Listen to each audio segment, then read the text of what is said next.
The Royal Commission is now in session. Good morning, everybody. I commence, as we customarily do, by acknowledging and paying our respects to the traditional custodians of the lands on which we participate in this public hearing. We pay our respects to First Nations elders past, present and emerging, as well as to all First Nations people who are following this public hearing. Today is International Day of Sign Languages, and I invite Commissioner McEwin to make some remarks about today.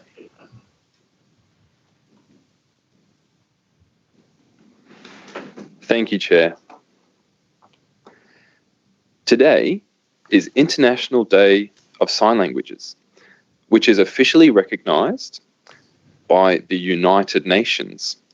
This is recognised annually for its celebration of the linguistic identity and cultural diversity of deaf people and sign language users around the world. The theme for this year's day is Sign Languages are for everyone. This day is also part of International Week of the Deaf. Auslan is the natural language of the deaf here in Australia. Auslan is one of more than 300 sign languages used around the world today.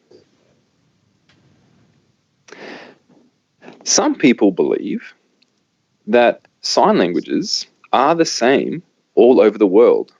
However, this is not the case. Like spoken languages, sign languages have their own unique syntax and grammar. Sign languages also evolve naturally when people come together to use sign language.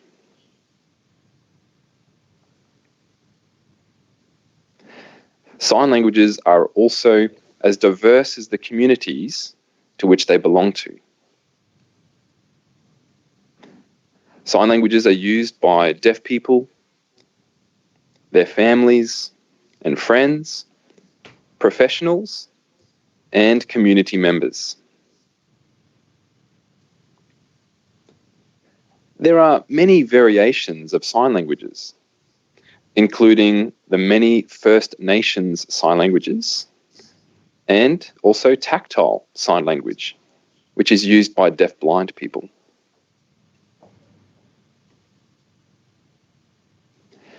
Access to sign language is a human right. Sign language ensures all people can access the world.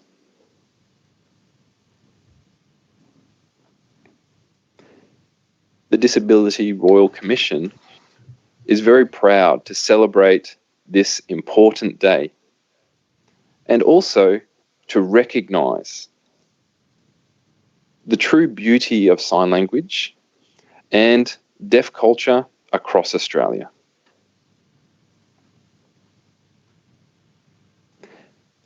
Sign languages are for everyone, and they play a part in achieving a truly inclusive society for all. Happy International Day of Sign Languages.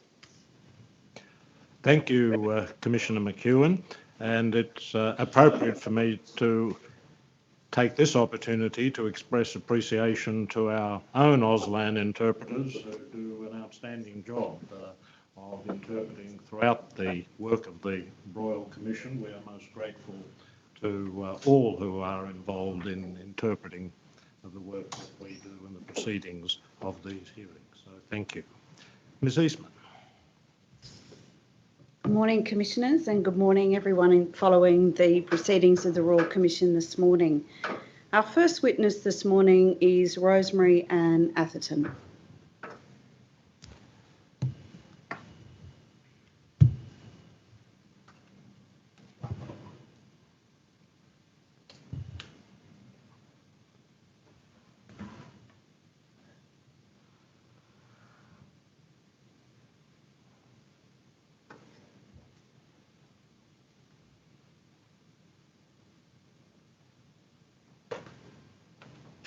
Good morning, Ms. Atherton. You have appeared on our screens, and I very much hope that you will continue to appear on our screens. Can I ask you to follow the instructions of my associate who would administer the affirmation? Thank you. I will read you the affirmation. At the end, please say yes or I do. Do you solemnly and sincerely declare and affirm that the evidence you shall give will be the truth, the whole truth, and nothing but the truth? Yes, I do. Thank you, Ms. Atherton. Ms. Eastman will now ask you some questions. So your name is Rosemary Ann Atherton, Yes, and you provided your address to the Royal Commission, yes, correct. and you are a farmer, a dairy farmer in Victoria. Correct. You've made a statement dated 8 September. Is the statement true? Yes, it is. Commissioners, you'll find a copy of the statement in Tender Bundle A behind tab 16, and there are a few annexures to the statement which you'll find in tab 17 and tab 18. And Commissioners, could I ask you to mark those documents as Exhibit 6.6 and the annexures as 6.6.1 and 6.6.2. Yes, thank you. Now, Ms. Atherton, I was going to ask you about you first, but I'm not. You've got in your background some photographs of your brother Glenn, and your evidence today is to talk about Glenn and some experiences that he had when he moved to Australia. So can I ask, before I ask about you, what would you like to tell us about Glenn? So Glenn, if he was still alive, would be sitting over my shoulder right now, seeing his face on the big screen, laughing at probably not the right time. So I felt that he needed to be shown, as he wasn't just a name on a piece of paper. He is a real person, was a real person. He sadly passed away on the 5th of December last year, and he's 37 years old. Yes, he'll actually would have been 38 this Friday. Our condolences to you and your family for your loss. Thank you. So can I come and ask you some questions about yourself, and then we'll come to talk about some of the experiences in Glenn's life. So you grew up in New Zealand with your parents, a twin brother, and Glenn is your youngest brother. Is that right? Correct. And you then moved to Australia, but Glenn lived in New Zealand with your parents, and then he moved into some accommodation in Christchurch, is that right, where he lived, he had a job, and he was part of the local community in Christchurch? Yes. Now, Glenn was born with an extra half chromosome and had an intellectual disability. What can you tell the Royal Commission about Glenn's disability and the impact that it had on his life and the things that he did as a child and as a young man growing up in Christchurch?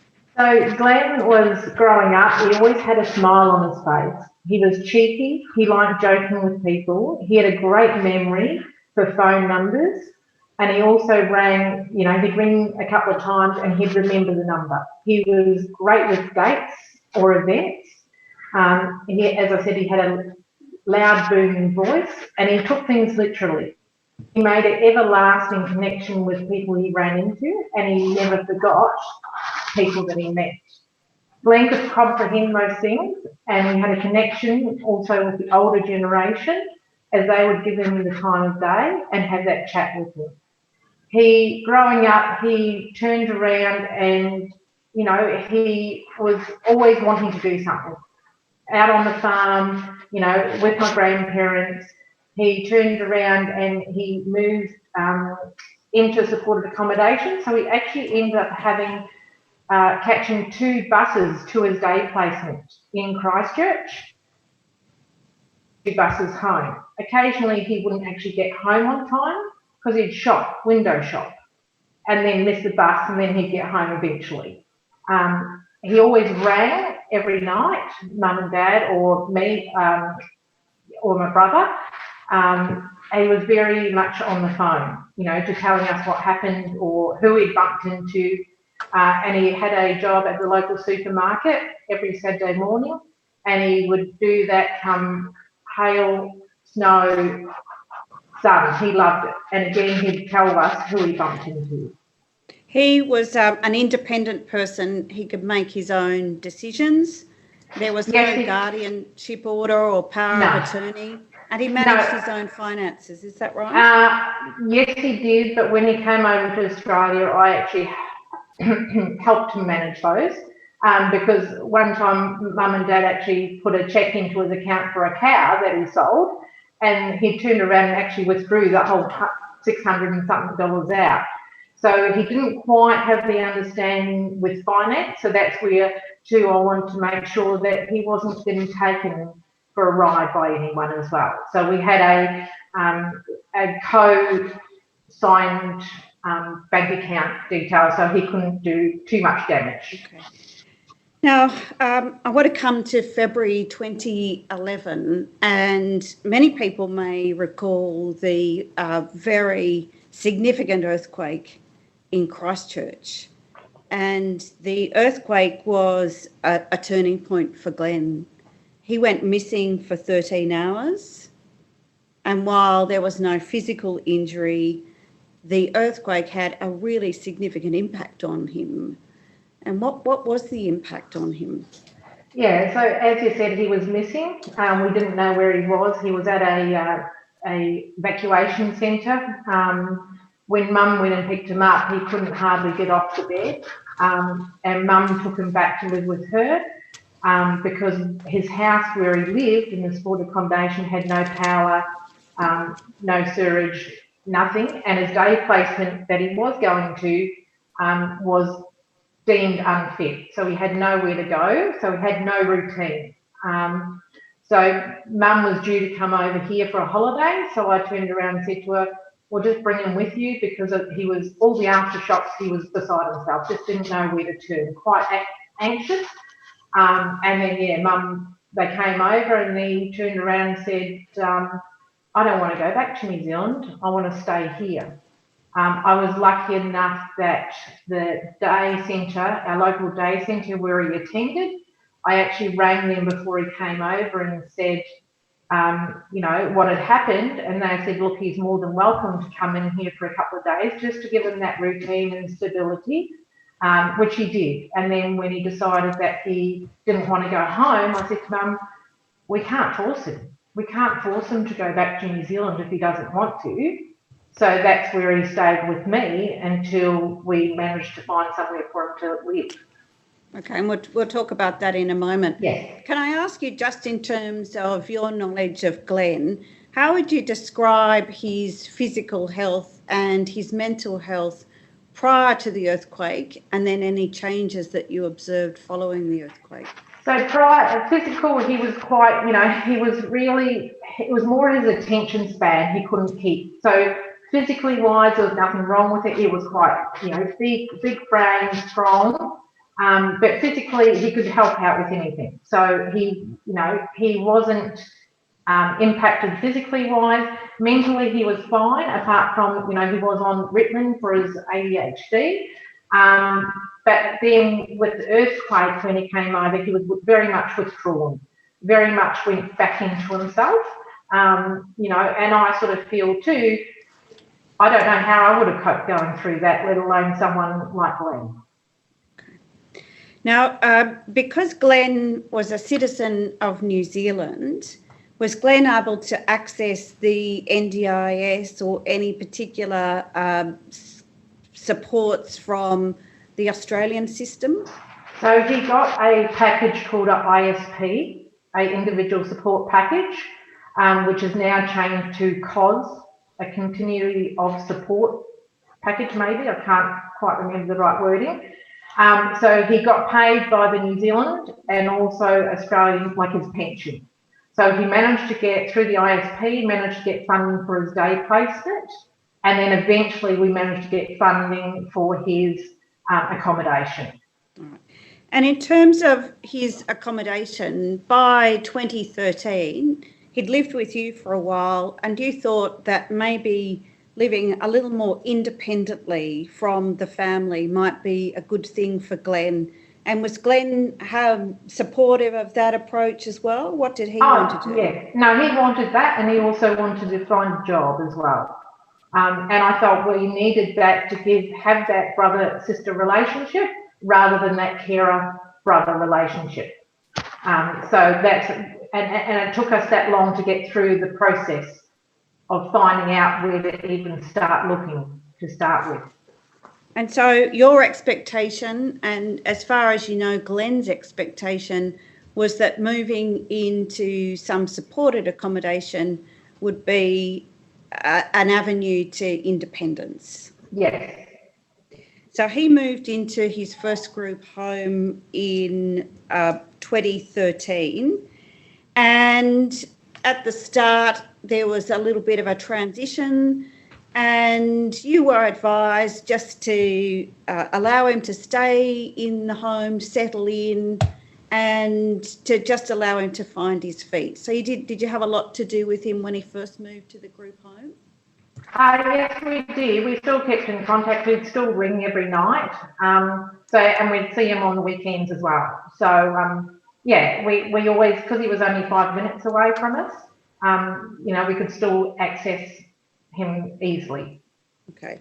And he told you after being there for some time that he felt he was being nagged by the staff to do things like have a shower, brush his teeth, clean his room, make his lunch. And he didn't take too nicely to being nagged, so he dug his heels in a little bit. And did Glenn tell you he felt that the staff members were treating him like a child? Yes, he did. And what was the impact on Glenn in terms of the way in which he felt that he was being treated? Did he talk to you about that? Well, he did, but he sort of kept digging his heels in and just didn't want to do things. Like anyone, I suppose, and if you keep getting nagged, you sort of do the opposite. And he told you he wasn't allowed to go out on his own, he couldn't go for a walk up the street, and did he tell you that caused him some frustration as well? Yeah, because he had no independence. There was always had to be a staff, and even sometimes on a Sunday, we would turn around and go and pick him up, and the staff would say, he's not allowed back until a certain time because they then were going out. Where initially, because it was a group activity, normally on a Sunday, I said to him, well, what are the house doing? And he would say, either nothing, but then by the time we went to come and pick him up, the house then decided that they were actually going out for the day and we couldn't take him back until a certain time. So he had no access to his house independently. In the house that Glenn lived in, he was the most independent person of the residents, and some of the other residents were non-verbal. They didn't communicate much. Some of them were significantly older than Glenn, is that right? Yes. And you say in your statement that some of the residents had difficulty with Glenn and he clashed with them, and there were conflicts from time to time in the house. Is that right? Yes, correct. Yes. And what did you notice in terms of the impact on Glenn with respect to those conflicts? Well, at one stage he'd actually packed his whole room up and he actually wanted to move out. And the staff complained to you that Glenn wanted too much attention and that he liked annoying them. You found that out later, didn't you? Yes. But you think that he just wanted to have a chat to them. He wanted to talk to them and feel like he was living in a regular home where you could talk to the people who were there. He had more connection with staff or colleagues than the actual clients in the house. And you were concerned about the lack of continuity of staff at the home because as the staff changed, the opportunities for Glenn to build the relationships with them and have the communication that he wanted dropped off. Is that right? Yes, that's correct. And so you observed that Glenn became quite unhappy in that home and he wanted to leave. And I think on, as you say, on the benefit of hindsight, it just wasn't a good fit for him, that first home. Correct. Now, while Glenn was living at that first home, what were the arrangements in relation to his medical care? Did he have any supports following the earthquake and the anxiety that he had following the earthquake? So when he first came over, he was living with me, of course. So I took him, so over here in Australia, I was told by his general GP that he had to go to a psychiatrist to get the Ritalin. So to start with, I went to him with all of his medical appointments, or Mum would if I was busy on the farm. When he moved into the house said to me that they wanted to take him to all his medical appointments as they were now living with him. So I didn't actually have to worry about that, and I suppose I took a step back, but in hindsight, I probably should have carried on. Does that mean that you were unaware of any health problems that might have arisen for Glenn over that period of time? And sometimes, yes. I only found out, later on, rather than, he would go to the GP quite regularly, but when he went to the psychiatrist, there was no follow-up meetings or reports or information given back to me. And over time, you observed some changes in Glenn's behaviour, and you say in your statement that you've got a very clear memory of Christmas Day into 2017. What can you tell us about that day? And if you get upset and you need a breather, just let me know. Okay. So that day, like before then, he'd actually, as I said, he was like clockwork and he'd ring every afternoon. So there was times leading up to that Christmas where he actually stopped ringing, and I was a bit concerned because he always rang 3:30, 4 o'clock, and if he couldn't get me, he would ring my mum, or if he couldn't get mum, he'd ring me and say, where's mum? So he'd stopped. Christmas Day he came out and to our house, and he turned around and he looked like a zombie. There was no facial expressions. He was dribbling. He wasn't interacting with the dogs, which he normally loves. He just sat there. He just looked like an old man. And everyone actually commented that day, what's wrong with Glenn? And that's when I said to Mum, we've got to do something here. I want the old Glenn back. So what did you do?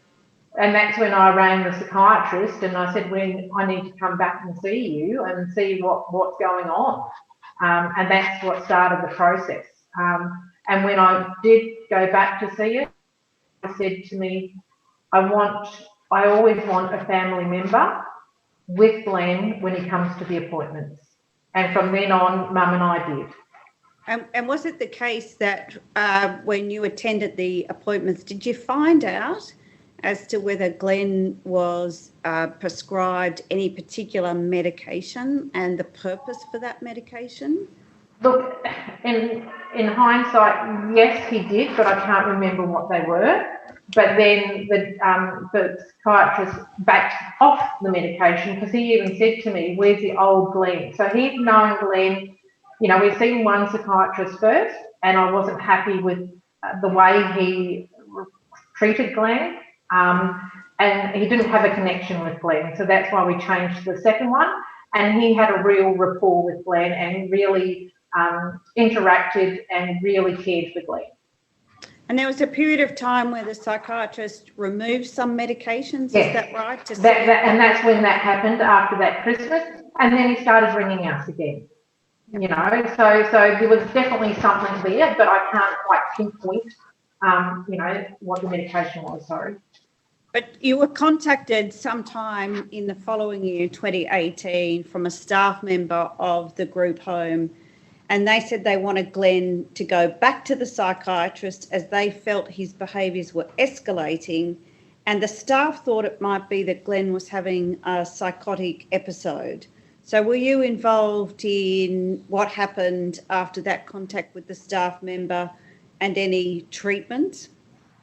Oh yes, I turned around and actually rang the psychiatrist receptionist and said that, you know, they'd made an appointment. So Glenn would say yes to say yes, if that makes sense. So I turned around and said to the receptionist, you know, the house are coming in, they want to change his medication. Can he, actually, the psychiatrist, please have a one-on-one with Glenn and have a chat to him, rather than all of us be in there and Glenn feel under that pressure. So we sat out in the waiting room for maybe 5-10 minutes while he had a chat with Glenn, and he got us all in there and he said he does not need any more medication. You need to get a behavioural specialist involved. Did you know about behavioural specialists? Had you had any involvement with them? No, not until that point. And he gave us a name, both myself and the house, the name of Renee to contact. So I had that piece of paper.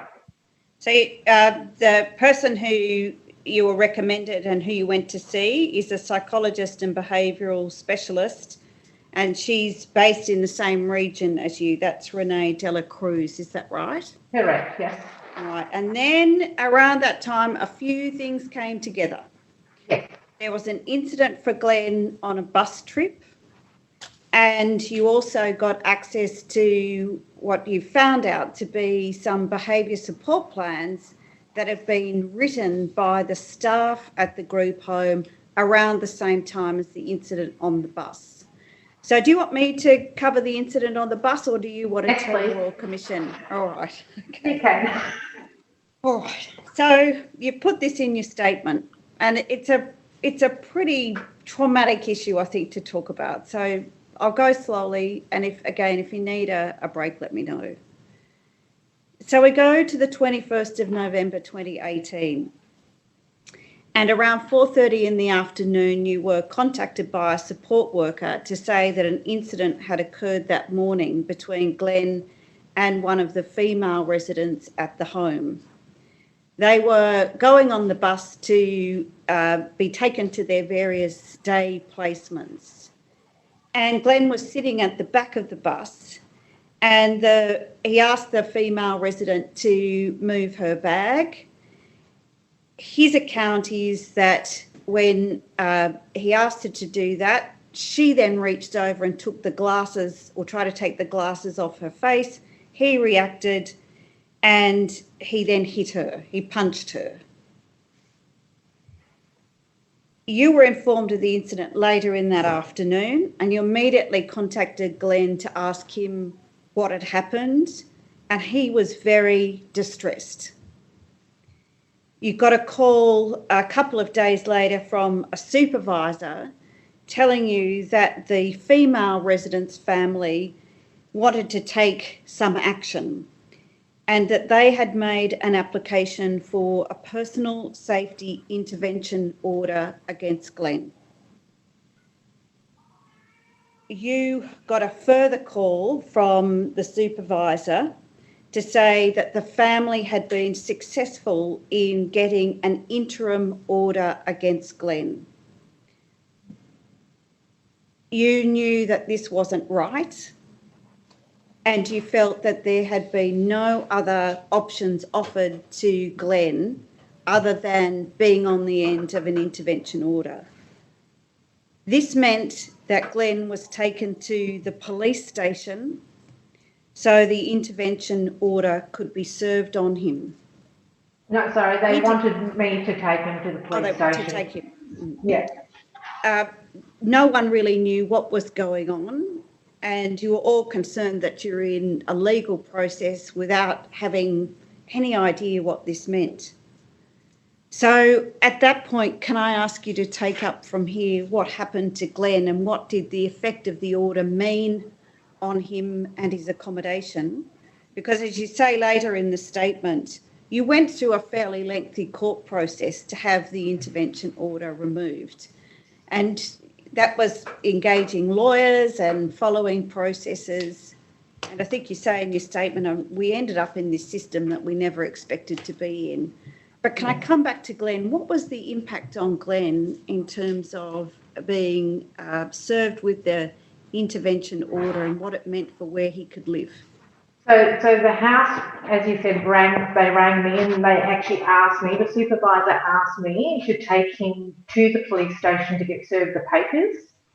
And that's when I also rang the advocate to help me, because again, it was all new to me and I didn't know where to turn. I needed help and support. And he turned around and said to me, if I take him to the police station, I'm admitting that everything is right. So the cops actually turned around and served him that night at the house. So with no independent witness there, just by himself.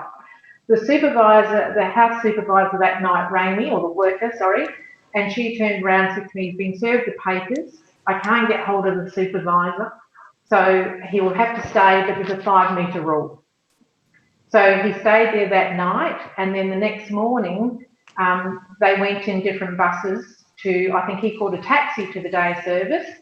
And then that night at 5:30, I had a call from the house supervisor to say that no one had told her that Glenn had been served the papers. She said he has to go immediately and we will place him in the respite house for now.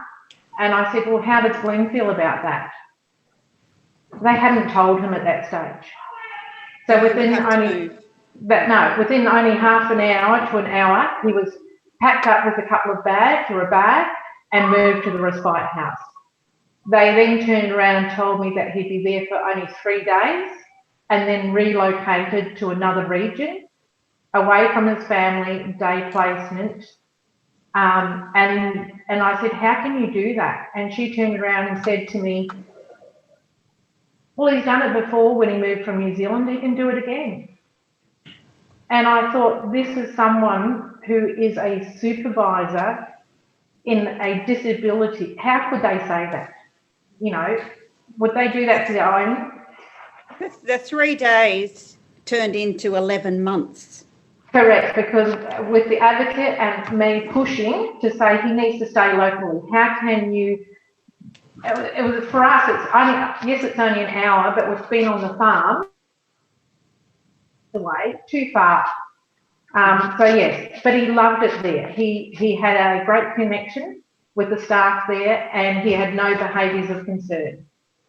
And the strange thing that was happening then was that while he was in respite care, in terms of looking at a permanent home, the discussion was about getting him back to the original group home. Correct. So that caused a lot of tension and stress because Glenn liked being in the respite home and he would like to have stayed there. But there was always this ongoing conversation about how do we get him back to his first home. Is that right? Yes, that's correct. Because he was, because all the houses down this way, supported have rolled over to the NDIS, because Glenn couldn't get to the NDIS, this was his only place of residence. So if I took anything out of his room or packed his room up, I would have lost his placement in supported accommodation. So that's why they were trying to get him back. And we had care team meetings with Renee, Advocate, DHS, the houses, to try to get him back there. And all the time he was saying, I don't want to go back. But unfortunately, his voice still didn't get heard. And while he was in the respite home, he had to navigate, as you say in your statement, the doctors on his own. That was the other group home. Yes. Okay, that's later. All right. Yes. So eventually he did move into a new home, but he was only there for a very short period of time. Is that right? Correct, yes. Because he had a medical assessment that was done shortly after he moved to his group home, or was it just before? So he moved to the second home in June, but he had a medical assessment that identified a fairly significant heart problem for him. Is that right? Yeah, so he had a CHAPS assessment, and that happens, well, down here anyway, every year. So it's a great big health assessment that they do. And on that, they picked up that he had a heart problem. So this afternoon, he was at the house and they were short-staffed. and he was asked to go up to the doctors by himself to get an echocardiogram done. They turned around, and I thought it was strange that night because he was back ringing us quite regularly, and I'm like, he hasn't rung me tonight. He must be busy doing something. And at 7:45, I got a phone call from the house saying that they'd just been to the doctor and said someone needs to come up and pick Glenn up. We think he's having a heart attack. His levels are too high. They rang me and said he needs to go to emergency. We've got a letter here. We can't take him. I can drop him at the door for you, but we can't take him. I'm like, no, I'll come in, because you can't just leave somebody at the door of a hospital not knowing what they're actually going through. So I went and picked him up and took him. And he eventually had to have some surgery in relation to the heart condition, and he had the open heart surgery on the 4th of December. Yes. And then an allergic reaction following the surgery that then led to his death last year. Yes.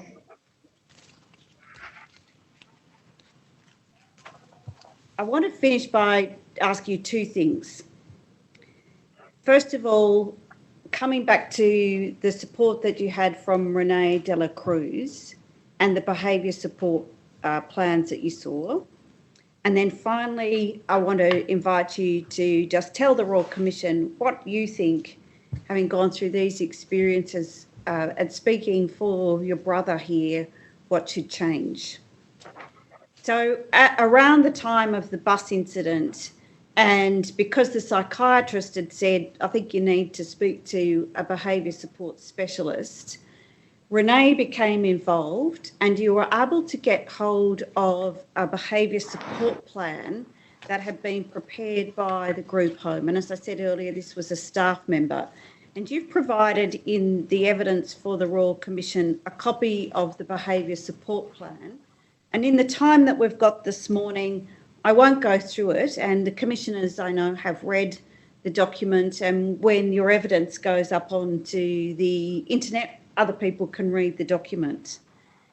But when you read the behaviour support plan and when Renee read the behaviour support plan, you were both quite shocked, is that right? About what it described about Glenn's behaviour, and also the way in which the behaviours should be addressed.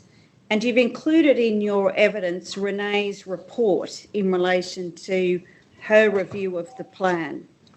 And you've kindly shared that with the Royal Commission. And can I just if you want to comment on this, let me know, but can I summarise what Renee found? Yes, thank you. Was that the plan did not document when particular behaviours of concern arose, that there was no incident report recording what incidents had occurred, including any prior incidents. There was no behaviour tracking data where the suggestion in the plan that Glenn can be verbally aggressive towards co-residents could be demonstrated by reference to any particular incident or event. Likewise, the behaviour plan that describes Glenn as threatening and / assaults to hurt other co-residents if they disagreed with him, there was nothing to indicate when such incidents had occurred or why the incidents might have occurred from looking at the behaviours or the lead up to the behaviour. Renee noted that one of the concerns about Glenn described in the plan that he would abscond from the house or refuse to return to the house. And it said Glenn will abscond when he's not getting his own way and then can be gone for up to 2 hours. And Renee said, Glenn appears to be capable of making a decision that he wants to go for a walk and take a break from interactions in the house. Perhaps this could be reshaped as a proactive behaviour to assist calming down. And so throughout her report, and she makes a range of recommendations, she's critical of the language that's used to describe Glenn's behaviour. She's critical about the lack of communication between the house and your family regarding incidents and behaviours. She's critical that there were no clear strategies that appear to have been implemented. And she's critical that the personal intervention order seemed to be inappropriate as a model for dealing with behaviours. And she says this: the AVO has had a significant negative impact on Glenn's emotional and mental health, with Glenn suddenly being removed from his home, cessation of contact with his known support workers, and no transition to support him to adjust to his current accommodation. And she says this: a strong behaviour support plan and positive behaviour support training for his support staff is required to influence long-lasting behaviour change. And she says that she queries this: Glenn does not demonstrate behaviours of concern described by his day program or at the respite accommodation. And she says it is likely that Glenn's behaviours are largely environmentally triggered, and this can be sufficiently addressed through a behaviour support plan that sets out strategies to make sufficient adaptations to his environment. And then she makes a range of recommendations. Reflecting on what Renee's advice was to you, what do you think would have been a difference for Glenn if he had been provided the support that Renee has described in her report? Yeah, so Renee built a wonderful relationship with Glenn and listened and provided the much needed support, and also engaged with him on working on his emotional regulation and using visual charts, and also assisted him to articulate his needs and break down what he was feeling. Glenn, as you said, Glenn's behaviour improved, and, you know, it was great to see that they worked so well together. And you don't know, do you, the extent to which Glenn may have been prescribed any medication, psychotropic or otherwise, to manage his behaviour, but you've got an ongoing suspicion that that's the case? Yes. Well, especially like he was, because he never used to be like that. So in that time period, something changed. All right. So finally, can I ask you to tell the Royal Commission about some of the suggestions for change that you think come out of the experience of Glenn? Yes, I'm going to just put my glasses on so I can read. Okay.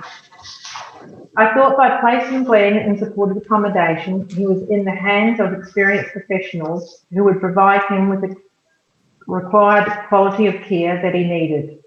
My view is that while he was there, some staff that do perform to expected standards, but sadly they're in the minority.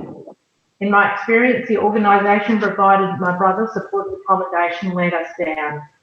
A lack of confidence in them, and I felt he got treated as an outcast by the organisation and staff members that were supposed to be supporting him. After Glenn passed away, I felt they were still continuing to disrespect him and show a lack of care, empathy, compassion to us as a grieving family. I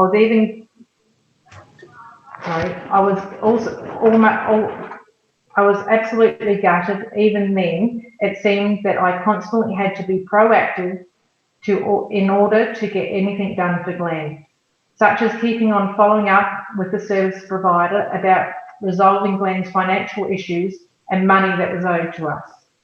Some of the questions that I need to be considered: what level of training are staff required to enter into this field? Are the qualifications set too low? Do staff get specific training to deal with all situations they are faced with? And how often is training provided? Are staff who write behaviour support plans actually qualified to do so?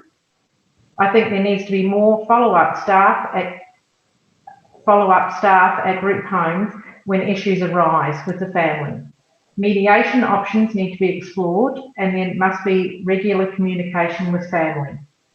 Staff in group homes need to treat clients with compassion, dignity, empathy and respect like they would their own loved ones. They need to have appropriate training, and they need to have greater resources to assist the voices of people like Glenn to be heard. Human rights for clients need to be upheld and not forgotten. I also think there should be more consideration for New Zealand citizens living in Australia to be able to access the NDIS. The NDIS could have given Glenn a different life. He could have lived anywhere and had the supports he needed.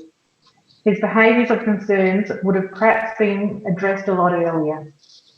I'm hopeful that from my experiences and considerations may be enforced to provide a better level of care for everyone. As Glenn had a voice, Glenn was able to tell us what he wanted, but he didn't really get heard. I'm doing this for him and also for all the other people that can't speak up or have no voice. People with disabilities just want to be treated like everyone else. Ms Atherton, thank you very much for your evidence today, Commissioners. Thank you, Ms Atherton. I've got a couple of questions, if you don't mind. Yes.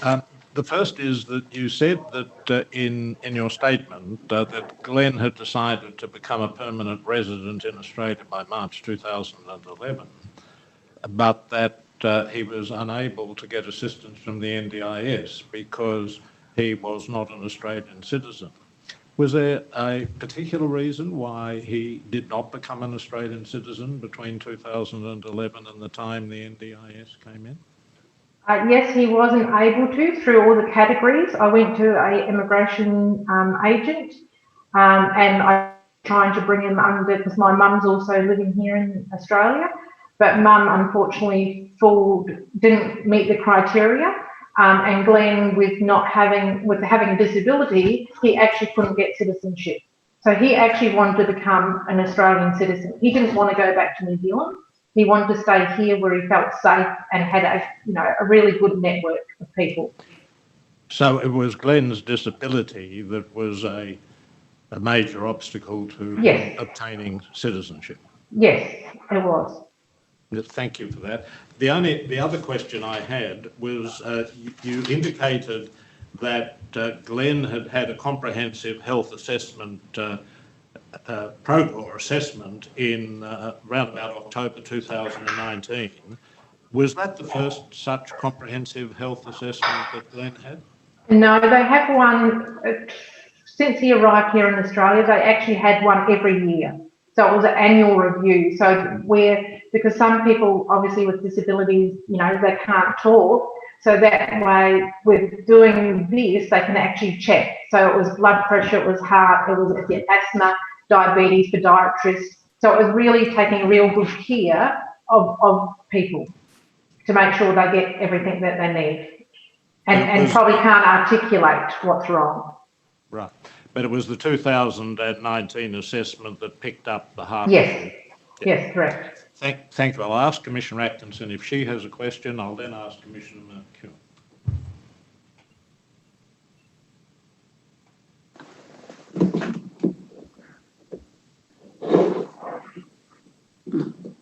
No, thank you. I have no questions. Thank you. No, we don't. Ms Atherton, thank you very much for giving evidence. I join with Ms Eastman in expressing our sympathy to you for the loss of your son, Glenn. I thank you very much for the assistance you've provided and for sharing his story and your story with us. Thank you very much. Thank you. Thank you, Ms Atherton. Commissioners, our next witness is Joanna Mullins, and we scheduled a short break before we take her evidence, say 10 minutes, if that's convenient. Yes, we'll adjourn for 10 minutes. Thank you. The Royal Commission is now adjourned.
The Royal Commission is now in session.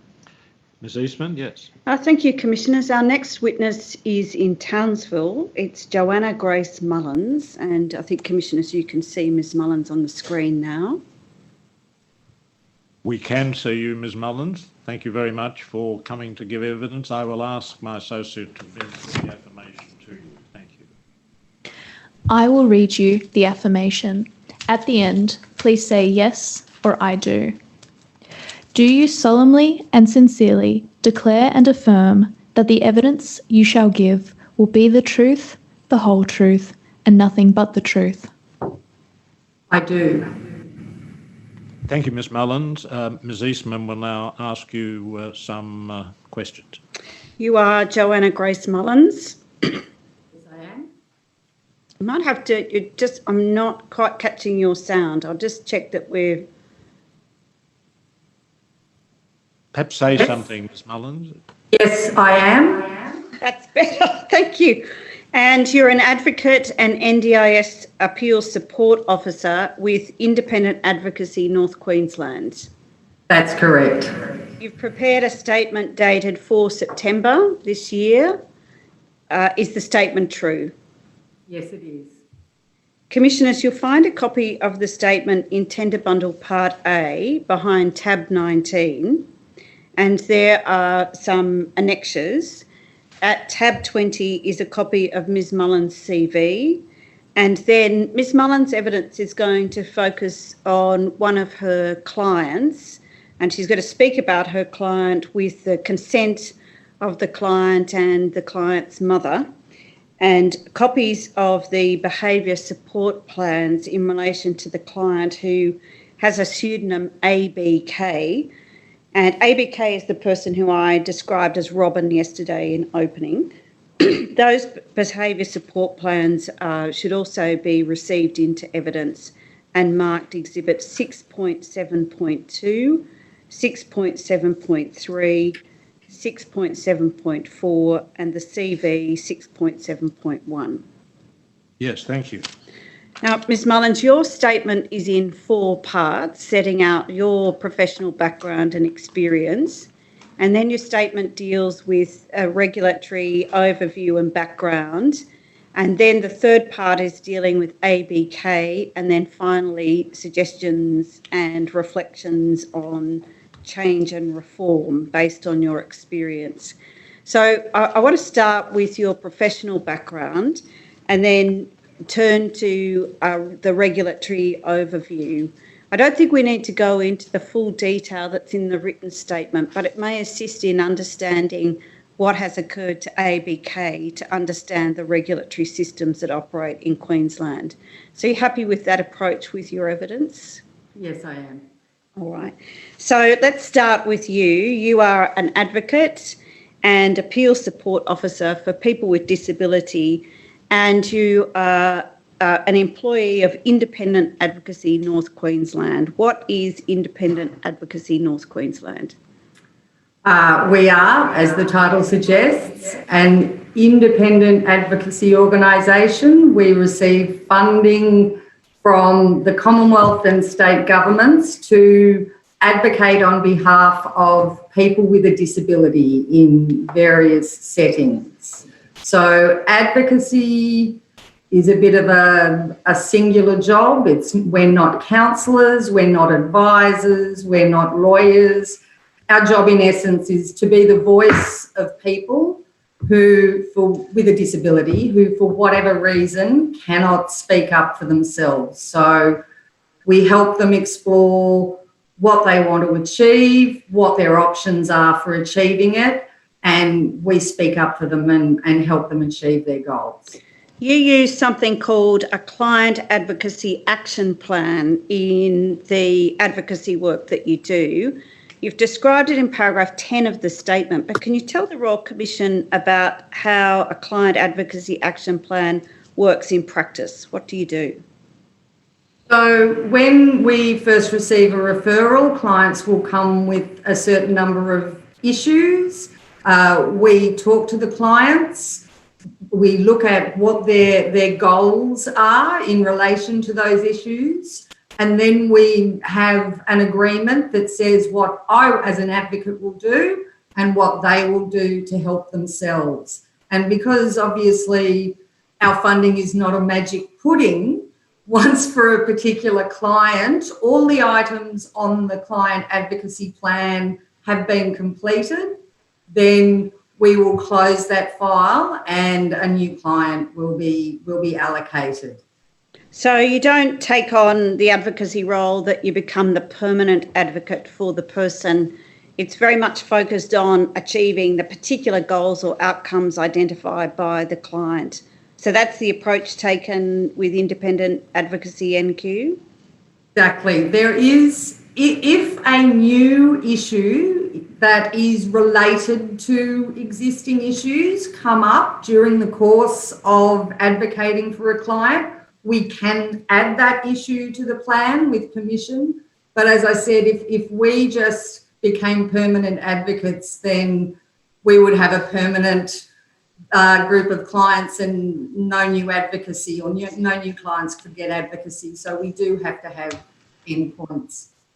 All right. Now you are, we'll reveal here, a lawyer by training. You're a qualified lawyer and you have practiced as a lawyer over many years, but your role with the independent advocacy NQ is not as a lawyer. Is that right?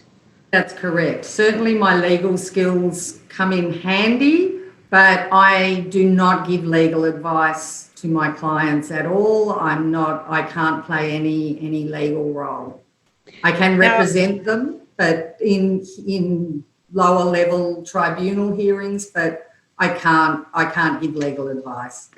Well, one aspect of having some training as a lawyer is that your role as an advocate requires you to have a working knowledge of legislative frameworks as they operate for people with disability in Queensland and also the Commonwealth regulation.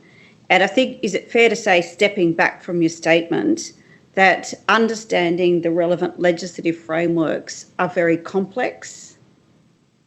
Absolutely. I have a lot of experience in interpreting legislation, Commonwealth and legislation over 25 or more years, and even I, at first glance, have to think hard in order to understand the interactions between some of these pieces of legislation. Right. And ABK's case is an example of navigating back and forth between both the Queensland system and the Commonwealth system. So to provide that background and context, can we walk through some of the regulatory arrangements that operate in Queensland? So in Queensland, there's two important pieces of legislation, the Disability Services Act of 2006 and the Guardian and Administration Act in Queensland. Is that right? Yes, that's correct. Now, those laws cover a wide range of issues, but focusing for the purpose of this hearing on how the Queensland law defines and deals with restrictive practices, I want to ask you about what does the Queensland legislation say or do about that, and where does chemical restraint, if at all, fit in for Queensland? And you have described this in your statement at paragraph 19, but could you tell the Royal Commission at a state level what are the classes of restrictive practices subject to regulation under the Disability Services Act? So at the state level, they divide them into three groups. The first group is containment, which is locking somebody into a particular area and not without allowing them to leave, if I can put in layman's terms. Sorry, that's seclusion. No, if they're by themselves, it's seclusion. It's containment if you lock to not allow them have access to their environment.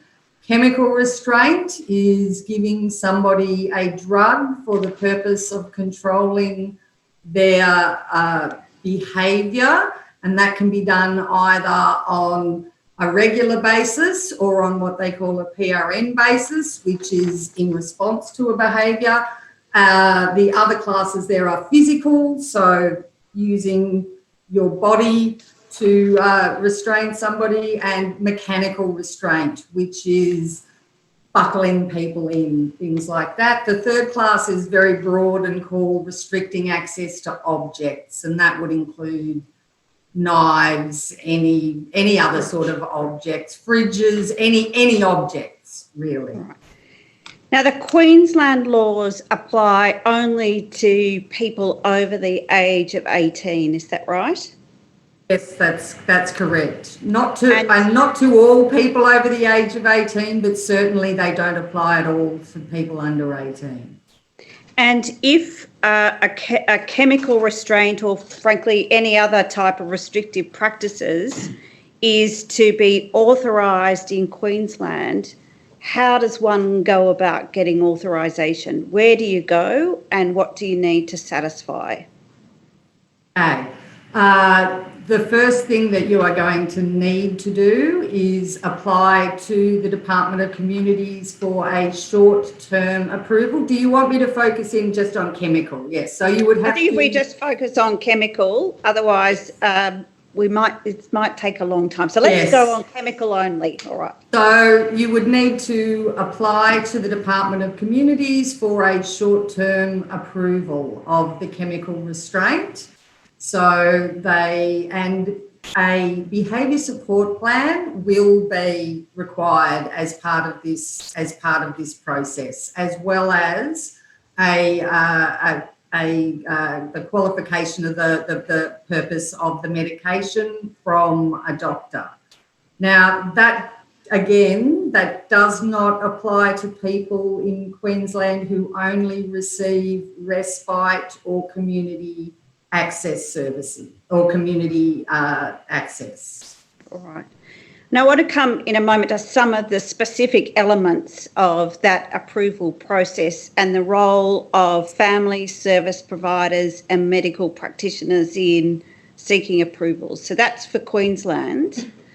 Let's move focus to the Commonwealth scheme. And as you say in your statement, you're required to have knowledge of the NDIS framework, but only to the extent that it applies to your clients who are NDIS participants. Is that right? Yes. Most of our clients, not surprisingly, one way or another, are NDIS participants because we are a disability advocacy organisation. But yes, that's correct. And the NDIS commenced its rollout in Queensland on the 1st of January 2016 and was completed by 1 July last year, 2019, and the NDIS Quality and Safeguards Commission began operating in Queensland on 1 July 2019. So there has been a state of transition, and I think, as I understand the tenor of your statement, it's been a little challenging for everybody who's got responsibilities both under Queensland law and the NDIS system to work out how do they fit together, but which of their patients or clients might be subject to the different regimes and when they're subject to both regimes. Right. So if we... Ms.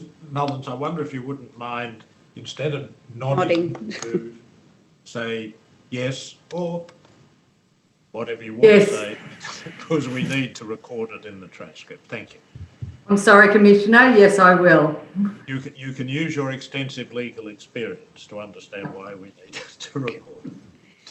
So with the NDIS, there is something called the National Disability Insurance Scheme Restrictive Practices and Behaviour Support Rules 2018.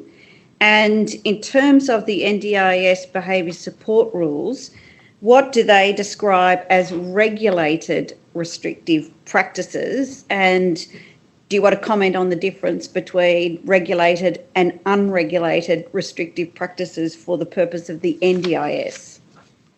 Well, the classifications of regulated restrictive practices are containment, seclusion, chemical restraint, physical restraint, and what's called an environmentalist restraint, which is very broad and basically means that preventing somebody from accessing any part of their environment.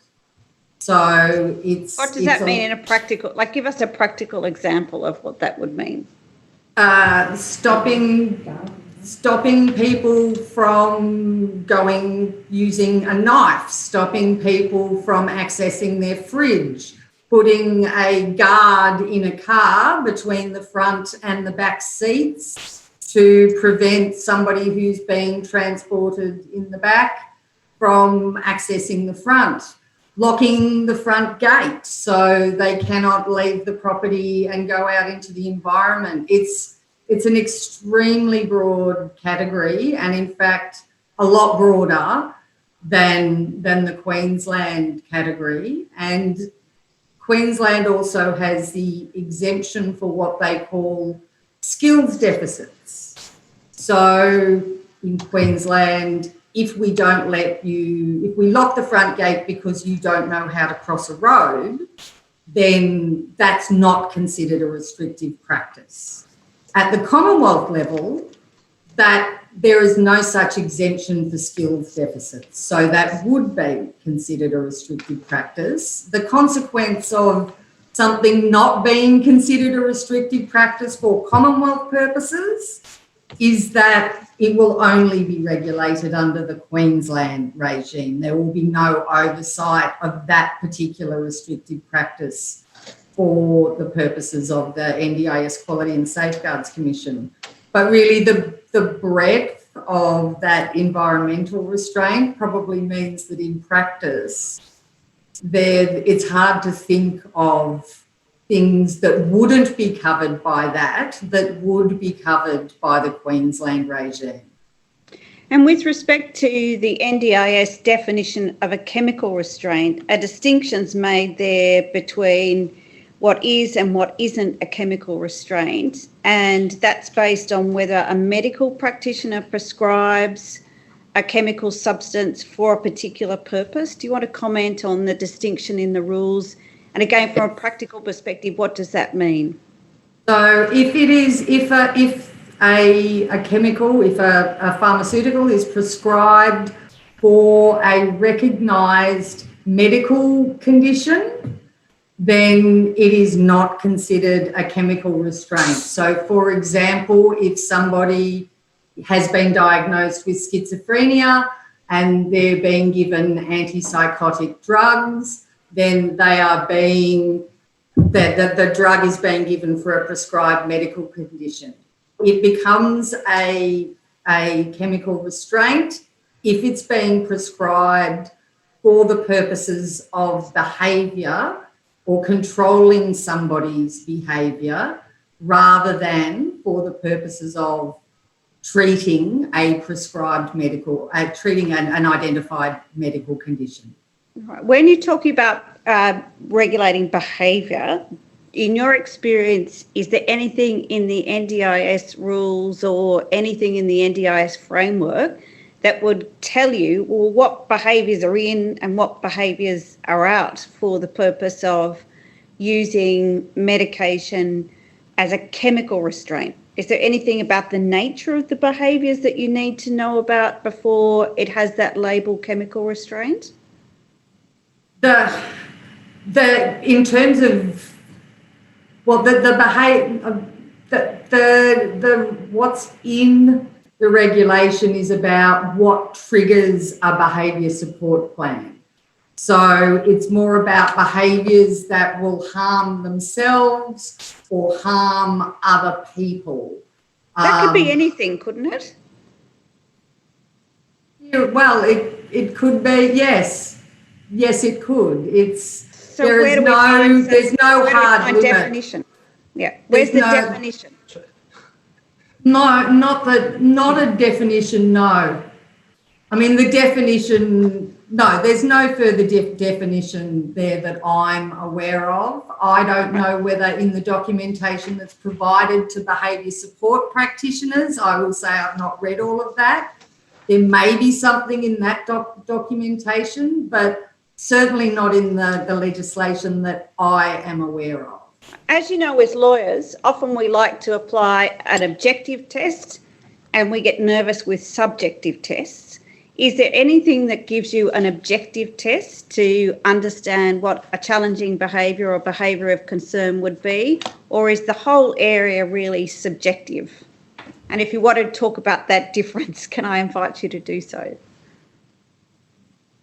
I think it probably is fairly subjective, and often, particularly when it comes to what I would describe as the lower level behaviours of concern, the ones where people aren't being physically hurt, swearing, yelling, things like that.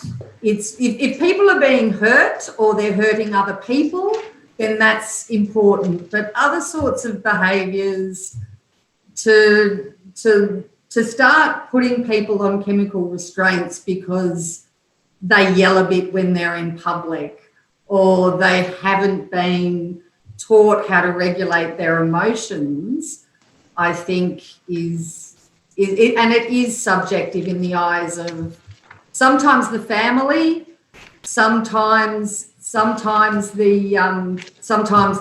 service provider who just wants somebody to be quiet and they want an easy life. What if the behaviour is it's actually embarrassing behaviour? Would that be challenging behaviour? Yes, it certainly can. If it might be, like an example would be a sexualised behaviour, there are people that sometimes like to get undressed in public, which isn't harming anybody except perhaps, their own sense of dignity, and if other people don't want to see people naked. But yes, there are certainly behaviours that are more about embarrassment for the people around the person who's engaging in the behaviour than it is about any potential harm to anybody. So we're not going to find anywhere a checklist of behaviours that describe behaviours from category A to category Z or in alphabetical order, and that if a behaviour on a list occurs, therefore it might give rise to somebody being able to make an application for a chemical restraint. Will we find a list anywhere of what these behaviours are? Not that I'm aware of. There might be some scholarly article somewhere that somebody's written, but certainly not within the legislative framework. And that's where it matters, I think. Okay. So, no, nothing concrete. Now, coming back to children and young people, the NDI, if they are an NDIS participant, then do the rules apply to them? Yes, certainly anybody who's receiving funding under the NDIS Act. The state rules don't apply, but the Commonwealth rules, the NDIS behaviour support rules, absolutely apply. Okay. And in terms of what will be a chemical restraint for the purpose of the NDIS behaviour support rules, there's some key requirements that have to be taken into account in developing a behaviour support plan, which is a critical gateway to go through for the purpose of the NDIS rules, treating something as regulated or unregulated. Is that right? Well, the chemical, in terms of once you've identified a chemical restraint, once you've identified that something is a chemical restraint, then there does need to be a positive behaviour support plan developed. The behaviour support plan needs to identify that the chemical restraint is the least restrictive practice that's possible. There is supposed to be a full behaviour and functional assessment of the person, an environmental assessment, because quite often it might be something in the person's environment that is setting them off, whether it's noise or a particular colour or water, or it could be anything. So you're meant to look at that first. And for me, most importantly, obviously a medication is going to be prescribed by a doctor, but the doctor should be, I suppose I'm getting a bit ahead of myself, the doctor should be looking at these alternatives, and most importantly, looking at whether the behaviour is being caused by pain. Because really all of these behaviours, bad as they are, they're a sign of distress.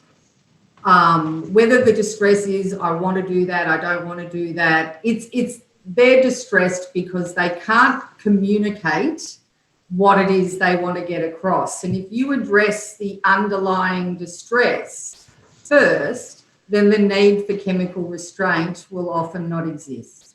Okay. Now, when we get to ABK, we'll flesh out a little bit about how the state and the Commonwealth legislation fit together and what you've had to navigate in supporting him. So can I ask you to move... Ms Eastman, I'm sorry to interrupt, but I wonder, before you leave this analysis of the legislation, if I might ask Ms Mullins a question. Ms Mullins, I'm looking at Rule 6B of the NDIS rules, which says that chemical restraint, what it actually says is a restrictive practice is regulated if it involves, in this case, chemical restraint, which is the use of medication or medical substance for the primary purpose of influencing a person's behaviour. It does not include the use of medication prescribed by a medical practitioner for the treatment of or to enable treatment of a diagnosed mental disorder, physical illness or a physical condition. That accords with what you told us. But my question is, how does anybody know what the purpose of the use of the medication or chemical substance? By hypothesis, the medication must be prescribed by a medical practitioner. Yes, a medical practitioner presumably has two choices. Either I am prescribing this in order to treat a condition, which is as follows, or I am prescribing this to control the person's behaviour. Is that what happens in practice?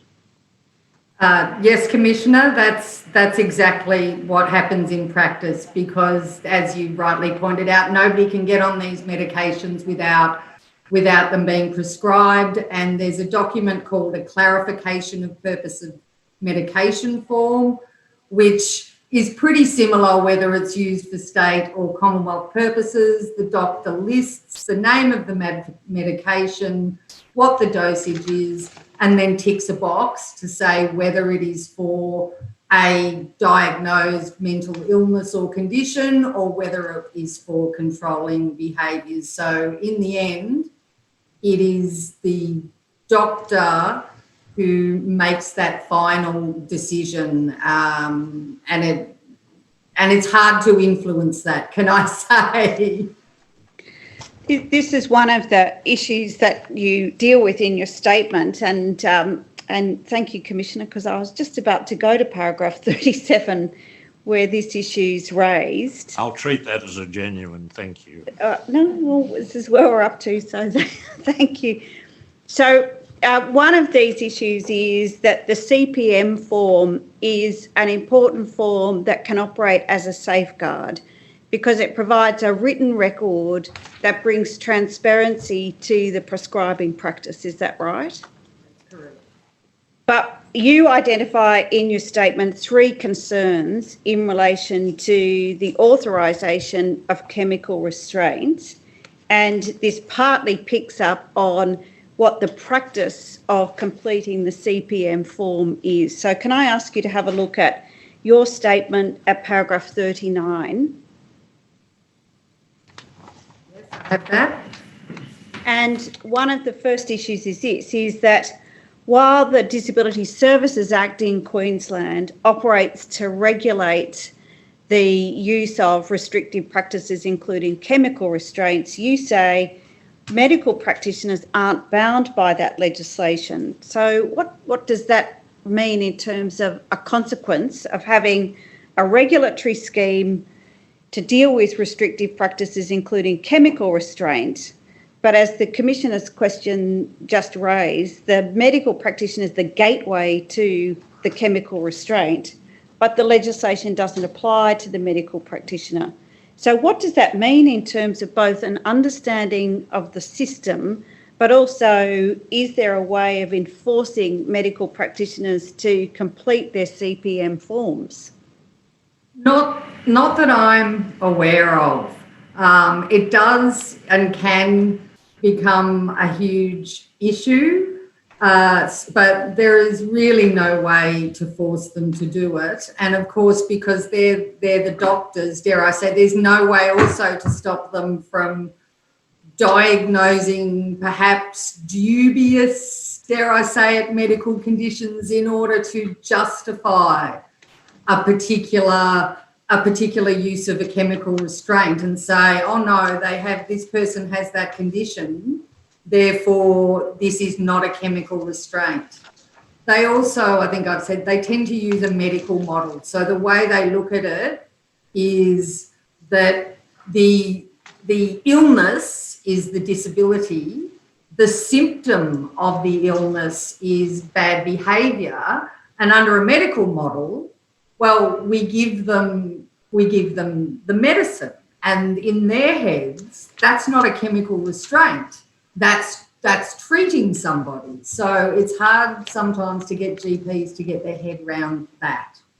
You've said in your statement that some medical practitioners, so you're not saying everyone, but some medical practitioners are not receptive to the term chemical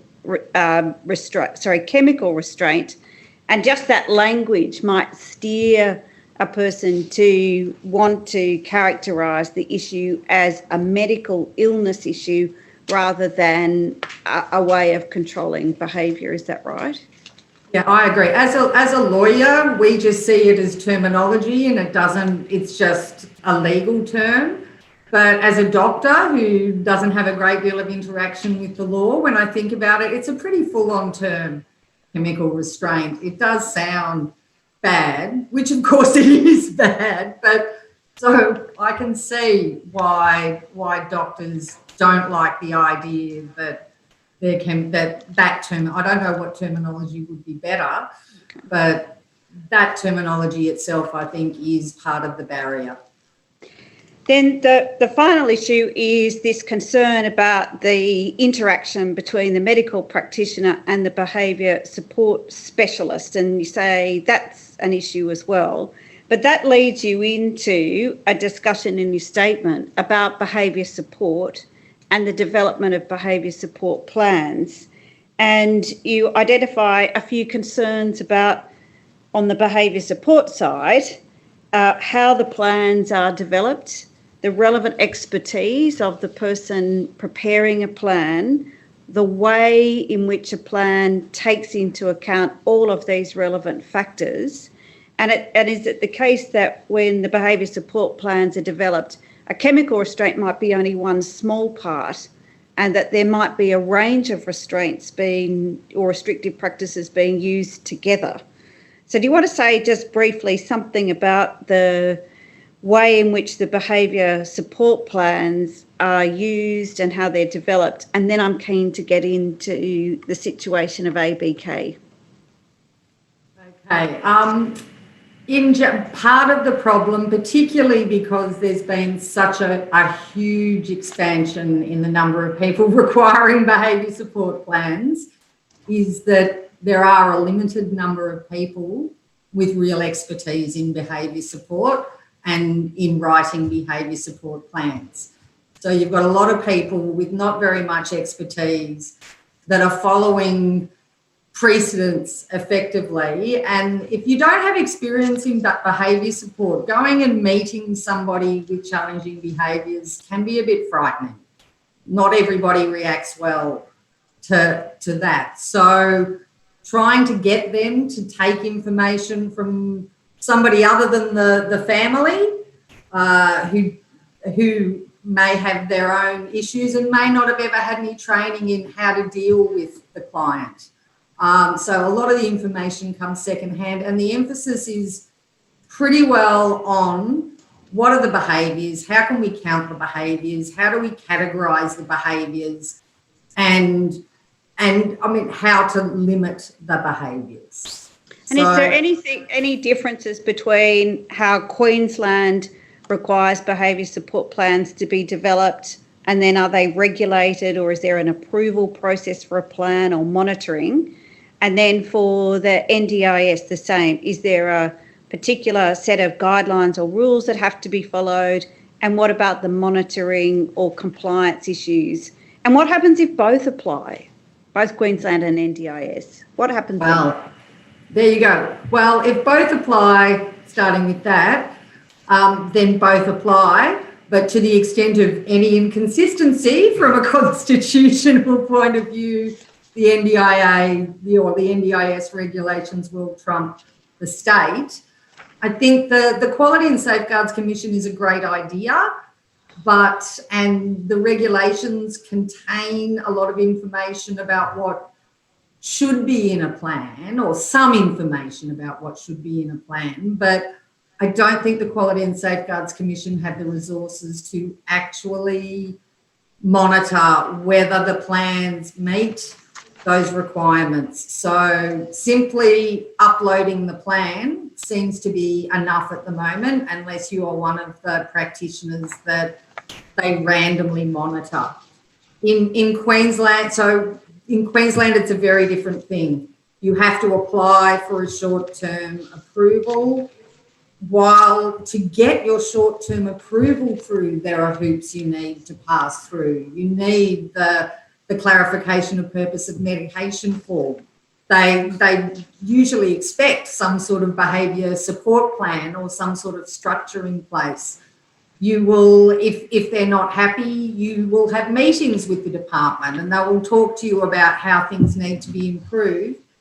And if you can't meet what they think are the reasonable conditions, then it will be a condition of the short-term approval that you get these other ducks lined up. So if you haven't got your clarification of purpose of medication form, then the short-term approval will have as a condition, you must get this by a certain date.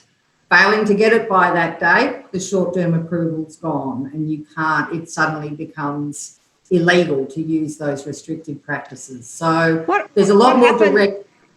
What happens if somebody uses an illegal restrictive practice? Is there a system for prosecuting somebody? Any sanctions that occur? Under the Commonwealth legislation, you need to, if you are a registered NDIS provider, you need to report any use of either unauthorised, or you use the term like illegal, so unauthorised restrictive practices have to be reported to the Commission. I don't know if there's any particular sanction. A lot of the time, there will be unauthorised restrictive practices occasionally. So the Commission doesn't jump on you just because you've used a restrictive practice that hasn't been authorised. But the way it works is that from the first time you use a restrictive practice, if it's clear that this is going to be an ongoing thing, then that's what triggers having to have a behaviour support plan. So if I'm the support worker, for some reason I have to either block or lock a door, I report it. If we decide this might need to happen on an ongoing basis, then we have 30 days or a month to try and get an interim behaviour support plan covering that in place.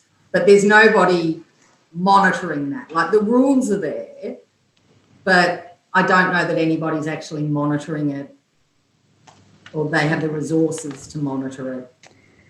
Let's turn to ABK. And as I said... Mr. Eastman, sorry, do you mind if I just ask one question about what's just been discussed? Thank you. Ms. Mullen, when you were talking about your observations and experiences of doxing and the clarification of purposes of medicine process, in your observation, in addition to the things that you've observed, that you've said, do you think there are any other factors at play in when doxers are, balancing whether to prescribe the medicine, and you've observed some dubious time against the known side effects? We've heard from other witnesses about side effects of the medication, such as increased risk of stroke, etc. Is there anything else that you think might be at play in terms of factors that might be influencing the doctor to go down the path of a particular prescription? I think that a lot of the time, particularly when people are non-verbal or not able to speak up for themselves, that they are taken to the doctor either by a family member or by, if they live in a group home or supported independent living, by a support worker. And I think that there is an interest sometimes on the part of the family member or support worker that is being presented to the doctor.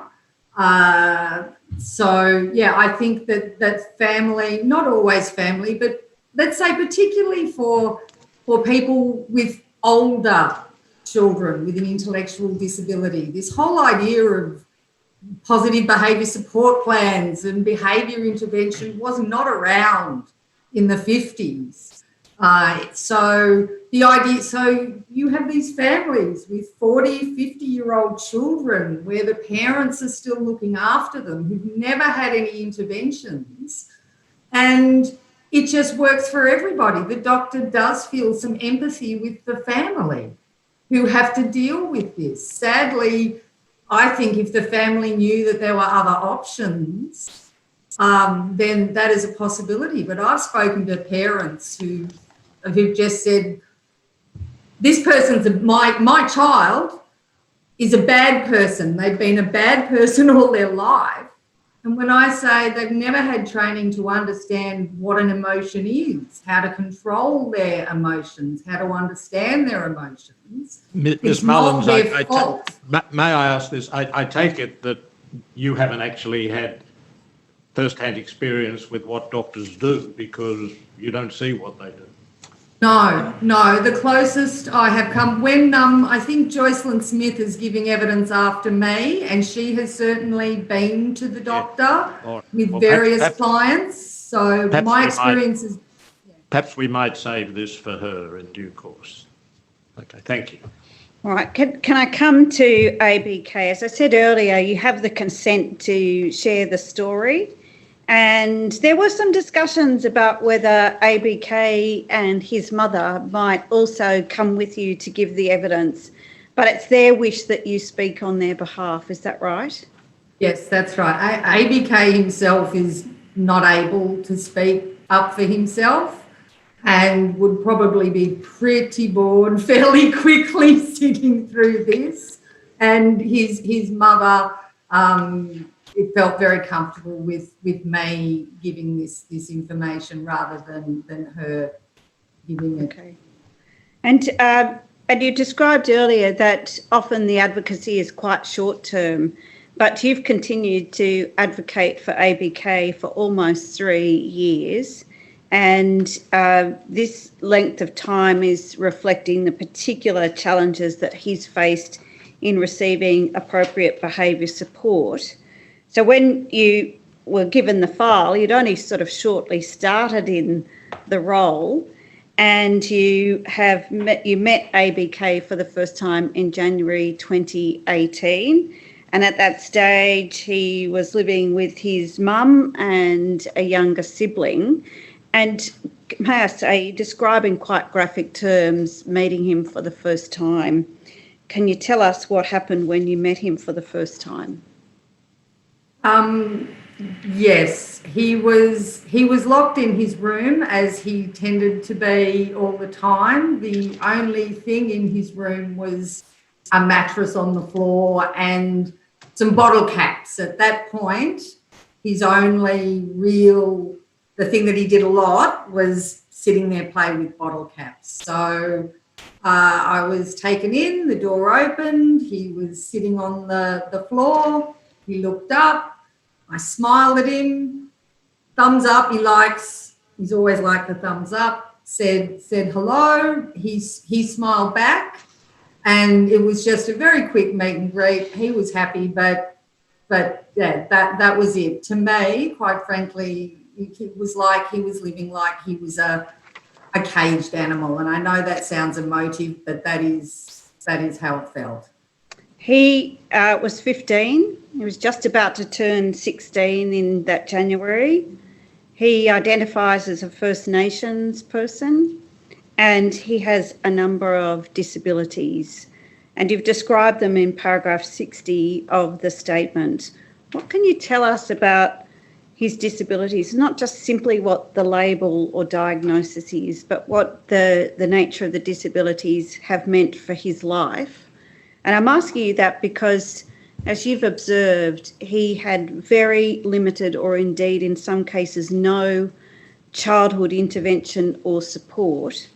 And so his life in terms of early childhood education, education generally, and the support from allied health services has pretty much been non-existent in his life. And from your experience, how do we describe or understand his disability against that background? I should start by saying that now what happens to people like my client, like ABK, is that the NDIS, full steam ahead, they get early intervention, they would have access to speech therapists, occupational therapists, everything they need from a very young age. Unfortunately for my client, he did not have any of that.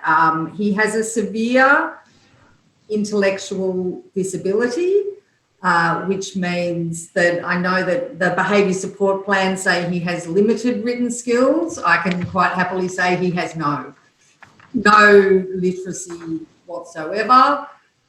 He is largely non-verbal. When I first met him, he was pretty much echolalic, so he's never really been able to express himself properly, and he's never had the sort of supports that I talked about before, the OT and speech and all these allied health interventions that would help him learn how to regulate his behaviour.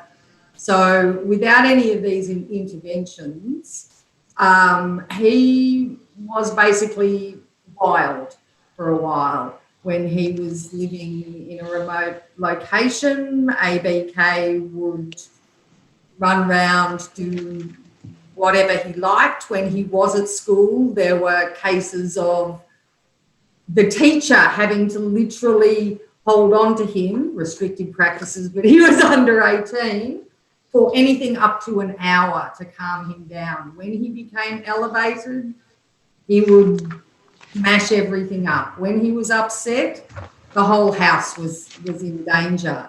And basically all of this has made it very hard for him to access any sort of health services. So he has had a number of health issues that have gone unlooked at for years. And when they are looked at, there's meant to be a follow-up, and the follow-ups never occur. In terms of his education, he had a brief period of education, you could call it that. He had several brief periods of attending school, never really received any education. When he was living in the Torres Strait, it ended because of lack of funding. When he was in his current location, it ended because of behaviours at school. He was at the special school. So his whole life has been impacted. It's hard to think of an aspect of his life that hasn't been impacted by his ASD3, and his severe intellectual disability. We think he has Down syndrome, but that has never been confirmed because tests weren't done. And so the request to provide some advocacy support for him, and I assume his family, came through a service provider rather than from the family. Is that unusual? No, families don't always know about our services, so quite often it will be a service provider who's aware of IANQ that will refer. This came from somebody who was not his regular service provider, but somebody who was assigned by child safety because ABK's mother had tried to relinquish custody because the behaviours were just becoming too much for herself and her youngest child. So, you know, the focus of this hearing is looking at the psychotropic medications as a form of chemical restraint, and also psychotropic medications that may be used not as a restraint but to support people with disability. And your description of your advocacy of ABK over the last few years has covered a myriad of issues well beyond just questions of medication and restraint. Is that right? Yes, absolutely. It's been pretty much every aspect of his life: housing, health, accommodation, school, NDIS issues, it's guardianship, public trustee. It has been every aspect of his life, yes, pretty much. So without diminishing every aspect of his life, I want to ask you some questions to help the Royal Commission understand, in the context of the complexity of ABK's life and your hopes for him in the future, is how the disability and health systems have come together, and particularly in terms of diagnosis of conditions and circumstances that lead to the use of psychotropic medications. So can we try to sort of focus on those issues? But I appreciate, and this is very clear reading your statement, that it's very hard to divorce the issue of the medications outside other issues. So let's try to sort of work through it.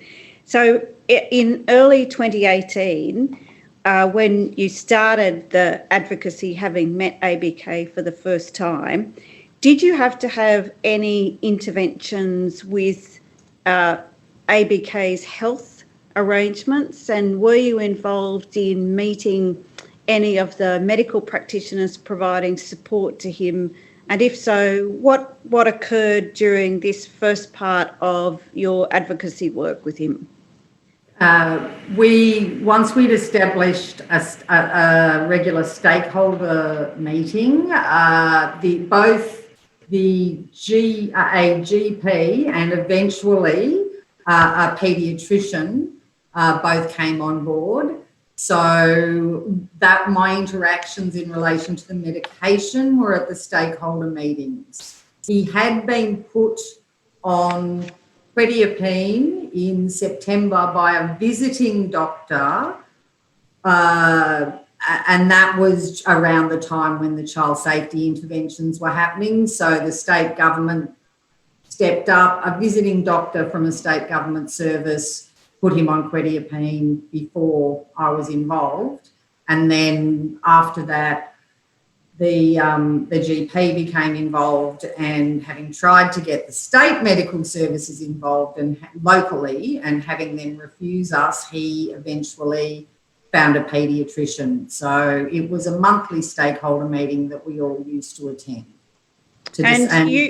You've subsequently become aware, by obtaining some earlier medical records, that ABK had been prescribed different medications throughout his childhood, starting with dexamethamphetamine, which he was prescribed from the age of 5. And did you see anything in the medical records that might support the prescription of that medication? Yes, absolutely. I obtained his medical records from 2 different hospital areas, and yes, the medical records showed that he was put on the I'll just say dexamphetamine when at the age of 5, but there was nothing in the records that showed when he was taken off that, but at some stage he was. And there's nothing really to show why he was prescribed that except around his behaviours. And when he was 12, risperidone was prescribed, but only used for 2 weeks because ABK's mother claimed that it made him more aggressive. Is that right? Yes, that's correct. And she did confirm that was both in the medical records, and she certainly remembered him being on risperidone when he was being put on it again. She remembered the first time. And just walking through what's happened since early 2018 up to the present time, how has his health been managed, and what is the current situation in terms of any particular medications being prescribed for him and identification of the reason why? And if you want to touch on a particular meeting that you attended where a paediatrician, I think, said something and the room sort of looked in shock, can I invite you to deal with that part of your evidence, please? All right. So there had been various different. There was a decision that quetiapine was not right on a long-term basis because of the health implications. So he was moved to risperidone by the paediatrician at a stakeholder meeting. His ABK's respite providers reported that he was very, very sleepy all the time. And normally he was quite active and enjoyed hanging out with them and helping them with housework, but all he wanted to do was sleep. So we kind of all looked at the paediatrician. I can't remember exactly what she said, but she did accept that it seemed like he was over-medicated.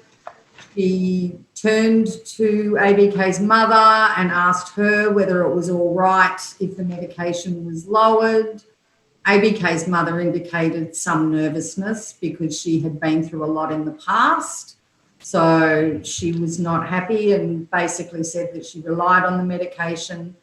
So the paediatrician then said she would take his current dose in the mornings and halve it. And she would have the pharmacy halve the tablets, and that he would be given the half tablet on a fixed dose in the morning, and that ABK's mother would be provided a bottle full of the other half tablets for her to use just in case she became concerned about his behaviour.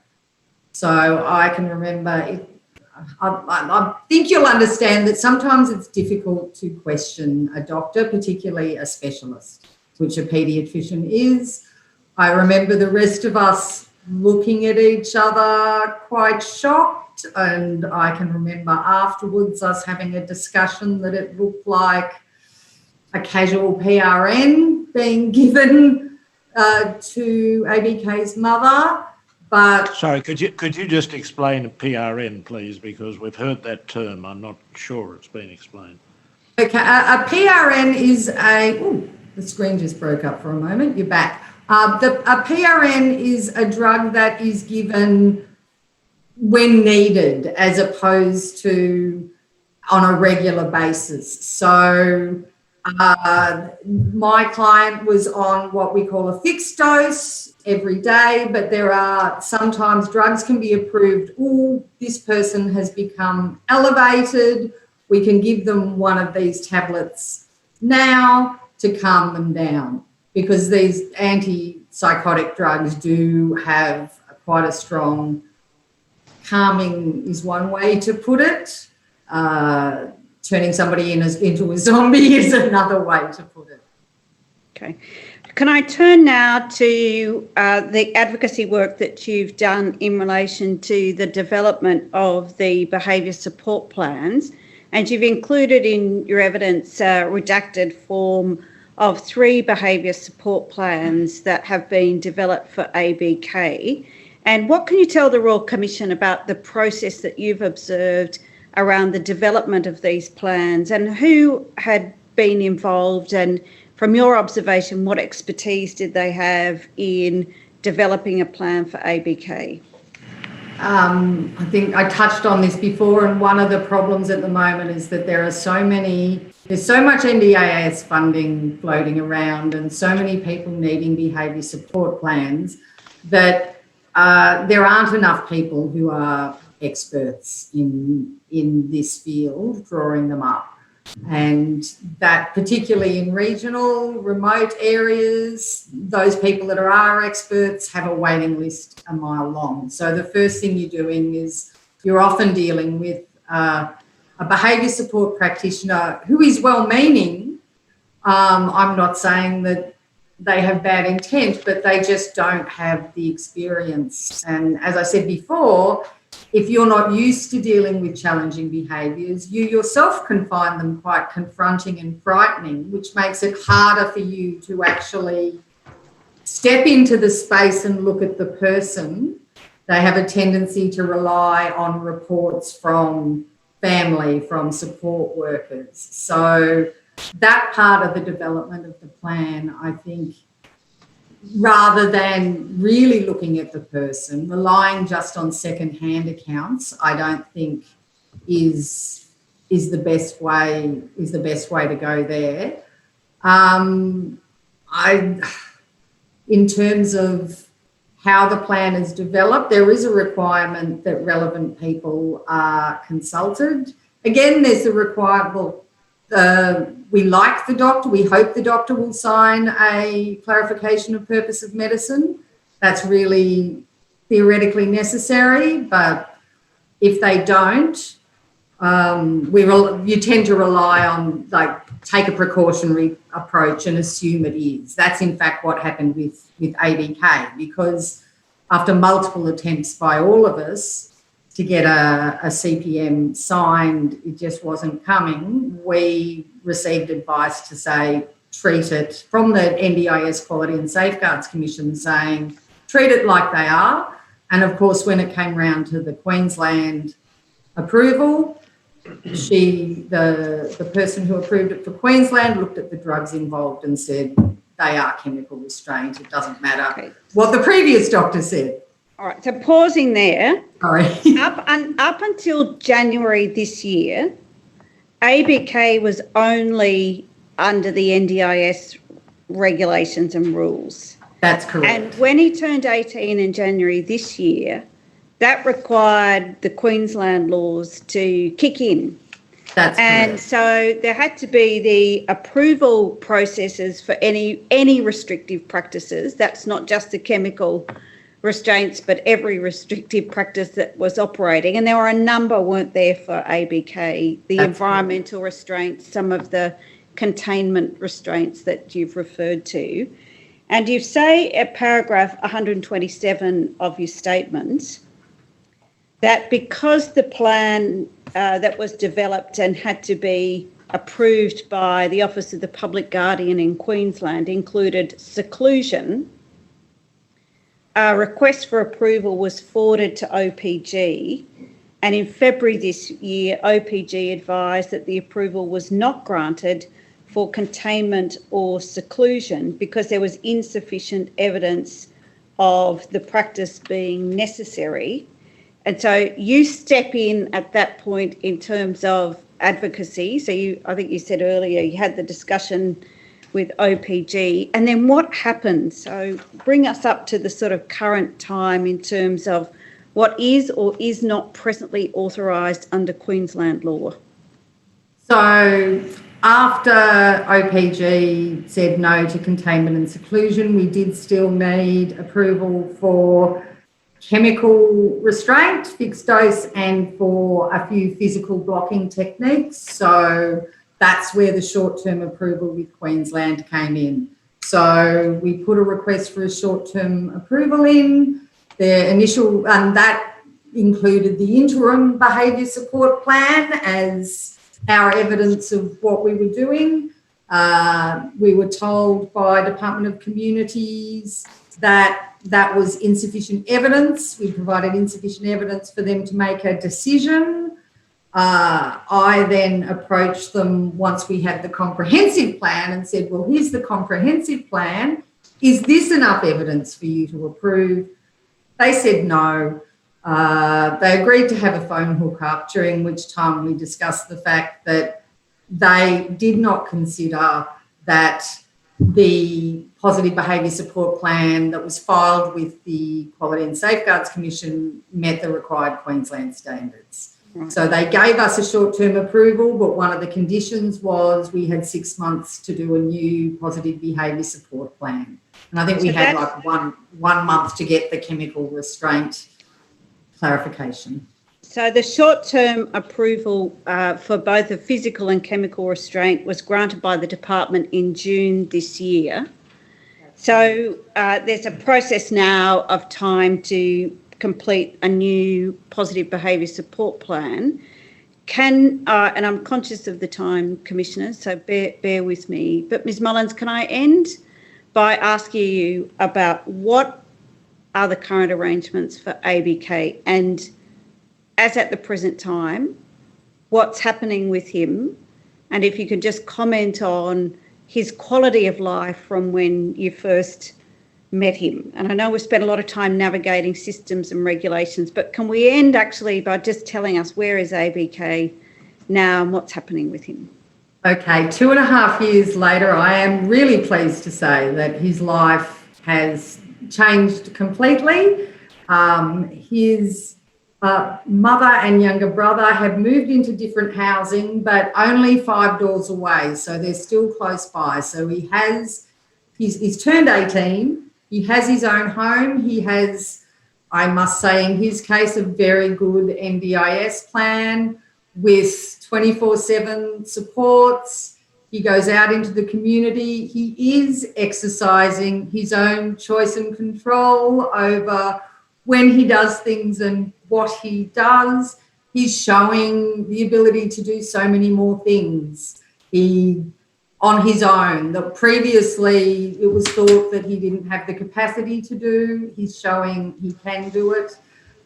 So we're really pleased. We've put him in touch with a new GP and a psychiatrist. We're just navigating getting him there at the moment, which is proving to be the biggest issue. But really, his life compared to when I started has turned around a lot. And frankly, if we can come back to the chemical restraint, there have been so many changes in his life that I think the next thing on the books is dealing with that. Because I know commissioners, I know you've been shown photos and that you will see that the one of him by himself, he's considerably larger than in some of the others. And we believe this is due to his risperidone. That is that one of the side effects is him putting on weight, and he really needs to, those issues need to be addressed urgently for his health. Ms Mullins, I know you've also included some very helpful suggestions in your statement from paragraph 160 and following for change, and the commissioners have read that part of your statement. But I might conclude your evidence here, and thank you very much for telling us about the journey ABK has taken over the past few years. And commissioners, that concludes the evidence. Thank you. I'll ask Commissioner Atkinson if she has any questions. No, thank you. No further questions, thank you. Can I ask you, Ms Mullins, you've referred to the improvement in the quality of ABK's life. In your assessment, have changes in the extent to which chemical restraints have been applied, or indeed that he's been administered psychotropic drugs, has that played a part in the improvement? There hasn't been. The last change that was made to his drugs was when he was being reported as too drowsy. So no, he is still, which was I think well over a year ago. So no, there've been no changes to the chemical restraints. It's been more about just him being given more choice. But I do believe that he, I'm not a doctor, but I would No, like... well, that's all right. I don't want you to go beyond your expertise. I thought you might have had a view about this based upon the experiences over the last year or so. But if that hasn't changed, that's fine. Thank you. So sadly it hasn't, and that's, as I said, one of the things that I think needs to happen. It needs to change soon. All right. Thank you very much for giving evidence, and thank you for your very detailed statement of 46 pages, which we have read. Thank you. It is very helpful. We appreciate your evidence. Thank you, Commissioners. A little bit of slippage, and I apologise for that. Could we have a short adjournment, say, for 15 minutes and come back at 11:55? Certainly. The Royal Commission is now adjourned.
The Royal Commission is now in session. Yes, well, we will now. I think we have Brisbane on the screen, so we shall proceed straight to Brisbane, if we may. Thank you, Commissioner. Commissioner, the next witness that we call today is Ms. Joyce Lynn Smith. Ms. Smith, thank you very much for coming to give your evidence. If you would be good enough to follow the instructions that my associate will give you, and she will administer the affirmation to you. Thank you. I will read you the affirmation. At the end, please say yes or I do. Do you solemnly and sincerely declare and affirm that the evidence you shall give will be the truth, the whole truth, and nothing but the truth? I do. Yes, please. Thank you. Thank you. Ms. Smith, it's correct, isn't it? Or can you tell the Commission your full name, please? I'm Joyce Lynn Smith. Thank you. And it's true, isn't it, that you provided a detailed statement to the Commission which is dated the 14th of September 2020? That's correct. And that statement you've had a chance to review recently? Yes, I have. And it's true and correct to the best of your knowledge? It is indeed. Commissioners, you'll find Ms. Smith's statement at Tender Bundle A, tab 24. There's some annexes to her statement at tabs 25 through to 29.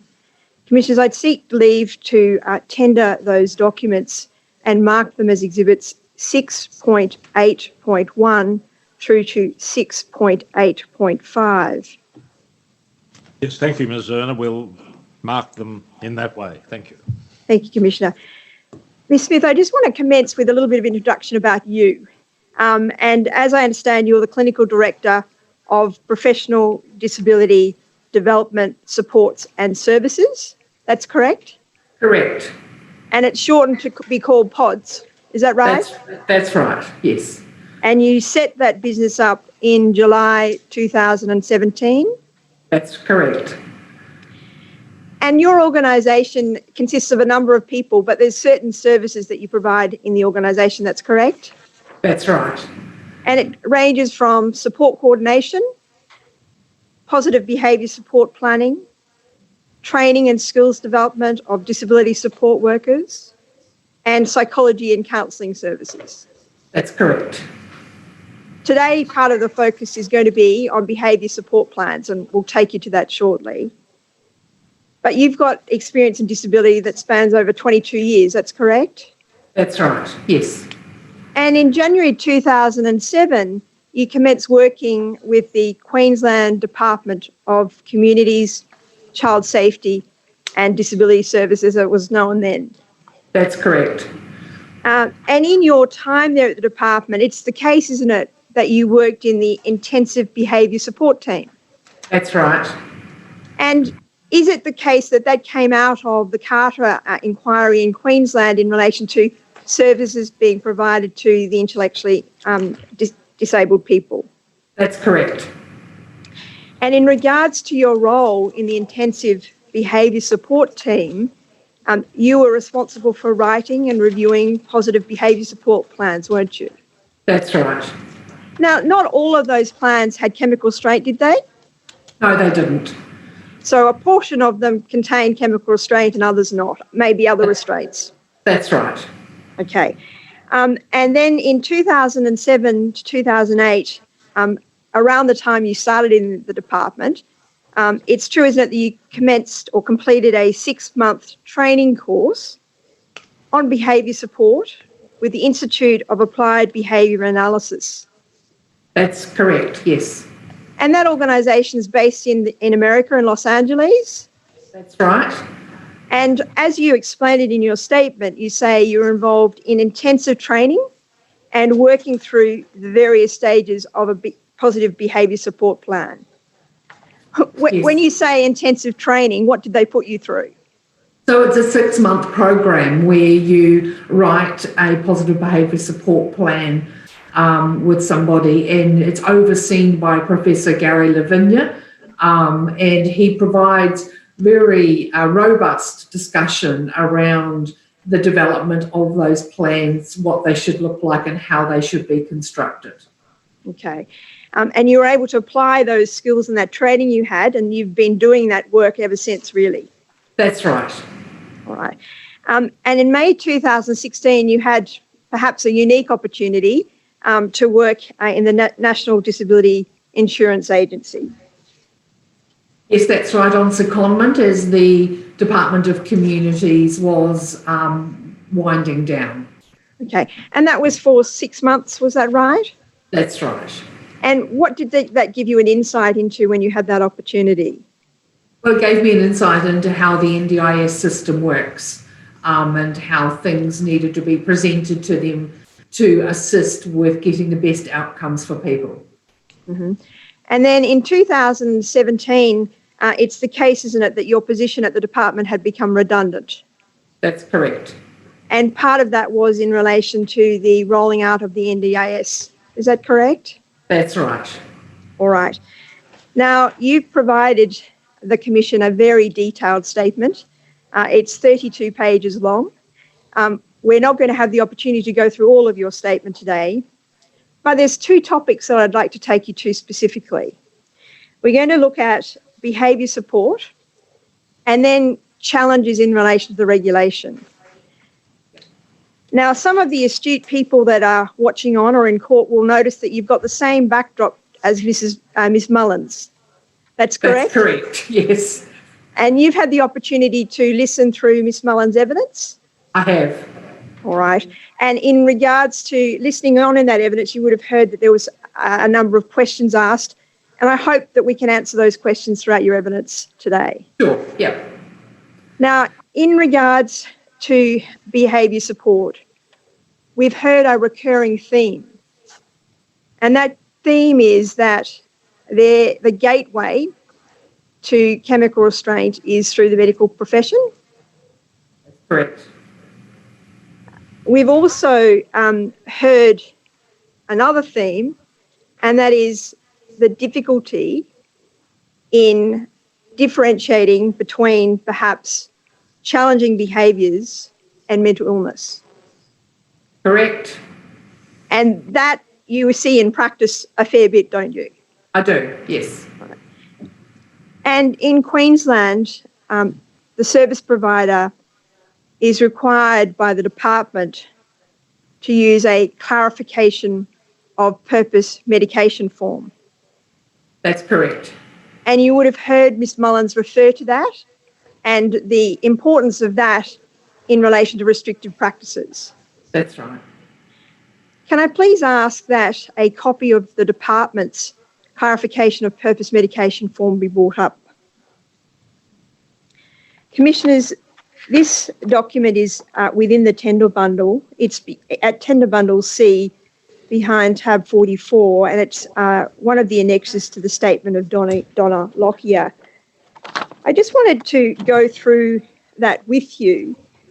You will recall that Commissioner Sackville referred to the NDIS restrictive practices behaviour support rules, and he referred to the definition in regards to chemical restraint. Do you recall that? Yes, indeed, yes. And that definition was that chemical restraint, which is the use of a chemical substance for the primary purpose of influencing a person's behaviour, but does not include the use of medication prescribed by a medical practitioner for the treatment of or to enable treatment of a diagnosed mental disorder, a physical illness or a physical condition.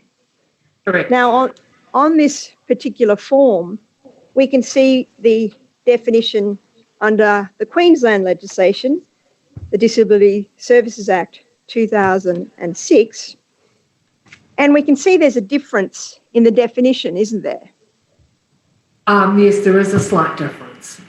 And that slight difference is that in Queensland, it refers to the primary purpose of controlling the adult's behaviour in response to the adult's behaviour that causes harm to adult or others. So there is a difference between the definitions in relation to chemical restraint. That's correct. That's right. All right. Now, in regards to this form, it obviously sets out the definitions At the top of the form, it refers to that term that we just referred to before of PRN, so as required, or a fixed dose. And then if perhaps we can go over the page, and this is the section that is required to be filled out by medical practitioners, that's correct? That's right.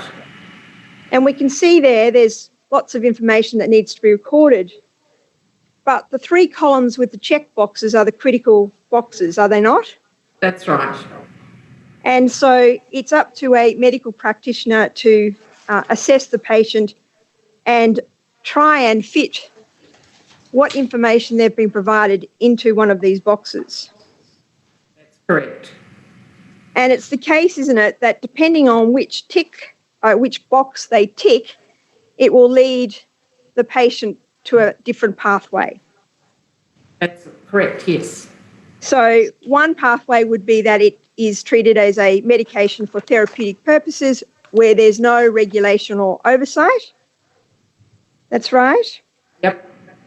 And the other being that if it is deemed as being chemical restraint, the regulation or the regulatory frameworks come into effect. That's right? Yes, yes. All right. Now, we'll come back to that particular form and how the challenges that you have had with that in regards to service providers as we go on in your evidence. So I just wanted to understand. So really the trigger is going to be that you get this form. The form has indicated, the doctor has indicated that the primary purpose is for controlling a person's behaviour. It therefore becomes a chemical restraint. Now, under the regulatory frameworks... I'm sorry to interrupt, but yes. I'd just like to clarify something which is yes, Commissioner. At present unclear in my mind. Ms. Smith, at paragraph 43A of your statement, you say that one issue is that because medical practitioners are not regulated by the State Disability Services Act, they are not required to complete a clarification of purpose of medication form. I'm a bit uncertain as to where the requirement to complete such a form actually comes from. Is it because of the requirement that is imposed on an NDIS service provider to get approval, and that's one of the conditions of approval, or is it something else? Well, when when the medication is suspected as for the primary purpose of controlling the person's behaviour, then that usually, or even if there's a question about it, usually people will seek advice from a behaviour support practitioner if they can, or from a doctor to clarify the purpose of medication. Yes, but why does the doctor have to fill it out? Well, it's part of the legislation. We can't assume why the doctor has prescribed the medication. No, I understand that. We ask if they'll complete it. I'm not sure where it's found in the Act or the rules, but no doubt we'll be able to find that in due course. Well, I don't know that it's actually in the Act or the rules, but it's part of the procedure that usually occurs to confirm. That's why I asked the question, Ms. Smith. Yep. Okay. Yep. Carry on. Sure. Ms. Smith, just picking up on that, is it your understanding that it's a requirement of the department in Queensland that one of these forms is completed when a person is deemed to be receiving chemical restraint? That's correct. All right. Now, I wanted to then lead on to behaviour support plans. Now, we've heard this morning of some examples of perhaps ineffective or not particularly of a high standard of behaviour support plans. Now, with all your extensive experience and the training that you've had, I'd like to focus on what is an effective behaviour support plan.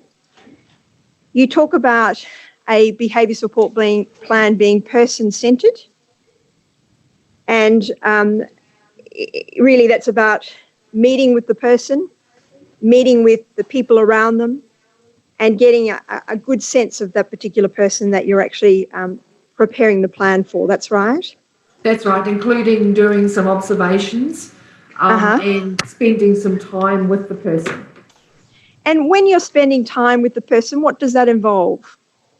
That depends on the individual concerned, but can be things like just going on activities with them when they go, I try to observe them in different situations, both at home and out in the community. Mm-hmm. And do you feel that it's important that you're spending different times or different periods with the person to get a true sense of their behaviours? And also a true sense of what their day looks like, because often one of the things that happens with behaviours, if people are bored or they're not being stimulated or they're in pain, then behaviours can occur. So that's some of the things we're getting a sense of. All right. Now, in paragraph 80 of your statement, I don't need to take you there, you refer to the model at the Centre of Excellence that perhaps wasn't as person-centred as perhaps what your practice is. Is that right? That's correct. Now, the Centre of Excellence was set up again out of the Carter Inquiry, that's correct? That's correct. And it was set up for research development, training, and to improve services to people with a disability. That's right. Now, just is there different schools of thought in relation to practice of behaviour support plans? I guess from my point of view, the IABA model would be what I would consider the gold standard.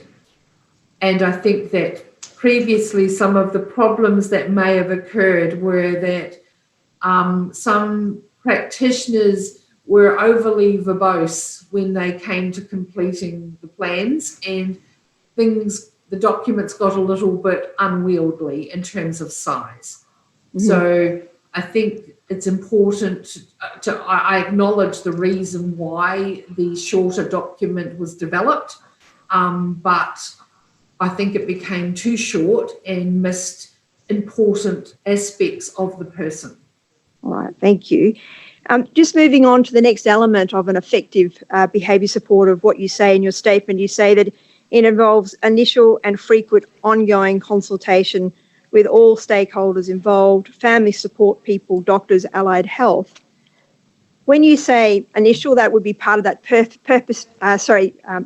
person-centred assessment, that's correct? That's right. Just in relation to the ongoing and follow-up, can you just explain how that works? Well, with what the work we do, often through stakeholder meetings and regular team meetings with the support workers themselves, all of those things we catch up around the changes that are happening for the person, but also the data collection feeds into how that the person's travelling. And so that all of that, what should happen is that the more a positive behaviour support plan is implemented, you see a reduction in the behaviour of concern. Okay, and I'll come to that in a moment. Ms. Smith, can we just go back a step again so I can understand it, others may well understand it already. How do you come into this process? What's the start of getting a support plan that you formulate? How are you asked to do that? So that usually comes through the NDIA or in terms of somebody doing a self-referral or a family member doing a referral or a service provider doing a referral. Why would a service provider do a referral? Because something may have changed for the person where they're aware that, for example, they may have been prescribed chemical restraint at their last visit to the doctor, and so then the service provider may request some assistance. But how could they administer a chemical restraint prescribed by a doctor as a chemical restraint without a support plan being in place in the first place? Well, often the referral to the doctor is what starts that process off. So usually it's not identified that it's chemical restraint until the person starts on the medication, and then you have time frames to meet in terms of interim plans, etc. Yes, thank you. Just picking up on that, Ms. Smith, is that in relation to those short-term orders that Ms. Mullins was talking about earlier? That's correct. So there's an interim measure put in place if the medication has started and is a chemical restraint. That's correct. All right. So in developing this plan, I just wanted you refer to proactive and reactive strategies to attempt to prevent behaviours of concerns. Can you just briefly give us some examples of the sorts of strategies you would put in place? Well, you document things that would give support workers some clear idea about how to work with the person. For example, don't use the word no, because sometimes people don't like the use of that word. They've heard it a lot. They don't want to hear it anymore. So a support worker in that situation shouldn't use that word. And there may be a way that to get them to do something to prevent behaviour, you may ask them to do a non-preferred activity and then a follow-up with, and then we're going to go and do a preferred activity, whatever that might be for that person. So it's really around the person and what works and doesn't work for them that you give support workers strategies so that they try to prevent getting in a situation where there is behaviour of concern. Mm-hmm. And once you've identified those proactive and reactive strategies and they're incorporated into that behaviour support plan, is it your role then to assist in the implementation of that plan? Yes, it is. So how does that work? So we will have identified through the data that we've collected from the service provider different skills and things that people need to learn so they don't need to display behaviour of concern to get their needs met appropriately. But also it's about a look at quality of life. So we look at somebody's quality of life and what could improve their quality of life so that they have a more fulfilled role in the community and outside for them that help so they don't need to display those behaviour. Mm-hmm. And in regards to the implementation of the plan, the people working with the person with a disability become critical, don't they? They do indeed. Very important to have them being consistent. And it may be family, but when you say consistency, I assume you're talking about support workers? I'm actually talking about everybody, family as well as support workers, anybody who interacts on a consistent basis with the person needs to understand how they need to interact with the person appropriately. Okay. And part of that is that you would provide some training to, for example, support workers in regards to those strategies? Absolutely, yes. Now, I want to come back to the data collection because you said that data is critical. That's the bent I got on your evidence is that it's a critical element of this process. That's right. And when you're talking about data, it's the case, isn't it, that you're looking at incidents that occur over a period of time? That's correct. And it's the case that you are asking those support workers to monitor the effectiveness, so to speak, of the strategies you've put in place by identifying the reactions, for example, if there's an incident or there's an adverse behaviour, etc. That's correct. So when you've got that process in place, what happens when you get that data? So you input the data and depending on how often the stakeholders are meeting or the service providers are meeting, you update that data and give it to the service provider so that they have a clear indication of how things are travelling. And you can also provide that information to the doctors and GPs because that can help them inform any medication changes that they may make. Mm-hmm. Right. Because you can see the changes in the behaviour, whether there's less or more behaviour when medication changes. Mm-hmm. Now, can you give the commissioners an example of that in practice in the sense of a time where you've collected data? I may go to your case studies later, but I'm just thinking of a quick example in regards to data collected, feeding that information back to support workers and a change in behaviour. So we had a situation where over 2 years we gathered data for a particular person and we could tell the service provider that on Wednesdays, and sorry, I can't remember the percentage, but on Wednesdays it was pretty significant. Around the 3 o'clock mark, there would be a behaviour of concern. So that was when that led us to believe that those particular support workers who regularly did those shifts together potentially may be having a conversation about the person that they could overhear.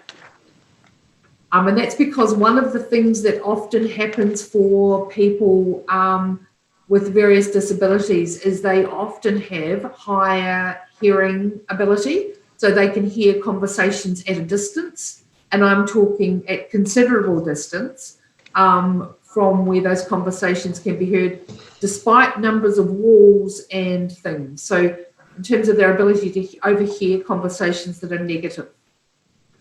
So he was overhearing those conversations. We had a conversation with the service provider and suggested that they needed to make the support workers aware that he was not responding well to those conversations they were having. Mm-hmm. And the impact of changing that strategy? Well, Wednesdays at 3 o'clock isn't such a bad day anymore. All right, thank you. In your statement, I don't need to take you to it, but you make a reference that under the NDIS behaviour support rules, and I'll annotate that to that term, that a positive behaviour support plan is to be reviewed every 12 months. And you have a view that that's perhaps too soon because there's needing time to implement the plan. Can you just explain what you mean by that process and perhaps what you see as being an alternative or a solution? Well, I see that, in terms of being a person-centred approach, you can't just have a whole lot of strategies that you lump on top of a person with a disability and expect them to be able to take it all on board at once. And so needing a sufficient amount of time to successfully implement a plan, in my opinion, needs to be included in that. I'm of the opinion that maybe a plan should be done for approximately every 2 years rather than every a year. And so that, but throughout that time, you should be able to demonstrate the implementation of the plan, how that's progressing, and also how the behaviours are going in relation to the implementation.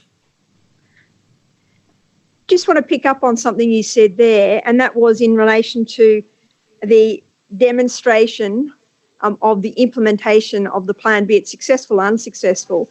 Currently, is there any requirement to show that we've put this plan in place and that it's been effective or not?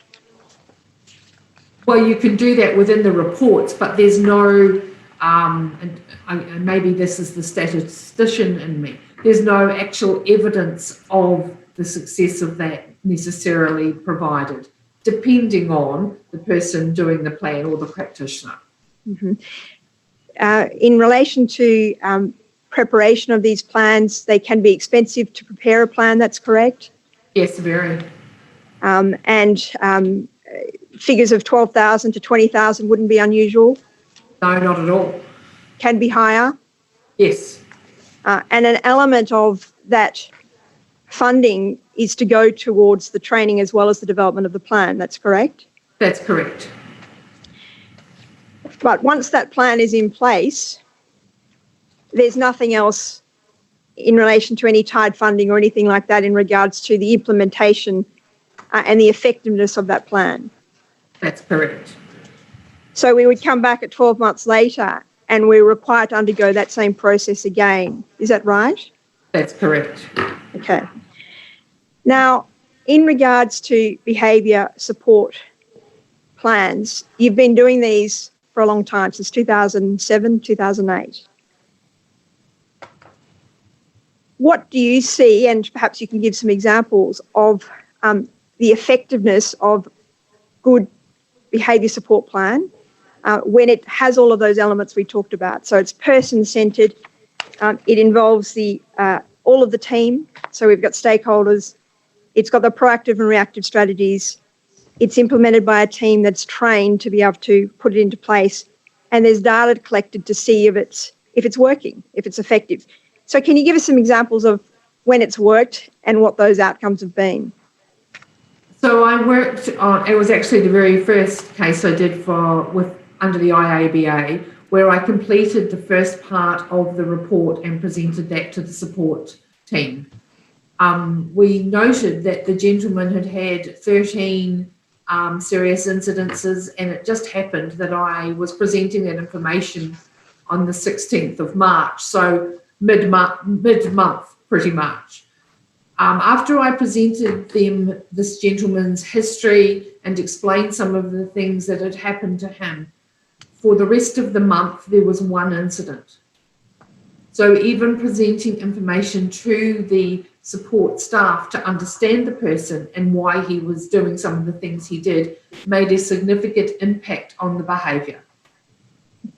In terms of other instances, in terms of the full implementation of a plan, I have a gentleman who was initially identified, he was at the notice of the courts on a suspended sentence for aggressive assaultive behaviour, and he's worked himself all the way through having a positive behaviour support plan implemented to the point now where we've done an anger management program with him, which was part of the positive behaviour support plan. He can now identify his emotions, and in terms of his anger, we've measured pre and post testing, and his anger management is now within the normal range for somebody of his age. This gentleman had previously been in the receipt of quite a lot of trauma during his childhood, and that's frequently something that affects people's behaviour as they get older. He's now addressing some of that trauma through EMDR therapies, and very pleasingly is now playing hide and seek with his support staff, and recently used his skills that he'd learned to calm down an anxious support worker, which just goes to show exactly how far this man had come when he had a 98% receptive communication difficulty. So he didn't understand much previously of what people were saying to him. As he's worked his way through the process, he now has a far better receptive communication ability, and obviously he's in the best place he's ever been in his life. Thank you. You say in your statement that there's been instances, and that may be an example of that there's no further interaction with the justice system because of putting in those behaviour support plans and the strategies that you've talked about. Yep. I guess the big question, particularly for this... Ms. Durness, sorry to interrupt. Could I just ask about, you mentioned EMDR therapy. Is that my understanding of the acronym, and what does it mean? Thank you. So it's eye desensitization movement, and I'm sorry I can't remember what the R stands for. I do apologise. But it's a type of therapy that has really good effect with people with disabilities who have been subject to abuse or trauma of some kind, to help them process what's occurred. Thank you. Ms. Smith, I guess the really big question for this hearing is, from your experience implementing an effective behaviour support plan, does that reduce the need for chemical restraint or reduce chemical restraint in these people? Yes, indeed. Again, can you give me a brief example of a person that you've worked with that there has been a significant decrease or a ceasing of the chemical restraint? So along similar lines was a young lady. This is not in any of the evidence I've given previously, but with a young lady was was subject to chemical restraint, and the doctor really used his behaviour support practitioner to best effect to monitor reductions in medication as he slowly withdrew her from medications she'd previously been on. So that was implementing the plan, then giving him the data and the information so he could see what was happening as he slowly reduced the medication. Thank you. Just on that particular point, and it's something that's occurred to me from your earlier evidence, when we went to that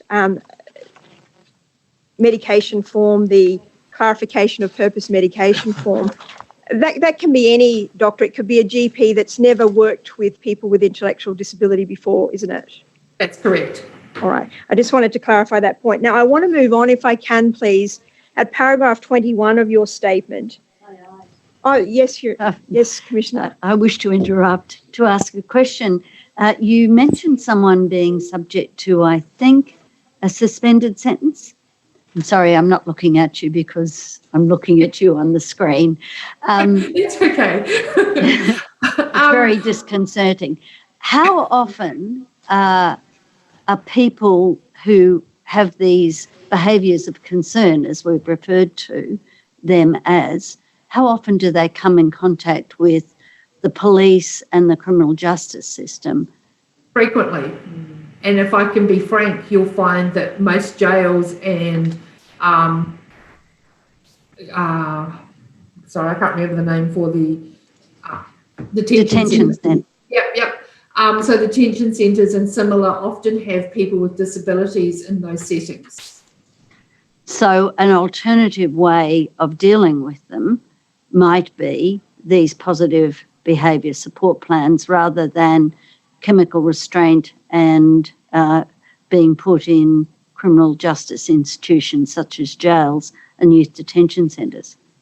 Well, it's been my experience that usually people with disabilities have been missing large pieces of information to know what is and is not appropriate in particular situations. Can I give you an example? Yes, please. So a gentleman that I know, I asked him, he got a really good communication system that he hadn't previously had. And I asked him why he was targeting his mother. And he told me that my mum hurt me. And I asked him what he meant by your mum hurt me. He said, when I was little, mum made me do exercises. I asked him if he was referring to the fact that he'd had to undergo a lot of therapy and be put in standing frames, etc. And he advised me that he was. I had a big conversation with him around the fact what a mother's love entails and the fact that that his mum would never have liked him doing that stuff, but she knew if he didn't do that, he wouldn't be walking. So I said, while you think your mum was punishing you, she was actually doing the best thing a mother could possibly do to help you. Okay, so one of the advantages of the positive behaviour support plans is not only for the rights of the person, but actually to improve their relationships with other people whom they might otherwise physically harm. Exactly. Because they've misunderstood what's been going on for them. Yep. Thank you very much. Thank you. Ms. Smith, this picks up on a question that Commissioner Sackville asked you just in regards to how you're engaged. At paragraph 21 of your statement, you refer to that you're engaged when the funding is allocated for support coordination as a person's NDAS, so that's support coordination. But then you say that I'm often engaged after families have made several attempts to locate appropriate service providers to provide support for the person concerned. Can you just give some insight into what the issue is? So in terms of, perhaps I'll use ABK's example from Joanne Mullins earlier. So I became involved because they couldn't find a service provider who could work effectively with him. And that service provider didn't have the necessary skills and were pretty keen on having some pretty full-on restrictive practices involved, not understanding that they didn't have the skill set or they needed the training to be able to have the skill set to work with that person. And in his case, he'd actually been through 2 service providers when I became involved because they didn't know how to manage behaviours of concern. So there are some organisations who specialise in managing people with behaviours of concern, and there are some who have no clue how to go about it. Can I ask you a question then in relation to behaviour support plans? Have you come across the scenario where a behaviour support plan has been developed by someone perhaps who's not as experienced as you, and you've had to redo the plan. Yes, that's correct. And so the difficulty of often, and I actually don't have a degree, but obviously have training and experience. And often some of the people who are involved in this do have degrees, but have never worked hands-on with somebody with complex and challenging behaviour.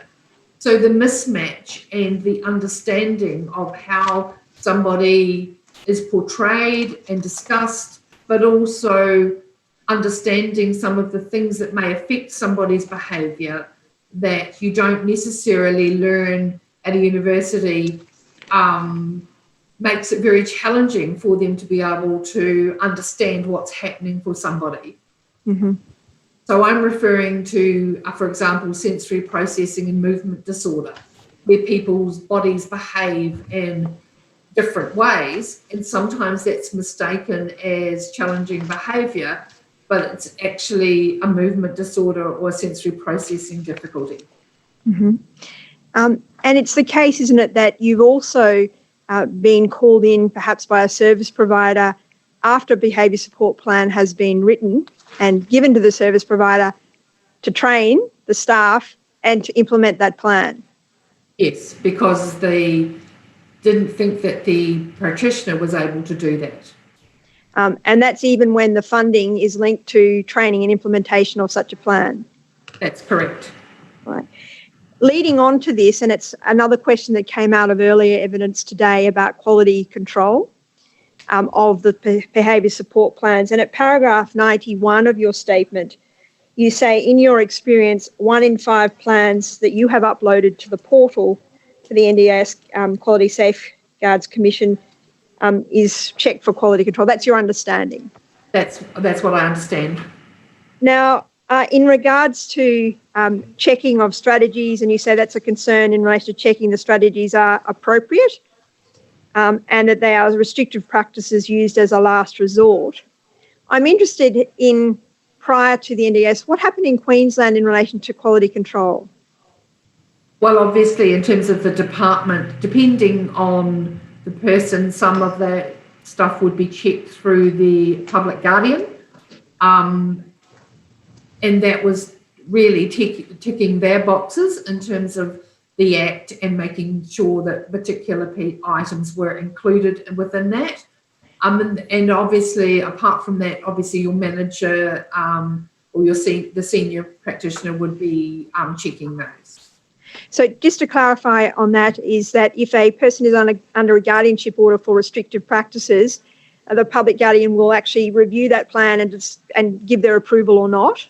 So they're reviewing that in detail? When there's containment or seclusion, that was the level that it went to them. When it became chemical or physical restraint or restricting access to objects, then it would depend who was appointed as the decision maker for those things. Sometimes that was the public guardian, sometimes that would be a family member. All right, thank you. And you said a manager, so it's the case that there was a lot of behaviour support plans prepared within the department. That's right. And it's the case that some of that's still happening if they're not NDIS funded. Is that correct? Not to my knowledge, but I understand a lot of it's done in kind. All right, we can clarify that. Okay, now what I'd like to do is just move on to the next topic, which is regulation and the challenges you've faced. Now, Ms Mullins has covered a number of these gaps, I think you call them in your statement, in relation to the regulation. There's 2 I just want to look at briefly. One is the invisible group, and I'm going to take you to something in a moment. And the second is in relation to the doctors, and we've been talking about the regulatory framework and doctors as well. Now, if I can please ask for Ms Smith's statement at paragraph 49 to be brought up on the screen, please.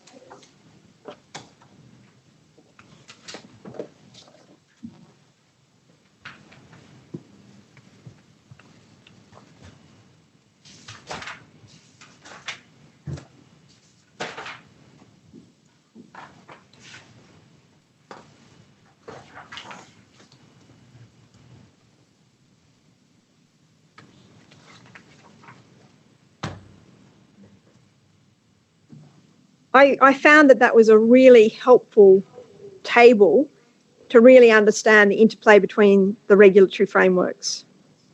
So what you're saying there is that for children under 18, obviously the Queensland framework doesn't apply, and if they're non-NDIS, it doesn't apply, and I'll come back to that shortly. But there's a number of gaps, and the gaps for the adults is in relation to no disability services and non-NDIS participants. So in those situations, is it your understanding that there are people on chemical restraint that don't fit into any of those categories? Potentially, yes. Okay, and do you know for sure, or is it just something that you understand? Something I understand. Okay. Now, in regards to those particular people, is it the majority of people in Queensland, when the NDIS funding came in, that were under the regulatory framework in Queensland became under the regulatory framework of the NDIS? Correct. And that in itself presented some challenges in regards to the differences in the frameworks. Is that right? That's right, yes. And can you just very briefly just give us a couple of examples of those challenges for you? Some of the definitions are slightly different. It would be really quite good for us if the legislations were the same for both federal and state legislation. And obviously in terms of their application. So when it didn't apply to children under the age of 18 for the Queensland framework, but does apply under NDIS, that was a little more complex as well. Mm-hmm. All right. Just in regards to the regulatory framework and not applying to doctors, it's been canvassed so far today already, and we've heard something yesterday in regards to that. Can you give us some practical examples in regards to the challenges you've had in regards to your liaison with medical officers in regards to chemical restraint and the regulatory frameworks? I have seen situations where medical professionals have what I will describe as adding a diagnosis to somebody rather than have it noted as managing behaviour to avoid that aspect. And obviously that really deeply concerns me. I've seen situations where a GP has refused, not a GP, it was actually another senior medical practitioner refused to sign a chemical restraint medication, even though we showed them evidence that it was chemical restraint under the NDIA for risperidol. And even that person described it as to manage their behaviour, but absolutely refused to put it down on a clarification of purpose and medication form. Mm-hmm. So that's the different scenarios. And doctors are wonderful and are happy to complete it and then take an active interest in what's actually happening for the person seeking information on a regular basis. Mm-hmm. And in regards to, are you attending these consultations? Do you have the opportunity to attend them? Yes, I do. And I'm just wondering, in regards to the knowledge of different practitioners and experience of working with intellectually disabled persons. And that's very ad hoc, can I say? And there are certainly some doctors who specialise in working with people with disabilities, and there are some who are not as open to that kind of work. So that makes it quite difficult in itself. And there are some who are outstanding as far as that goes. But the other thing they often don't recognise is the importance of CHAP assessments. So CHAP stands, because I know you're going to ask, Comprehensive Health Assessment Program. And that is one of the starting points from my point of view for all positive behaviour support plans. That part of that is being a good detective and making sure that pain is not part of the problem for the person and why they're displaying the behaviour that they are. that was something I was going to pick up on. We've talked a lot about behaviour strategies and the person exhibiting the behaviour, but the starting point has to be that assessment to work out what's causing the behaviour. Yes. And is that part of that person-centred approach and the liaison with the stakeholders to work out what is the cause of these behaviours?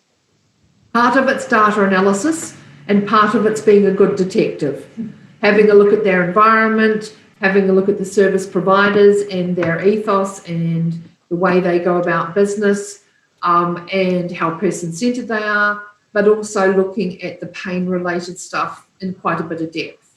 Mm-hmm. And for that to happen, it's the case, isn't it, that there has to be a collaboration between the medical profession and, for example, a behaviour support practitioner to work out what's the cause, and how can we try and fix the cause, if that's the right way, or put strategies in place to manage the cause. Absolutely. All right. Now, I'm conscious of the time. I just want to go to the scenario where we looked at that table and the invisible persons. And in Queensland, prior to the NDIS, there was no regulation in relation to chemical restraint. That's correct? Well, there was for that, but not for children under the age of 18. Thank you. So those children under the age of 18, from your experience, were any of them undergoing chemical restraint? Yes. So that's certainly become very clear with NDIA and doing positive behaviour support plans that have been funded by NDIA when we've worked in the child safety space in particular, where we've struck a number of children who are on chemical restraint, and obviously that's fraught with its own challenges. All right. I'll come to that in a moment, but just in regards to not having that regulatory framework around chemical restraint, and you go to some detail in regards to the challenges you've had with paediatricians in Queensland in this particular area. Can you just very briefly just explain what the challenge has been in relation to paediatricians?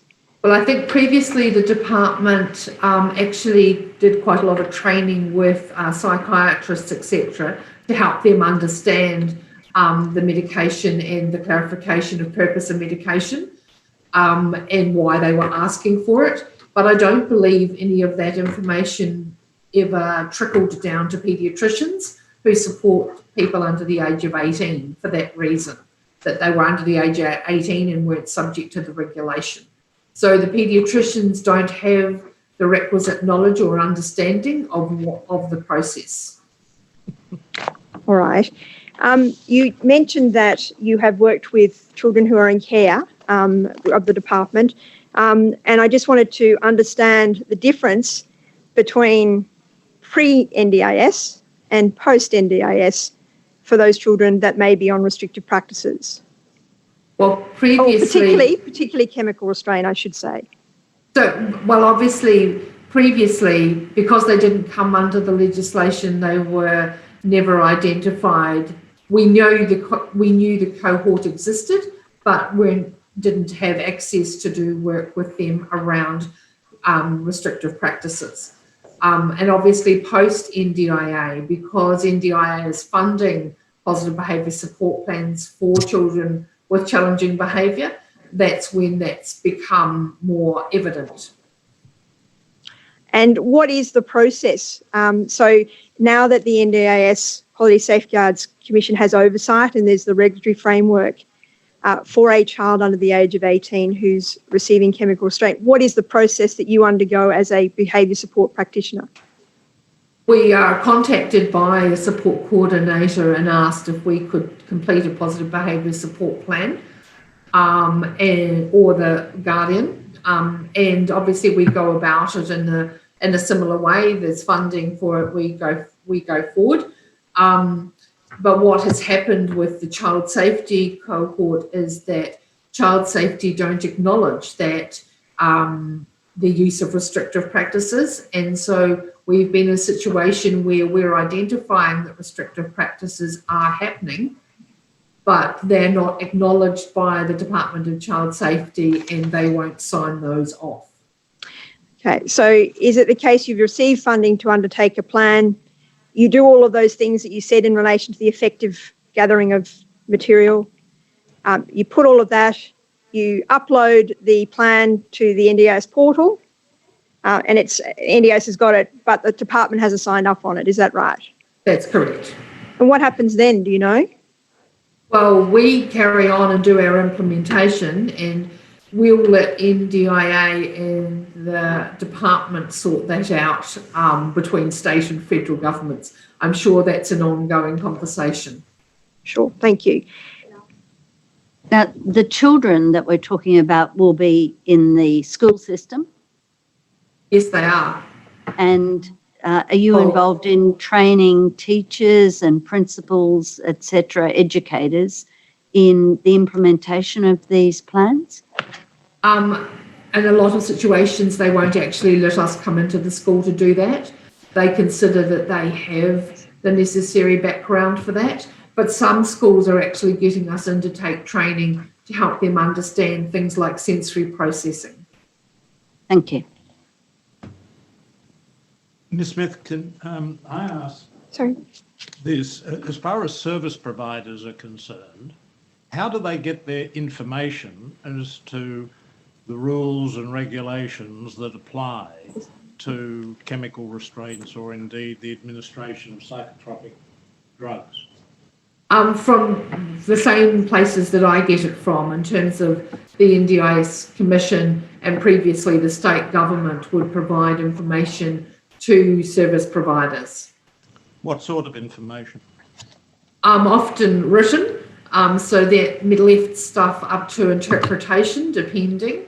For example, the interpretation around physical restraint can be quite interesting depending on who's involved in that discussion. So this documentation provides in simpler language the way the legislation or rules operate, is that what it does? Yes. To which my response would be, it's not an easy task. No, it's not. And I've been trying to find my way through the interaction of the NDIS rules, the state legislation and various other provisions, and it is complex, to say the least. Yes, that's correct. Do you think you understand it? I think I've probably got a better handle on it than most. Which suggests that most don't have a good handle on it. Yes, I agree. Yeah. Can I ask you another question? Is it your understanding that a behaviour support plan is not really about changing the behaviour of the person with disability, but rather understanding why that behaviour occurs and then focusing upon the factors that cause the behaviour? Is that a fair description? That's a fair description. Our thing is you need to change often the behaviour of the people around them. Rather than the person with a disability. Yep, and teach them the skills that they need to know. Which in a couple of sentences are? Often improving communication systems, improving quality of life, and teaching things like managing emotions. Yes, thank you. Hey. Commissioner McEwin, I think the Commissioner McEwin has a question. Thank you. Ms. Smith, when you were talking about behaviour support plan, and it was your view that many of these plans are not person-centred, and you stated that it was your view that plans should be reviewed every 2 years rather than the standard 1 year as it appears to be. What is your rationale for why you believe there should be a longer period between reviewing plans? Because you have to move at the pace of the person that you've written the plan for. You can't just wholesale go in and change a whole lot of things and teach somebody a whole lot of things all at once. It has to be a think big, start small, move slowly, grow program. All right, I might just ask you then, hypothetically, if behaviour in 6 months changes dramatically, and it's clear, perhaps to you, that something is not working, then are you suggesting you would wait for 2 years to review that, or is there some mechanism where you can implement other things in between? You can certainly, a behaviour practitioner would use their data to have a look and see, and if things are not happening, then you would make adjustments and what I will describe as tweaks that are appropriate to try and get things on track, because maybe there's been a misjudgment in the way the person learns or any other possible scenarios. So you make those tweaks as you go along and then incorporate that in the bigger document later on. Thank you. Can I ask, Matt, sorry. Yes, Commissioner Atkinson. Thank you. You were talking about you have to affect the behaviour of people around the person with disability and a number of other things about the environment. But in the end, is the success of the positive behaviour plan assessed by reducing the behaviours of concern without the need for chemical restraints? Exactly. Or with the master plan of the person having a drug reduction program, so that all of the things are in place that they don't need to display the behaviour, and then a drug reduction program so that the chemical restraint is removed completely. Thank you. Ms Smith, I'm just about finished. The last thing I wanted to just touch on, and I think it's been picked up in your evidence, is that you've got concerns in regards to training that's happening with behaviour support plan practitioners and also with support workers. That's correct? That's correct. Now, the commissioners obviously have the benefit of your very extensive statement. You've certainly challenged us today and prompted a number of questions and thoughts about this area. I just want to finish on in regards to behaviour support plans. It's the case, isn't it, that you are looking at strategies to be able to assist this person have a better quality of life? Absolutely. To try and reduce restrictive practices? Absolutely. And it's not about the person being at fault, but it's about putting systems in place to support those people. Exactly. Commissioners, that concludes Ms Smith's evidence. Thank you, Ms Erner. Thank you, Ms Smith, for your statement, your detailed statement, and for giving evidence today. It has been very helpful. Thank you very much. Thank you. Ms Eastman, is there anything we need to do? No, Commissioners, if we can adjourn and start again at 2 p.m. Yes, let us start again at 2:02 p.m. The Royal Commission is now adjourned.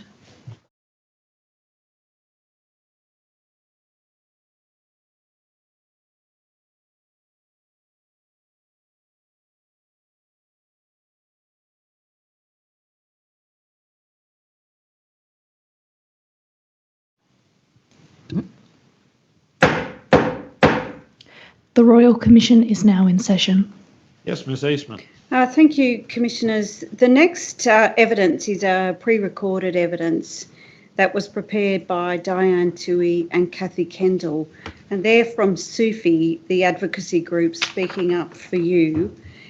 Commissioners, the pre-record video takes about 20 minutes, and Commissioners, could I ask you to receive the recorded video as part of the evidence? It's behind in Tender Bundle A. It'll be placed in tab 31, and if it can be marked 6.9.1.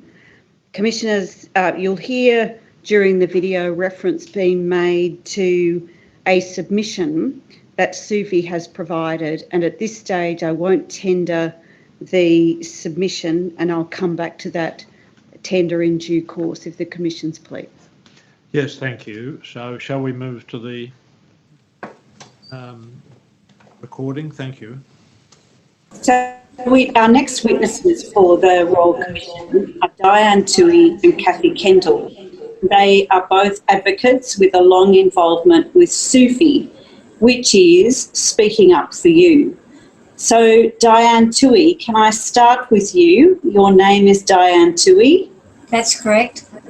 And the evidence that you'll give to the Royal Commission today is based on a submission that you prepared with Ms Kendall. Is that right? That's right, yes.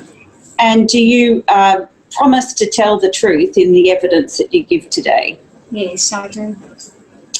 Now, Ms Toohey, you've been involved in both a voluntary personal and a professional advocacy role for over 30 years. That's correct. And you've advocated for your son to be included in mainstream schooling from preschool through to his high school graduation. That's right. And you've been the coordinator and manager of SUFI for 26 years. Yes. And your role as manager means that you're responsible for the overall management and the day-to-day operation of SUFI as an efficient, effective and accountable social advocacy organisation. That's correct. Can I next turn to Kathy Kendall, who's sitting next to you? So you are Kathy Kendall? Yes, that's right. And your evidence is based on the submission that you prepared with Ms Toohey, is that right? Yes, correct. And do you promise that the evidence you'll give to the Royal Commission will be the truth? Yes. Now, you have a bachelor's degree in health science and you've completed some full-time coursework in a Master of Public Health and Hospital Administration, is that right? Yes. And you have sat on a number of health practitioner boards and you founded and managed the Health Consumers Network. Yes.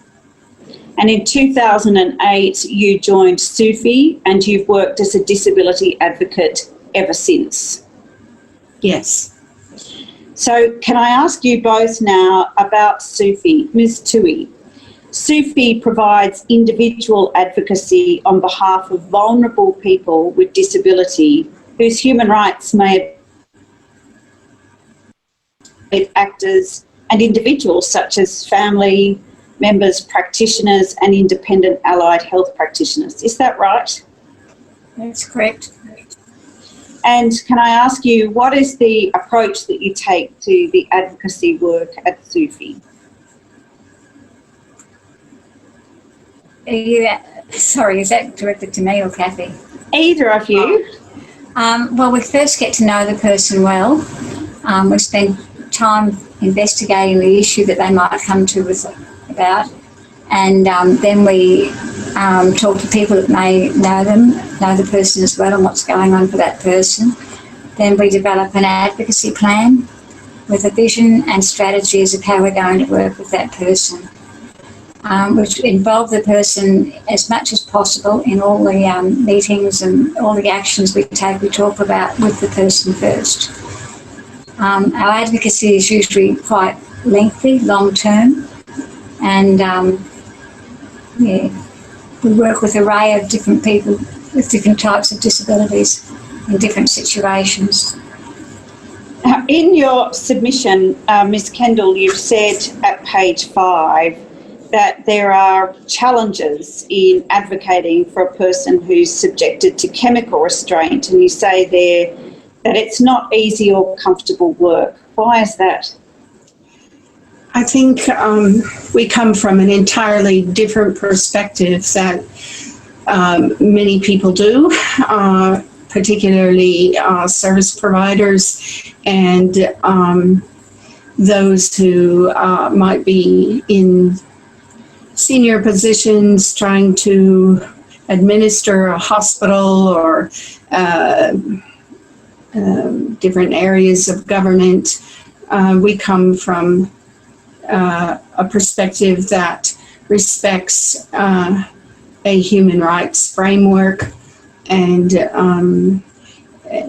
often while there is lip service paid to those principles and legislation, often we find that we're up against a standing culture that sometimes reacts very differently. And Ms. Toohey, in the submission at pages 6 and 7, you identify 3 key challenges. The first is getting access to the person that you're advocating for. Secondly, getting access to incident reports. And thirdly, obtaining information about your client's medications. Can I ask you to briefly comment on each of those 3 challenges? Many of the people that we work with live in isolated and congregated living situations, so in group homes or in locked facilities. So the physical environment, it's not easy to just go knock on the door and say you're here. Most of those people are under guardianship, and in some cases we have to get authority from the guardian to actually advocate for the person, and that's not always easy. And I think that there's a culture of closeness in some of those group homes, and I think there's a level of apprehension that somebody's coming in to see what's happening. So, yeah, there's often lots of barriers put up as to why we can't actually meet and see people. And what about getting access to incident reports? A lot of services regard incident reports as internal documents and don't give us access to them. So we can sometimes go to a QCA hearing and not even be aware there's been any incidents happening, and all of a sudden there's a big list of incidences that the service will bring up and argue as to why the person has to remain under restricted practices, and we haven't even been given access to those incident reports to know what's been happening. Incident reports are written by service providers and they're very one-sided, and I don't think that they tell the story that what's really happened in the house. And that the person sorry, go ahead. The person involved in the challenging behaviour that the incident report is about would rarely get an opportunity to be able to have a look at the incident report or give their own perspective. And in your submission, you talk about chemical restraint and behaviours of concern, and you look at and explain from different perspectives, from the person with a disability, family members, service providers, doctors and pharmacists. Based on your very long experience and advocacy in the area, what are the key concerns that you have identified about chemical restraint for people with behaviours of concern? Well, from my perspective, a decision to use chemical restraint should be a highly transparent process, but we don't find that that's the case. It should be a well-planned process where the service provider has already spoken to the family about it, about the need for restricted practice and chemical restraint. The service provider should seek an expert advice who can weigh up whether the benefits or the disadvantages, which way it should go. And they really should give a written statement to the family in a prescribed, there's actually a form to explain why there is a need for chemical restraint. But often we find that service providers can approach medical practitioners directly and request a chemical restraint to help them in caring for the person. Often the doctors are all too willing to go along with whatever the service provider wants. They want to help the service provider. And so a psychotropic could be prescribed if there is definitely no mental illness. We have doctors who are prepared to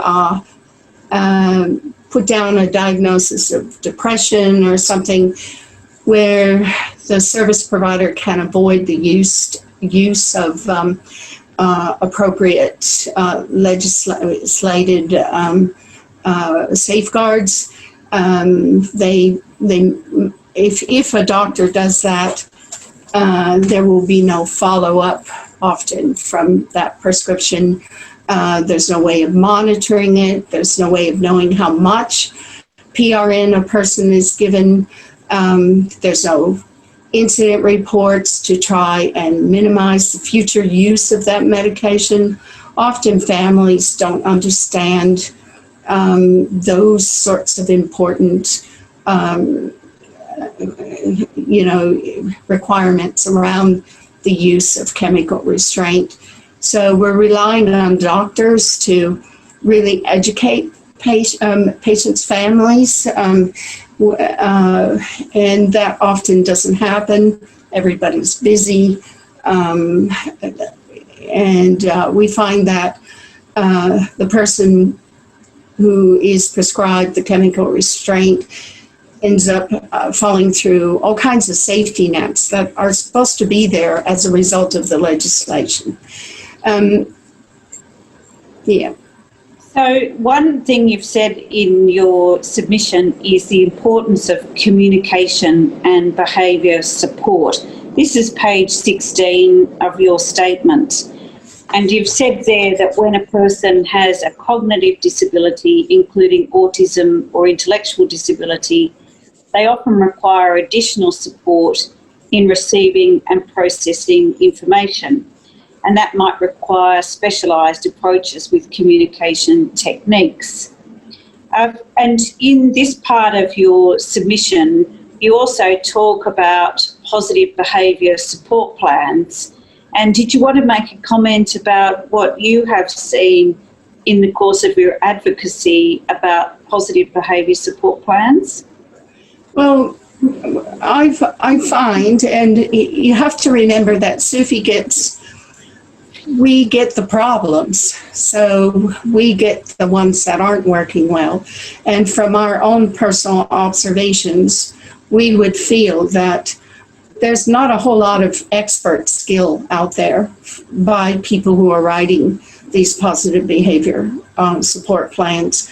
They're often over-prescribing strategies that focus on the challenging behaviors rather than a proactive approach where the environment is being looked at and redesigned to help ensure that there's no need for restrictive practices to be used. But we have support plans that aren't usually followed because there's poorly skilled staff. They're not trained, they don't stay very long, and so people have different ideas about how to handle certain situations. So even if the plan had a chance of being written well, often they're not implemented well.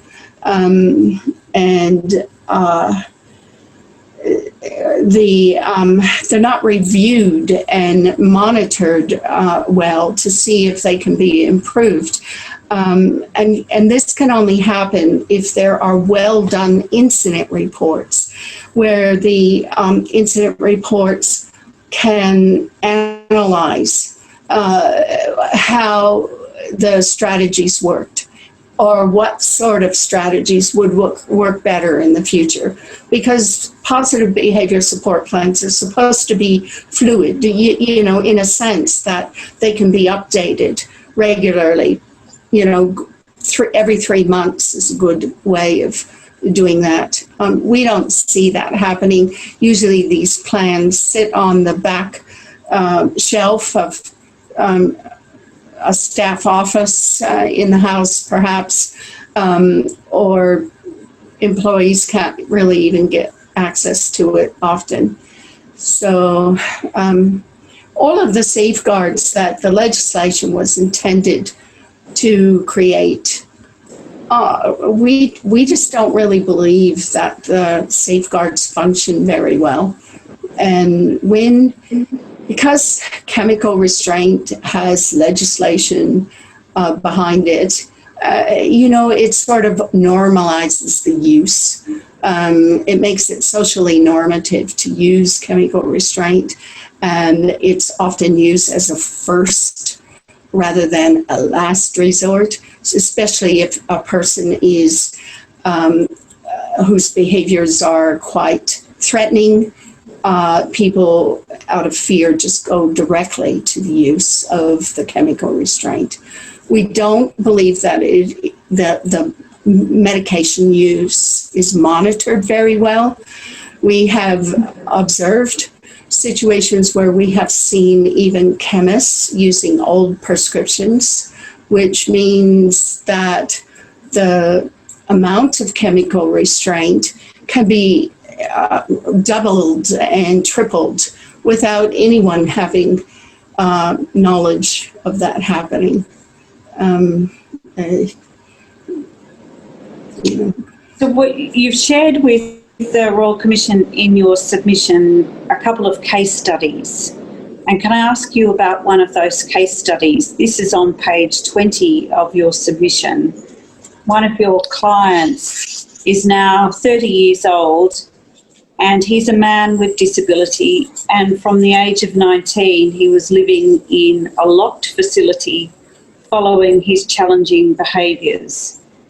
And you say that the man has a traumatic history, having suffered criminal abuse, neglect and assault, including sexual assault, when he resided within children's respite care. And you've said that he has a long history of being over-medicated with psychotropic medications to address challenging behaviours. And while he's been a client of your service, he was on, you say, a large cocktail of sedative, psychotropic and antidepressant medications, along with blood pressure medication. So pausing there, what has been your role in advocating for him in the use of these medications in his life? Well, I have firstly been very concerned about how isolated this man was. When I first met him, he did not communicate very well at all. I was told by most people I came into contact with through the department that he was quite high risk, could be very dangerous with me. So that part, it made it difficult for me to do what I could, but I have raised several times in QCAP my concern about the high levels of medication, polypharmaceuticals that this man was on. In fact, the TGA had a warning associated with one of the medications that he was on, that it offered no benefit, that over 150 milligrams of a particular drug, if it was used to treat generalized anxiety disorder. This man didn't even have general anxiety disorder.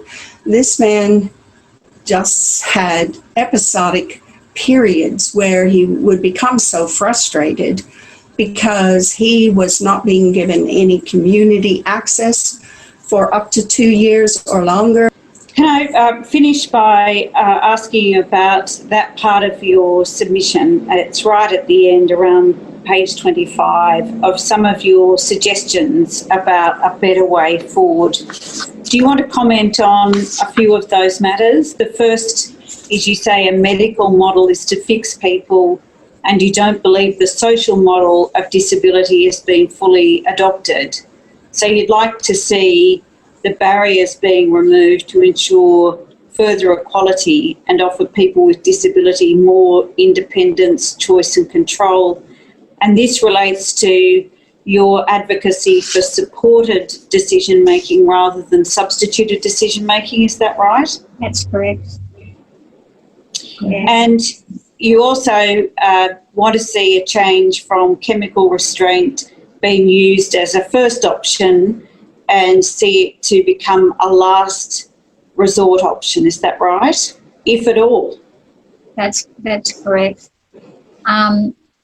Too often it is the first option, and issues such as environmental issues of where the person's living and who they're living with, and how their service is responding and so forth aren't addressed, and they're never addressed really. The medication is a way of assisting the service provider to be able to group people together without too much of a backlash from the people living in that house. And you also say in your submission, this is page 28, that the whole governance approach is urgently required to initiate a framework for very early intervention and safety around children and young adults, not just older adults with intellectual disability. And that's a particular concern. Because most of the behaviours that we're seeing in adults is actually stemming from bad practices as children. They're often very entrenched, these behaviours, and become more difficult to disentangle, them from the person's habits of behaviour. Well, thank you both very much for your submission to the Royal Commission and the time that you've spent with us today to share some of the experience of your advocacy work. Thank you. You're welcome. Thank you. Dr. Bennett. Commissioners, the next witness is Dr. Jane Law, and she'll give her evidence in person here in Sydney. Thank you, Dr. Law, for coming today to give evidence. If you would follow the instructions from my associate, and she will tell you about the affirmation that you're going to take. I will read you the affirmation. At the end, please say yes or I do.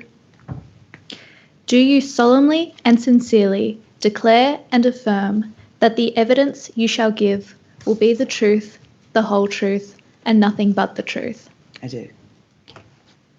Thank you, Dr. Law. Just so you're clear, I am sitting with Commissioner McEwin, who is in the same room, and Commissioner Atkinson, whom you can see on the screen, is in Brisbane and joining us from there. And Dr. Bennett is now going to ask me some questions, and hopefully the whole system will work. Doctor, can you please tell the Commission your full name? Jane Sarah Law. Mm-hmm. Now, you're a consultant general practitioner, is that right? Yes. And you've provided a statement for the Royal Commission, and that statement is dated the 10th of September 2020. Yes. Yes. Have you read a copy of that statement recently? I have.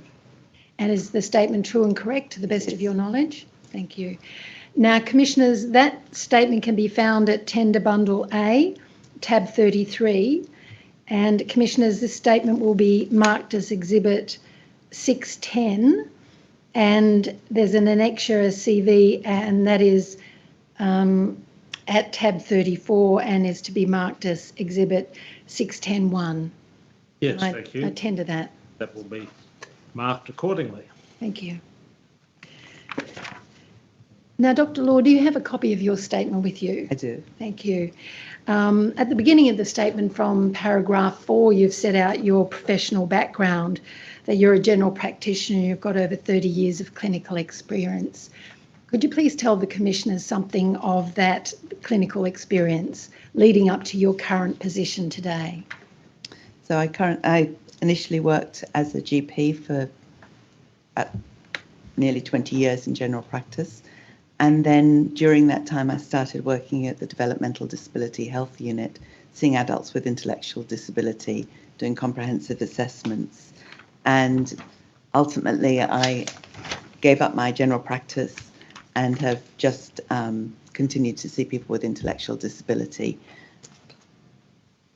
Thank you. And you've just mentioned the Developmental Disability Health Unit that you currently work in. Can you please tell the Commission something about the background of that unit and where it exists today? Well, it was started in 1999 by Dr. Helen Benge, and it operates a clinic at the outpatient department of the Royal Rehab Centre in Ryde. And the structure of the DDU has changed over time, and we have special funding for the clinic, which has been provided by New South Wales Health. And it's run independently from the New South Wales Department of Health under the auspices of the Centre of Disability Studies, which is affiliated with the Faculty of Medicine and Health at the University of Sydney. And I joined in 2001 along with one other doctor, and there are now 3 GPs working at this clinic performing comprehensive medical assessments. And there's 1 rehab physician, who's a professor of rehab and ageing and dementia, who comes at times. I work 2 days a week at the clinic, and the other doctors work between half a day and 1 day a week or month. The limited services are available from a special needs dentist, a social worker, and a psychologist. Thank you. Thank you, Doctor. At paragraph 17, you refer to various components of the comprehensive assessment that you carry out at that unit. Can you please tell the Commissioners something about the assessment process itself? So at the clinic for first consultation, we usually allow up to 2 hours. Just prior to the initial consultation, we have a look at the pre-filled questionnaire, if it's been done, that was sent to the primary carers to complete. And the visits include a comprehensive history taken from those present, the patient, the accompanying carers, paid support workers, allied health workers, and we may contact a key carer by phone if they're unable to attend at that time or a later time. We attempt to do a thorough physical examination, and we have a hoist which allows us to get people with them who can't transfer onto the bed, who are in wheelchairs. And following that, we order any laboratory tests, x-rays as needed, and we make referrals to medical specialists or allied health as required. If we see a patient with displaying ongoing behaviours of concern, we'll usually refer to a psychiatrist if there isn't, and recommend a psychologist or behavioural team. Right. Well, on that issue of any ongoing behaviours of concern, in terms of the initial referral, when somebody comes to see you, a person with intellectual disability, have you a sense of what percentage of these people have behaviours of concern?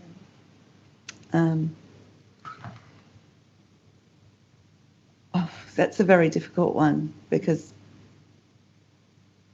even mild behaviours which might have a negative impact, I think are of concern and need addressing, but not necessarily serious, and a simple conversation can deal with that. So I don't know, maybe 50%.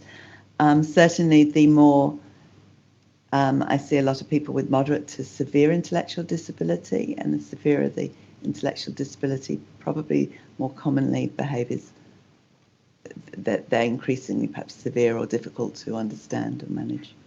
Right. So in terms of those observations of yours, what is the trigger for you to make the decision as to whether to refer on or include in the assessment process an assessment by a psychiatrist or a psychologist? Well, the assessment really includes the full details about the patient, professionals, agencies, devise a problem list. We have a look at all their medications, have a look at their current history, both in terms of detailed physical and mental health and behaviours of concern. We look at the systems, sleeping, swallowing, and have a look at the family, birth, development and social history, so we get some idea of the longitudinal issues and functional abilities, do a physical examination. And in order to make recommendations, if they're serious behaviours of concern, if they haven't got a psychiatrist and they're on psychotropic medications, it's usually the case that they should be seeing somebody to oversee this. It doesn't take much to refer. No, that's right. So Dr. Law, how do patients come to you in the first place? Either self-referred by families who found us by various means, and often a internet search, which is pretty good because it's quite difficult to find us on the internet. And So no referrals are required by others? No, we do ask for a referral from a GP, just really so that we can communicate with them and to let them know what we're doing, and so we can send a copy of our report to them. And we will also try and contact all the other specialists that they may be seeing in order to get that information. Thank you. Right. So in terms, you are a consultancy service, so they get referred to you, and ultimately you'll do your assessment process, and you will have no further ongoing role in their care and management later on? No, that's not true. We see them a few months later to review our initial consultation and see where we're going from there. And we'll see them annually, second yearly, depending on the need and their wants. I think with the advent of digital health, it will be very much easier to have a quick conversation more often. But they are coming from a long way away, many patients. Right. Now, at paragraph 19 of your statement, Doctor, you've set out what goes into one of your comprehensive reports. So you've done your assessment process and you fit your findings within a report. Can you please take the Commission through the various aspects of the issues that you address? Well, obviously the list which I've discussed, and really the report just concludes with our assessment and management recommendations. So we have standard recommendations of how often they need to get an eye examination, hearing, dental care, immunisations, but we'll also look at those very specific issues with that person and try and address those problems, try and come to a diagnosis if we can, if not, continue it as a problem and keep on working at that.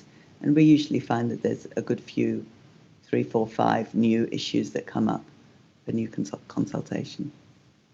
Right. And if you are seeing people annually and again over time, would you do this complete process each time? The second visit is the only one that I don't tend to do a full examination unless I've not been able to attempt it. So yes, I think one of the big things is doing a physical examination. I'm a great believer in seeing the whole skin, touching them, listening to their hearts. You will miss things if you don't have a look. Doing a breast examination, feeling the tummy. It's not always easy for people. Sometimes they prefer to be examined standing or seated, so it's not necessarily done in a typical way, depending on their anxiety. Right. Do you have particular training or experience in dealing with people with cognitive disability to address things like their sensitivity to being touched, perhaps? Or nothing at all. Just from working in this area for 20 years now, and as a teenager, doing some voluntary work with people with intellectual disability. Should there be this training? 100% yes. Who would do it? You. It's a very good question. Yes, I mean there are people at the Centre for Disability Studies that and other organisations, academic units who could do this training. Doctors can be embedded in the health system. You've referred in paragraph 20 to people from culturally and linguistically diverse backgrounds. How do you manage with language issues? It's not easy sometimes. I've had a deaf interpreter and a language interpreter in one room with a few other people, with somebody very difficult. It's incredibly challenging. Often they'll come with just a family member. I know it's ideal to get interpreters, but sometimes they don't turn up, or just the organisation is difficult. And it adds another person into the room, and professional interpreters are, I guess, ideal. We just keep on trying. I've used some some of the Google Translate, much to the delight of some of the patients, and makes it quite easy to just get some key ideas across. Filtering out. But a lot of my patients they're bilingual. They do understand, even if they don't speak. They do understand English probably better than sometimes their parents. If I could just ask Dr. Law a question also relating to training.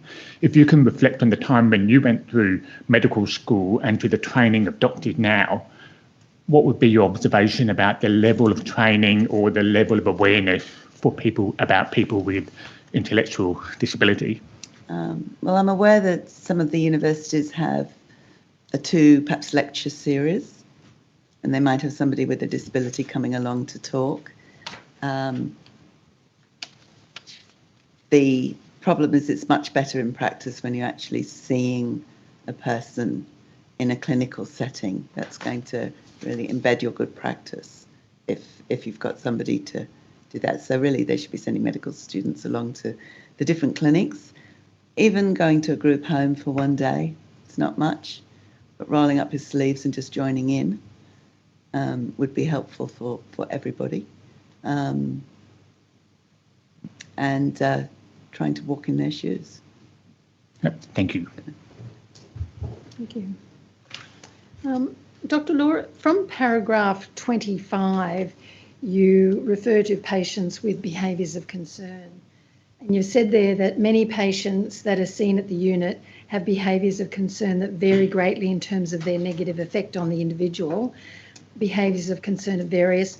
The following, and you're describing some of the most common occurring that I've observed in my patients. Now, in the next paragraph, you describe some of those. So I'm going to ask you to take the commissioners to some of those behaviours, but also tell the commissioners what it is that those behaviours tell you. Well, the first thing is behaviours are really just an expression of your mental state, as far as I see it. And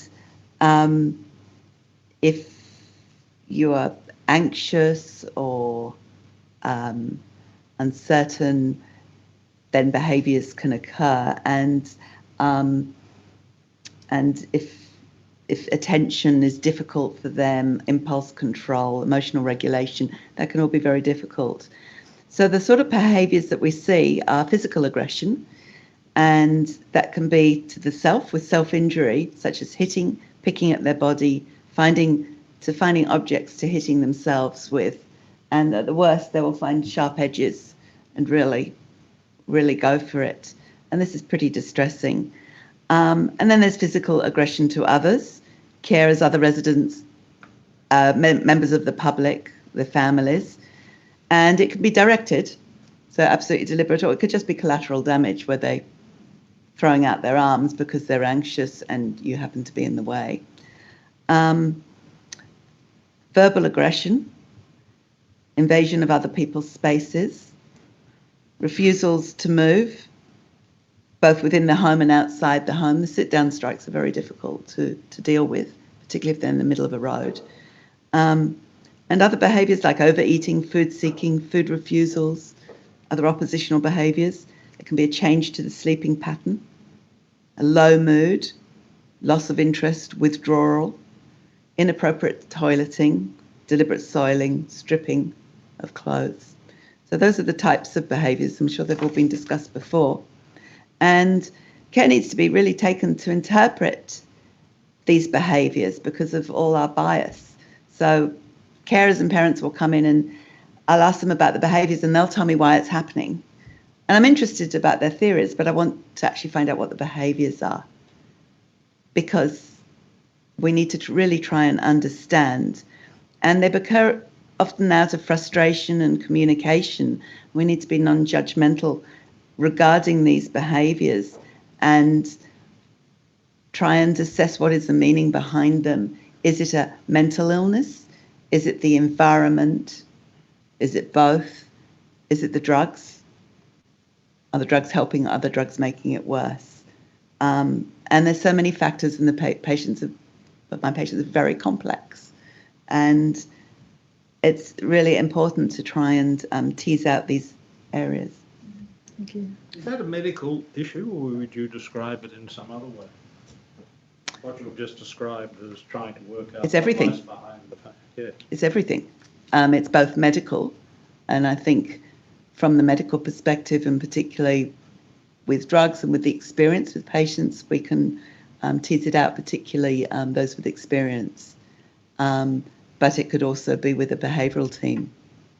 And your centre uses or involves non-medical practitioners. We have very little funding and very little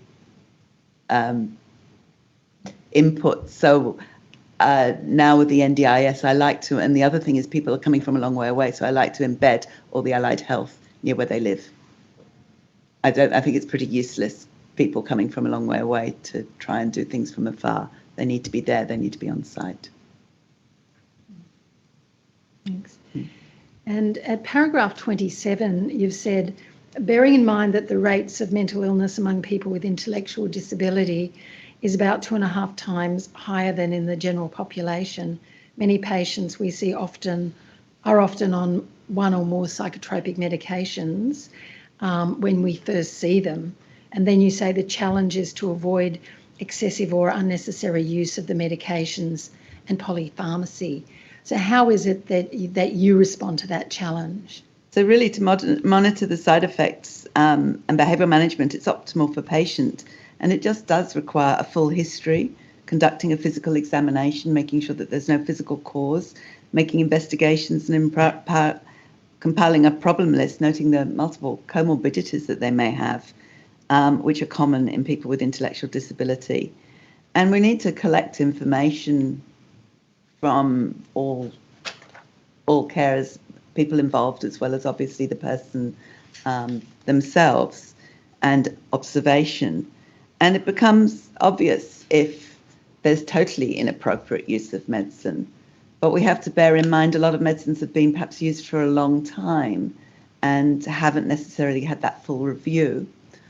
Or when young people are living at home with their families and the behaviours are very challenging indeed for the person and the families and having a huge impact on their life, that these medicines may be required, and I regard them as treatment more than chemical restraints. And I think they're absolutely essential in order to help them.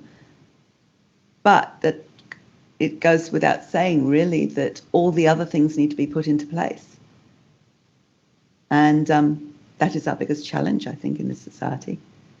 And so in those circumstances, if you do have concerns about the medications, specifically in relation to psychotropic medication, is that an instance where you would refer on to a psychiatrist, or would you? If they don't have a psychiatrist, I would generally refer on to a psychiatrist. I might start to wean them off with agreements from all present to see what happens. Everything is a trial.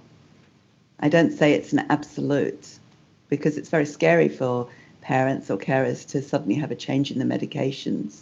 And if we've got all the behavioural supports in place and we can just start taking one drug off at a time, then perhaps one can see the results and it gives people more confidence. And it's important to look at the time that you're doing it. Never change drugs just before Christmas. People get very unsettled around that time, or important events. So the important thing is to really work well with the parents. And yes, it's ideal for them to eventually get to a psychiatrist, but that can take time. And when you say take time, how long can that take? Oh, waiting list six months. Right. So it's really problematic. And the majority of psychiatrists that people see are in the private sector because of the way our system is set up. Right, and they're the current networks that you mostly rely on, are they? There are some people in the public sector, but the public networks, the community mental health, don't really have capacity to see patients, and sometimes, regrettably, that they've refused to see our patients, saying that they have an intellectual disability. That's the cause of their behaviours, and not understanding the complexities and mental health issues that can occur. So, but they would be in the ideal space to see them because they can do home visits and they work in a very good team with nurses and psychologists. So if they had capacity when built up and then they had the ability to speak to specialist psychiatrists to work with them in terms of drug management, I think it would be ideal. Right, so in your view, the structure is there, but in terms of the content of knowing, understanding how to work with people with intellectual disabilities missing currently. Yeah. Can you prescribe psychotropic medication yourself? Absolutely. Do I do it very often? No. How do you address the question of the consent of the patient? That's always a complex one. So the majority of people that I've prescribed psychotropic medications, antidepressants would be the area that I'm most comfortable with. And for somebody with an acute sort of depression where it's obvious that they're telling me they're depressed, you can talk to the patient. And so talking to the patient and explaining what it is, if it's in their capacity, talking to the family members. Often it's a family who give consent, and then it gets more complicated with guardianship. And that's when I think a psychiatrist probably should be involved. Other medications, when there's an acute crisis and nobody is coping and nobody is coming to help the families, and the parents are being assaulted and the patient is incredibly unhappy and agitated, something needs doing. So it's a short-term solution until the behavioural teams come in and they can see a psychiatrist. In that sort of situation, is the short-term solution antidepressant or antipsychotic or something in Could be between? an antipsychotic, and at a very low dose, and just with regular phone follow-up with the family. Often they're quite far away, and ultimately I usually manage to get them into a psychiatrist fairly quickly. But it's very hard. I'm not minimising the difficulty. This must be extraordinarily difficult, but in order to prescribe something like an antipsychotic, do you have to make a particular diagnosis? Sometimes I can make a diagnosis. Where somebody has a severe intellectual disability, it's very difficult to make a very accurate diagnosis, particularly on only 1 or 2 visits. It might take if you look at it longitudinally, it can become obvious when there's an aha moment, you think, well, they're definitely, it's a mania or a hypomania. But I might do it for all my patients are very agitated and anxious and worried and they look miserable. And if I can assess as much of their health problems as possible. And so sometimes this is in effect an emergency. It's an emergency. It's an emergency response. It's an awful situation. Yeah. Thank you. Thank you. Doctor, from paragraph 29, you've set out some evidence in relation to psychotropic medications and the various side effects.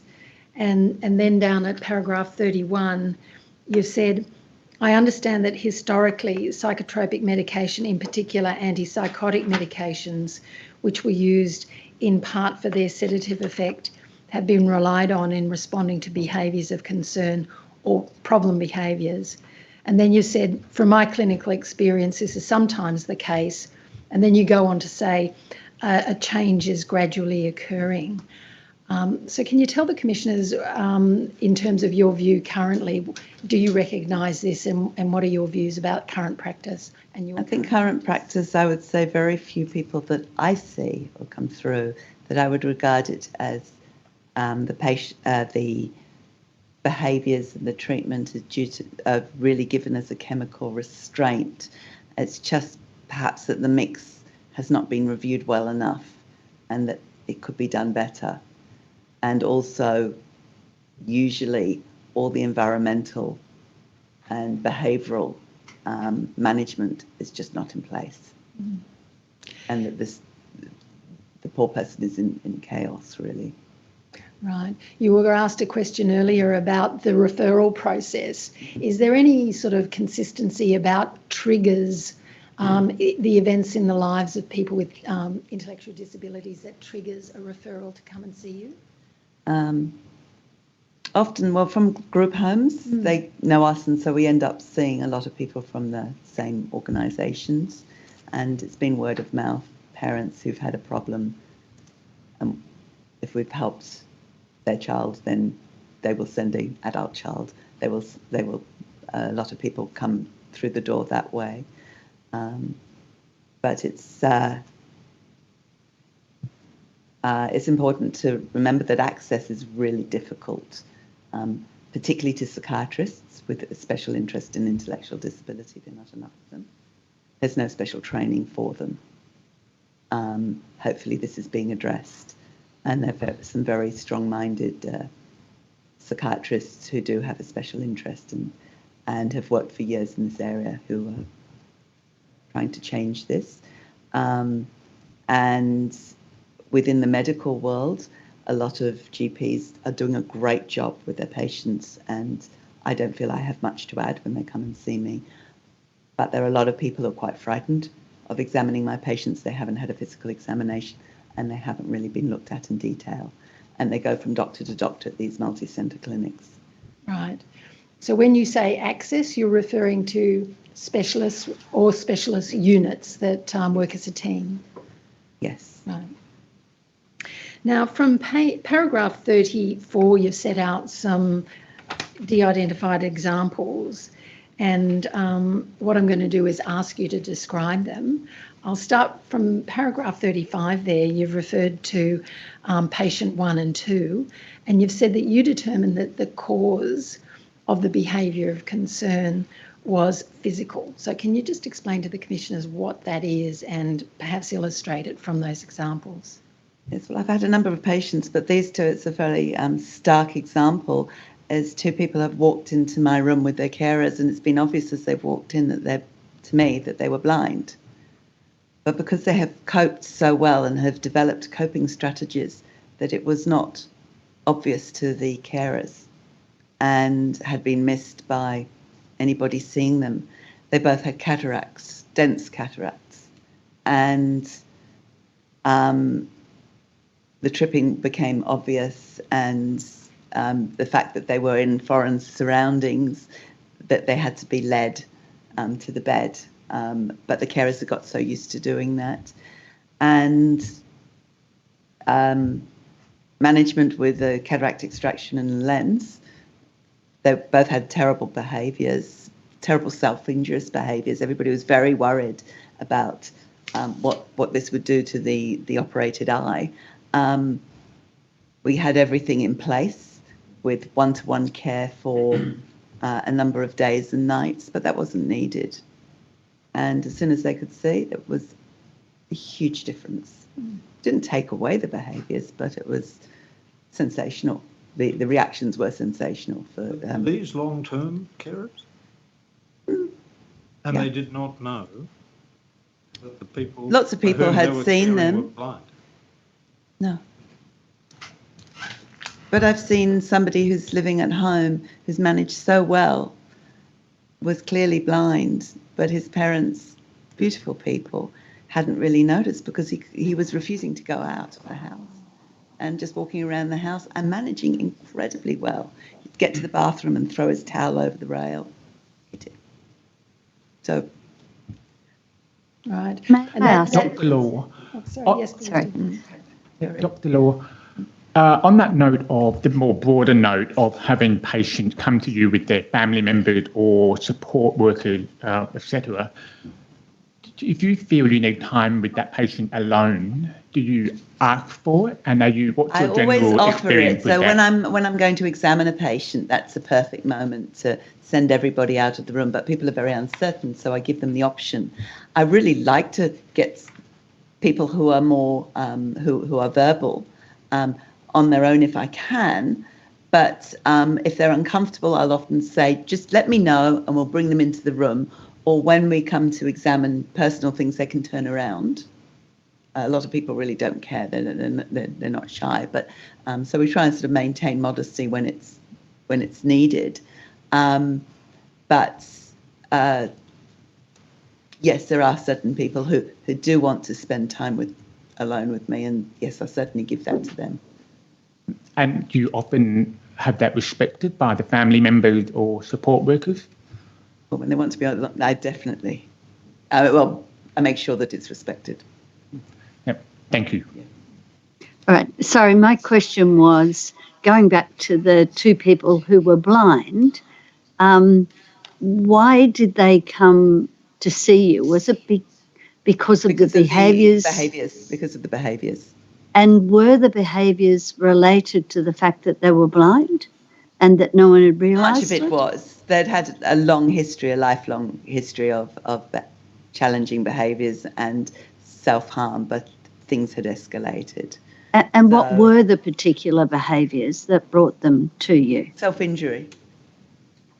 Really hitting their heads on objects, bruising, multiple bruising, but really.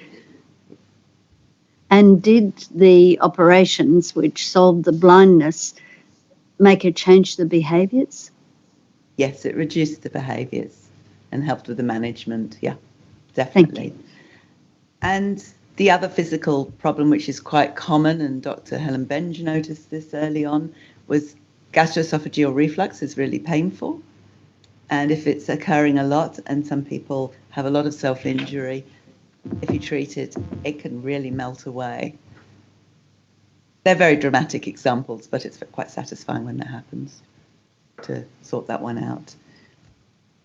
You also give an example of iatrogenic cause or issues. Can you explain to the commissioners what an iatrogenic cause is? It's caused from the medications that you give. So obviously they're the side effects, but they can cause behaviours, and I believe everybody has been through the problems that psychotropic drugs can cause. But in short, the patient that I saw had a history of depression, was treated for that, had a history of reflux disease, was treated for that. And then I didn't see him for some years and everything was quiet, but the patient went to live in a regional part of New South Wales near his family. And I recently caught up with them during COVID through a video consultation. And they explained that he'd had shingles, was put on an opiate because of pain. And they didn't seem to be able to take him off the opiate because every time they did, he displayed terrible behaviours. But he was clearly very constipated. So I ordered an X-ray. He was very backed up, cleared his bowels out, gradually started reducing the opiates on a measured thing, and worked with the GP who had not encountered many people with disability, who was fantastic at organising everything straight away. And as far as I know, I haven't spoken to them recently. Things are going much better and he's back to his happier self. Has the teleconsults made a difference to the availability for people with disability from your service? For my service, it's a yes and no one. GPs are allowed to, they've changed the funding, so we're allowed to do teleconferences if we've seen the patient within the last year. If you're not a GP and not a specialist, that won't be reimbursed. It doesn't mean to say that some people in the clinic aren't doing the consults. It's fantastic for those who are at a big distance, and particularly for catch-up and for reviewing medications. I think it's a very good thing. It's very good for the psychiatrists because so many patients won't get out of the van or the car and even come into the room, that they can actually see them in their home surroundings. And I've had people taking me around their house with the phone and an iPad, so it's quite good to see them in their home setting. Thank you. And Dr. Law, you also give an example of an environmental cause of behaviours of concern. Can you again explain what you mean by a behavioural environmental cause? Again, I've given dramatic examples. An environmental cause, frequently there's a lack of consistency in routines, or the clashes between residents in the group home, or a resident and a carer, which can have significant negative impacts with restrictions placed on them by, living in a group home. So the example that I give was of a young man with severe intellectual disability, or autism, congenital blindness, and severe behavioural concerns when he was young, described as peripubertal mood dysregulation. And he was on a fair number of medications, and transition from a paediatric to an adult psychiatrist hadn't occurred. I don't know why that had failed, but it just hadn't occurred. And so when he came to see me, the first thing that I did was, and he was in a group home, was to organise a psychiatrist who has a special interest in people with intellectual disability. And behavioural management was put in place with varying success. And then the family came to see me in late 2018, and he had an appointment, but the carers didn't bring him. And we had confirmed the appointment 2 days before, but they just didn't turn up. And the family at this time expressed concerns about the communication with the group home, saying that they felt that they just didn't have access to what was going on, that the manager was quite obstructive. So I contacted the regional manager and had a talk about the concerns. We organised another appointment early the following year. And we still didn't really know what was going on. He was very unsettled, and he went back to see the psychiatrist. Later, sort of mid that year, it was discovered and reported, I think, by carers that he was being verbally and physically abused by 2 of the staff members. This is with the police, as far as I understand. But recovery was a really long process for this poor young man, because we don't know how long. It'd been going on probably for a couple of years. And it was very severe, his self-injury. He had to attend these, even when they had a new house manager and a lot of behavioural management going on within the home, he managed to break a glass window and sat on the floor trying to eat the glass and had to be seen in casualty to be sutured. But I spoke to the mother recently, and after 1 year, he's in a very much happier place, almost back to his pre-trauma stage. And there's a very good relationship now between the group home and the family. But I don't think anybody could have anticipated that. And the other example I've given is of a patient who had multiple changes of accommodation over the years, all in respite care, because the mother had to relinquish care because she couldn't organise a group home with a proper transition into a group home. They just weren't available. And she did display some behaviours, but they just got much worse. And none of the group homes seemed to be able to cope with this. She would often go to casualty.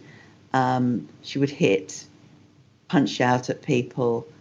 She was miserable, and when she got very, very anxious,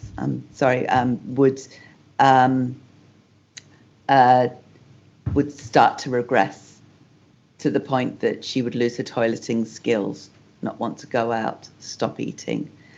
At one stage, she was admitted to hospital. Basically, the people who were looking after her, she'd been in that group home for 2 years, and I don't know whether it was a respite. This might have been her true group home, but they couldn't cope, and they relinquished care into the hospital, and she was there for 3 months, during which time I was contacted. They asked me what I think should happen, and a psychiatrist came to see her. I also said, let's take the opportunity to make sure there's nothing physical, and because examination was difficult, they did an examination under anaesthetic. They did everything. They did CT scans, they did endoscopy, they took blood tests. Everything was normal. And then she ultimately was discharged again into respite or temporary accommodation. And apparently it was to have been set up with a full behaviour management team, augmenting and teaching and training the carers. That just didn't happen. So behaviours kept on happening, and it took quite a while for that all to settle down. And she did really well. She had a short period of having to move back to her mum's home because of the bushfires. She did very, very well for a while, and then COVID hit. There was a change of carers in the group home. There was a lot of uncertainty. The behaviours started right up. Her aggression increased. She pulled out some hair of a carer, hit them. They dropped her off at hospital. No, they didn't drop her off at the hospital. They phoned the mother up and said, we're dropping her off at the hospital. Will you take her home immediately? So the mother had her at home for a month or so. And she now, I believe, has got permanent placement with one-to-one care. I think this could have all been avoided way earlier.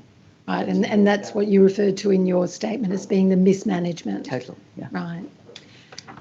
And very difficult to get anybody, particularly in the NDIS, you really need, I mean, who can you talk to say this person really needs a home? And that's the need for a stable accommodation. And a stable accommodation with an established behavioural team who is working continually with the person, not a huge behavioural management plan that they can't fathom where to begin and where to end. Mm-hmm. And that really needs to happen. Thank you. Okay, now towards the end of your statement, you've referred to areas of concern to me and my suggestions for change. There at paragraph 59, you say, managing behaviours of concern including reducing or eliminating the use of psychotropic medication requires full examination into the causes of the behaviours. Thus, a coordinated, well-funded and robust system is required. What vision do you have there, Dr. Law, in terms of that structure? Well, first of all, the care team and doctors need to communicate. Mm-hmm. Yes, we can, as doctors, can do better, but if psychiatrists were embedded in behavioural teams and management, I think within community health teams or differently, they could go into the houses and sort things out at an early stage. The suggestion or the idea of restlessness, that is the time to go in, not when the horse is bolted and there's a disaster happening. Ensuring the environment is correct for everybody and adapting that. Making sure in holistic care, it really requires adequate training and specialisation for all those caring for people, and particularly people with behaviours of concern where it's known. Most of the carers have had absolutely no training. And I really admire them for what they do. They're quite remarkable. So many of them are quite remarkable and very patient, but they do need help. They do need training. They do need support. And it needs to be ongoing and regular. And they need to be able to pick up the phone and saying, this has happened. How do I deal with this? And that's impossible. People don't get back to them. Those services with in-house management, behaviour management, there are not many of them that I know of. It could work really well. Mm-hmm. And so that's training at all levels. So training at all levels, from the carers, yes, to the psychiatrists, doctors. We can all do with more training, and that was talked about yesterday, I believe. Thank you, Dr. Law. That completes Dr. Law's evidence. Commissioners. Professor Atkinson, do you have any further questions? No, I don't. Thank you. Dr. Law, thank you very much. Your evidence has been very interesting and enlightening. Thank you very much for coming today. Thank you. Commissioners, there's one final witness today whose evidence is also pre-recorded. It takes 36 minutes. Could I ask the Commissioners if we have a short adjournment, say of 5 to 7 minutes, something less than 10, something more than 5, then we'll be able to complete the evidence today with Dr. Branford's evidence. We should adjourn for 7.5 minutes. The Royal Commission is now adjourned.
The Royal Commission is now in session.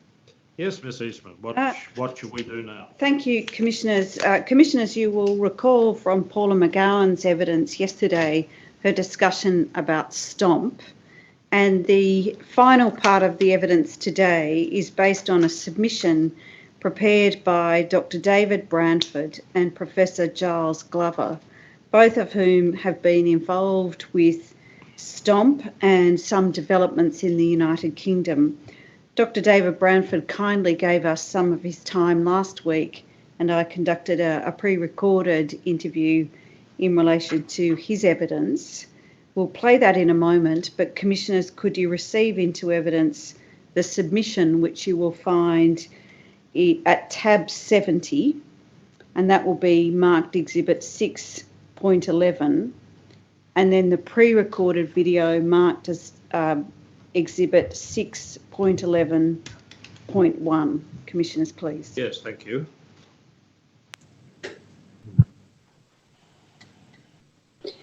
So the Royal Commission will next hear from Dr. David Branford, who joins the Royal Commission by providing some pre-recorded evidence, and Dr. Branford is based in the UK. So I will start by asking Dr. Branford to confirm his full name. Hello, my name is David Michael Loss Branford. And Dr. Branford, do you affirm that the evidence that you'll give to the Royal Commission will be the truth, the whole truth, and nothing but the truth? I do. Thank you.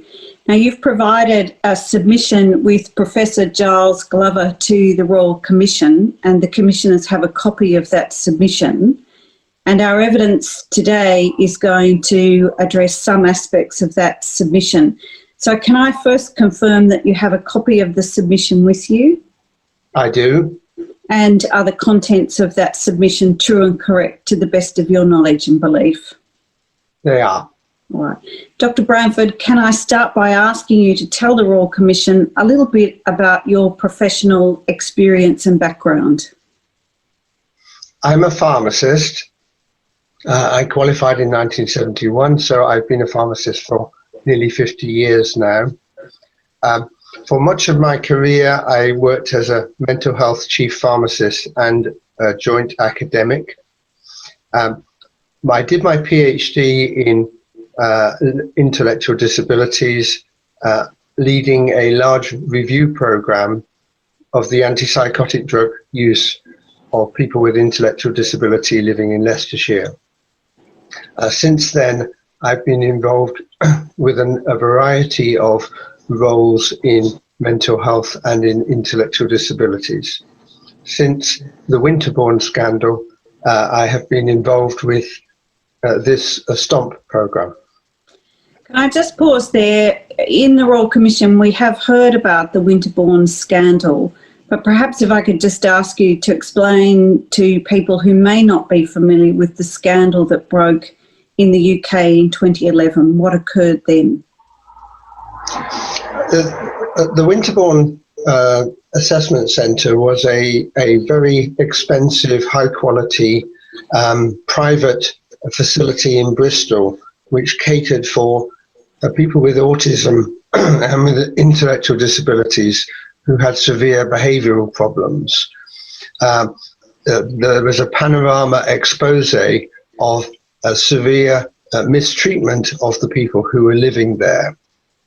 And one of the findings, which is really where I come in, was that there seemed to be an overuse of medication, and in particular antipsychotic drugs, which would normally be used for people with schizophrenia, and antidepressant drugs, which would normally be used for people with depression. And so following the Winterbourne scandal, what did that mean for you and your work? Did you have a role in conducting any investigations? Following the Winterbourne scandal, we had a real problem around the medication, in that since the closure of the institutions, the facilities and the arrangements for people who used to live in institutions had become widely scattered. And people mostly lived in smallish facilities and they were dealt with by all sorts of agencies and organisations. And we had no real understanding of what medication was being used across the country. So we were called together, and both Giles Glover and I were involved in the early investigations to really try to find out initially what was going on. We had heard rumours of overuse of all kinds of psychotropic drugs within both intellectual disabilities and within autism care, but we had no evidence to support this. And just at that time, the chief pharmacist for England had begun to work with an organisation called CPRD, the Clinical Practice Research Data Link, and he organised for us to work with them to begin to look at what was going on across the whole of England. In addition, we were invited by the Mental Health Act. Under the UK Mental Health Act, at the 3-month point of a detention, a second opinion doctor is invited in to agree that the drug treatment that the person receives is necessary and must continue. And they record at that time what the drug treatment was and why they authorised this treatment. And so they had records of all the people who with an intellectual disability who were detained under the Mental Health Act. So we had a second piece of work that we could look at some data there. And then finally they commissioned six health boards or trusts to undertake a review program with no particular remit, just to investigate how they might improve medication use within their trust for people with intellectual disabilities. And that took quite a while because the data was quite hard to get at, and Giles and I really took quite a while to investigate that. But the findings were, as indicated on the document, that really the use of medication in both people with learning disabilities and sorry, we call it learning disabilities in the UK, intellectual disabilities, and the UK, the prescribing was really very much higher than we would have expected. We'd always been told that once the institutions closed, we should expect that the use of medication would reduce substantially. But here we were 20 or 30 years after the closure of the institutions, and if anything, we seem to be witnessing a very large use of medication. And not only originally, all the original studies from the USA had always focused on drugs used for schizophrenia called the antipsychotic drugs, but what we found was almost every group of psychotropic drugs, or any group of drugs that had an impact on the brain, was being used in far greater extent than we would have expected, and they were often being used together as well. So having undertaken this research and those findings being released, what occurred in the UK following those findings?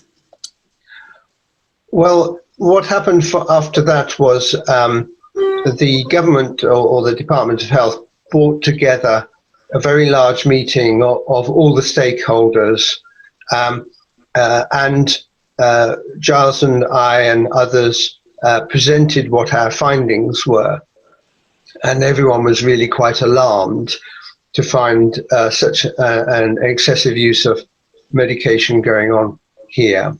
And so 5 years prior to this program, there had been a similar issue over the use of antipsychotic drugs in dementia, and a real desire to reduce the use of drugs in dementia for the management of behaviour difficulties during dementia.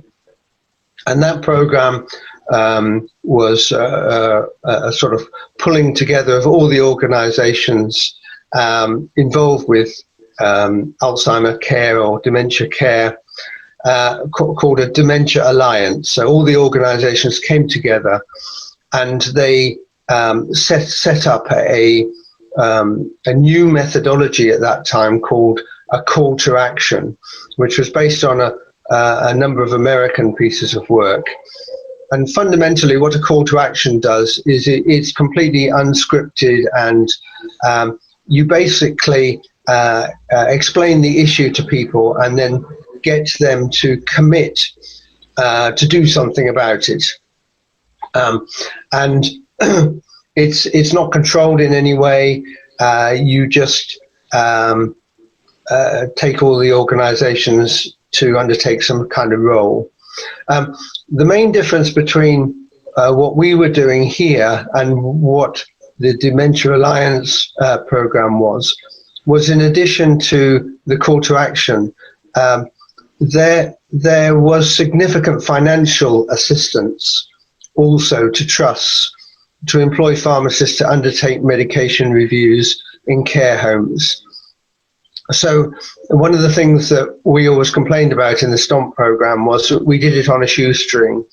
We didn't really have any substantial funding or any legal or other levers to make sure that this happened.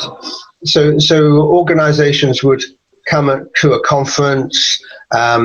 I always worked jointly with a person with learning disabilities called Carl, and we would present our findings and what the call to action was all about, and then people would commit to undertaking pieces of work. And we would give them ideas as to what to do, but we were not prescriptive. And so what happened over the following years was really a massive interest in the area. Over 500 organisations committed to undertaking some kind of activity in relation to STOMP. Right. So that was how we got there. Yeah. Right. So just backtracking a little bit. So first of all, what is STOMP? Okay. Stopping the overuse of medication in what you call intellectual disabilities, we call learning disabilities, and autism. Don't forget the autism bit, because the people who were in Winterbourne were jointly autism and intellectual disabilities. So the STOMP program was this call to action, and there was a small group of us who were employed by NHS England, which is the major health commissioning organisation, to encourage and provide assistance to organisations to undertake all kinds of initiatives relating to medication. So in the submission, you identify 3 aims of STOMP. The first, to encourage people to have regular checkups about their medications. Secondly, to make sure doctors and other health professionals involve people, families and support staff in decisions about medications. And thirdly, to inform everyone about non-medication therapies and practical ways of supporting people so they are less likely to need medication, if any. So those are the 3 aims of STOMP, is that right? Yes. And you also want to make it clear that what STOMP is not. So what can you tell us about what STOMP is not? And you set this out again in the submission. Well, in many ways, it is a fine balancing act, because as soon as you try to start this, you immediately come up against a number of organisations which are incredibly anti-medication. And so trying to explain to people that this is not an anti-medication programme. I'm a pharmacist and I've been involved in this field for much of my career, and many people benefit from psychotropic medication. And so the last thing we wanted was people insisting that everyone was taken off these medications and that they were bad things. So trying to keep that middle line between, hey guys, these are really useful and helpful medications, but maybe you're overusing them a bit. And maybe once you've got over the initial problem, you need to stop them. What appears to be happening is that once people are on these medications, it's very, very difficult to get them off. People are reluctant to take them off because they are afraid sometimes that the original problem will re-emerge, or that they have no help or facilities to cope with the problem if it re-emerges. So I suppose what we were doing with the program was trying to provide organizations with information and support to encourage them to try alternative ways of managing the problem rather than just using medication. And there's a huge amount of literature developed both by ourselves and by other partners in this to try and increase the people's support for this. The second part is that everybody thinks the medication is somebody else's issue. So one of the reasons why we developed programs with almost every health professional group was that everybody blamed everybody else. So one of the first things I had to do in the program was really stop the GPs blaming the psychiatrists and the psychiatrists blaming the GPs. And then the GPs would blame the carers and the carers would blame the support workers, and it just went on and on and on. And what you found was the more you got involved with people like advocates and social workers and all these other organizations, you would find that they would all say, well, what do you do about the medication? And they say, oh, I don't do medication. I don't know anything about medication. Oh, it's too complicated. Oh, I can't do it. So one of the reasons why STOMP was so broad in really trying to involve every kind of avenue was so that they would all feel like it was something to do with them. So, for example, support workers often didn't know what people were on even, let alone whether the medication would be having any side effects. Or so a number of the social care organisations set about training all their staff about medication, to understand, to recognise side effects, to, when they went to see the GP, perhaps we produce a document which they would complete before they went to the general practitioner to tell them all about the medication. So lots and lots of supports for a wide variety of people who are involved with intellectual disabilities, because since the closure of the institutions, it's a massively diverse area. People are being cared for in all kinds of different settings, involving all kinds of different people. And unless you involve them all, it was going nowhere. The second issue with all of this is that who would undertake the review? So if you're on a psychotropic drug, whose job is it to take you off it? GPs would often say, oh, this is too difficult, this is far too complicated, I can't possibly do this, this is a job for a specialist.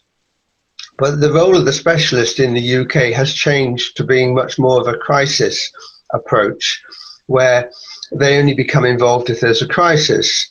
So if you wanted then to say you'd had someone on an antipsychotic drug for the last 15 years and you thought maybe they didn't need it anymore, it's really difficult to know how you went about doing it. The GPs would say, well, we can't do it. And the specialist would say, well, no, we can't do it. We haven't got any time because we're dealing with crisis work. So you kind of realise that unless you could create pressure within the system for this to happen, it wasn't going to happen.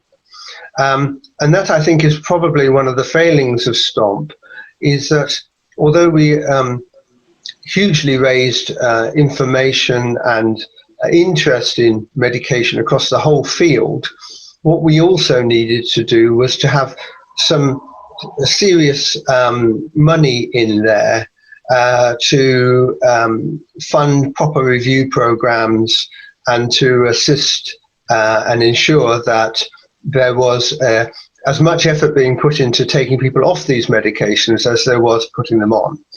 What do you think has been the impact of STOMP in the UK? Has it made a difference in terms of decrease in prescribing practices? Has there been any change at all? Well, Giles and I were asked to undertake a follow-up study to the CPRD study. STOMP had only been going 2 years at this stage, and part of the problem is that data is always about a year behind. So we're probably only now in a position to begin to see whether or not there has been an impact. I think what everyone expected was that there would be, following the STOMP program, there would be a dramatic and sustained reduction in every group of psychotropic drugs. And that hasn't happened.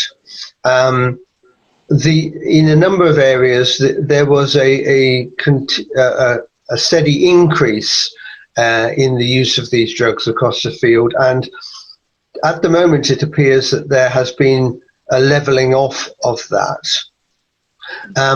But we unfortunately we weren't really able to get a good idea of what was going on in children, and we're hoping to do some follow-up work looking at children. And we could really only get a feel for what was happening in intellectual disabilities. Our work with autism, I think, is really still very we're not quite sure about.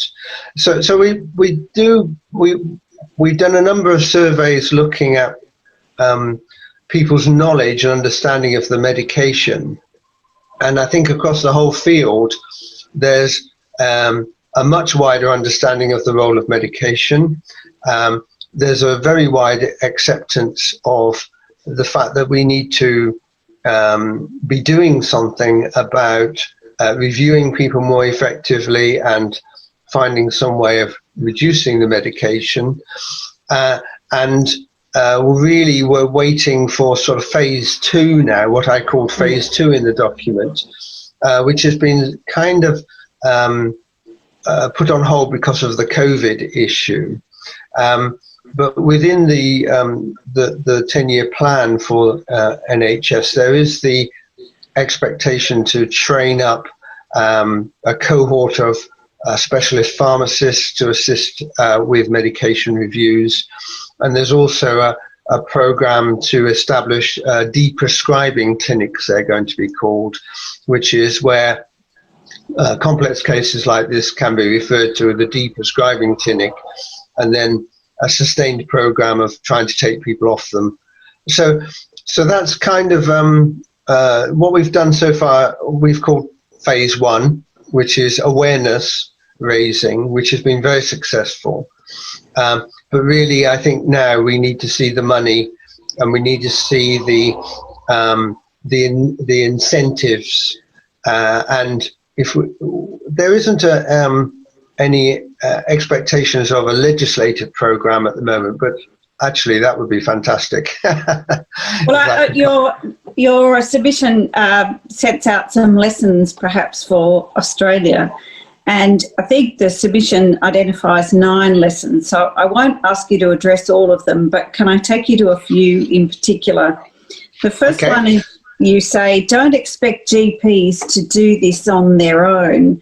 And you refer to some recent work from the Netherlands looking at medication reviews and GP attitudes to reducing psychotropic medication, and that's a relevant consideration.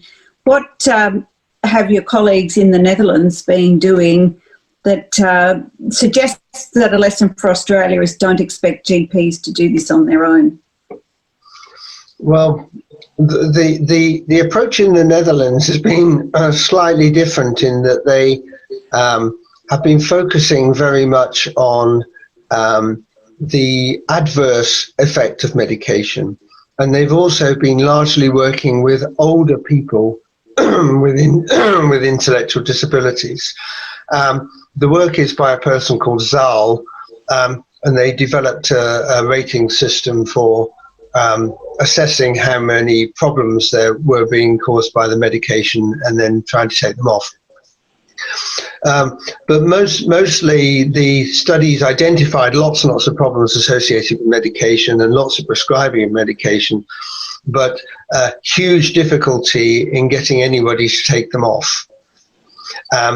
And that, so that's the work by Zal, and then the work that I think I've referenced here, which is by De Krupa, then did a follow-up study where they looked at what were the issues that were stopping the general practitioners from undertaking the reviews. I think they have a slightly different system in the Netherlands, in that they have very few specialists. So I think a lot of the expectation falls on general practitioners who are commissioned to oversee and care for people in a variety of homes or so on. And the general finding was that these general practitioners were very reluctant to reduce the psychotropic medication of people with intellectual disability or autism unless they had someone holding their hand, really. And that work has really informed and helped the STOMP program in formulating its ideas about what to do next. And that's really where the idea of training up 200 pharmacists to undertake review programs comes in. We also have the Sunderland Stomp Clinic, which is again something that people might be very interested in, which is where a prescribing pharmacist working with a behavioural support team has been over the last 3 or 4 years systematically taking people off their psychotropic drugs, and when they hit problems, the behavioural support team are brought in and they manage it behaviourally. They've managed to take more or less everybody off their antipsychotic drugs that has been referred to. So huge success of that program. So that's really the lesson from Holland, is that GPs are in the UK, their time is very controlled.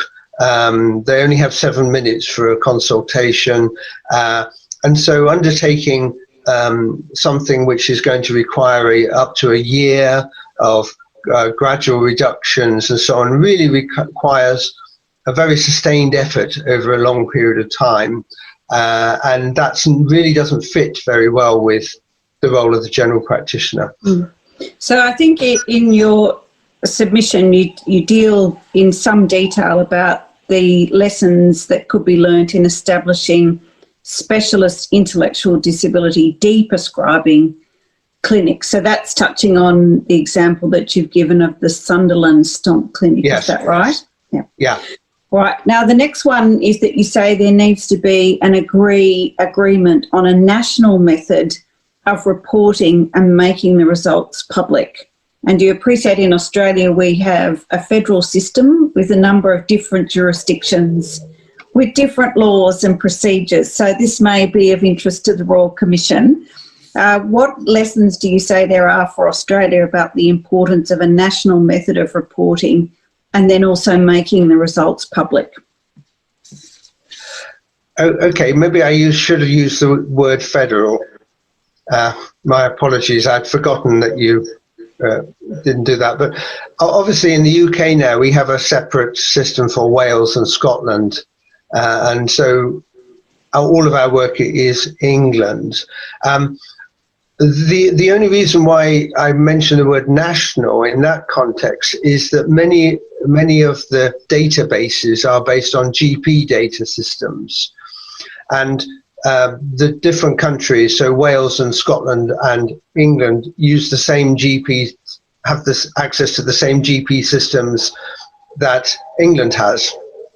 So you're able to compare just by the fact that they're all using the same system. But no, I probably should have used the word federal for you there. One of the we struggle with data. We still at the moment really don't have a good understanding. Places have full electronic prescribing systems. And the extent to which the GP data is encompassing what we want to look at is quite difficult. We are hoping at the end of the year to begin to see some more data looking at particular aspects, but data is still very much in its infancy. So if you have a system within the Australian federal, your states, that can collect the data in the same way, that again would be really helpful, because you can compare New South Wales with Victoria and so on.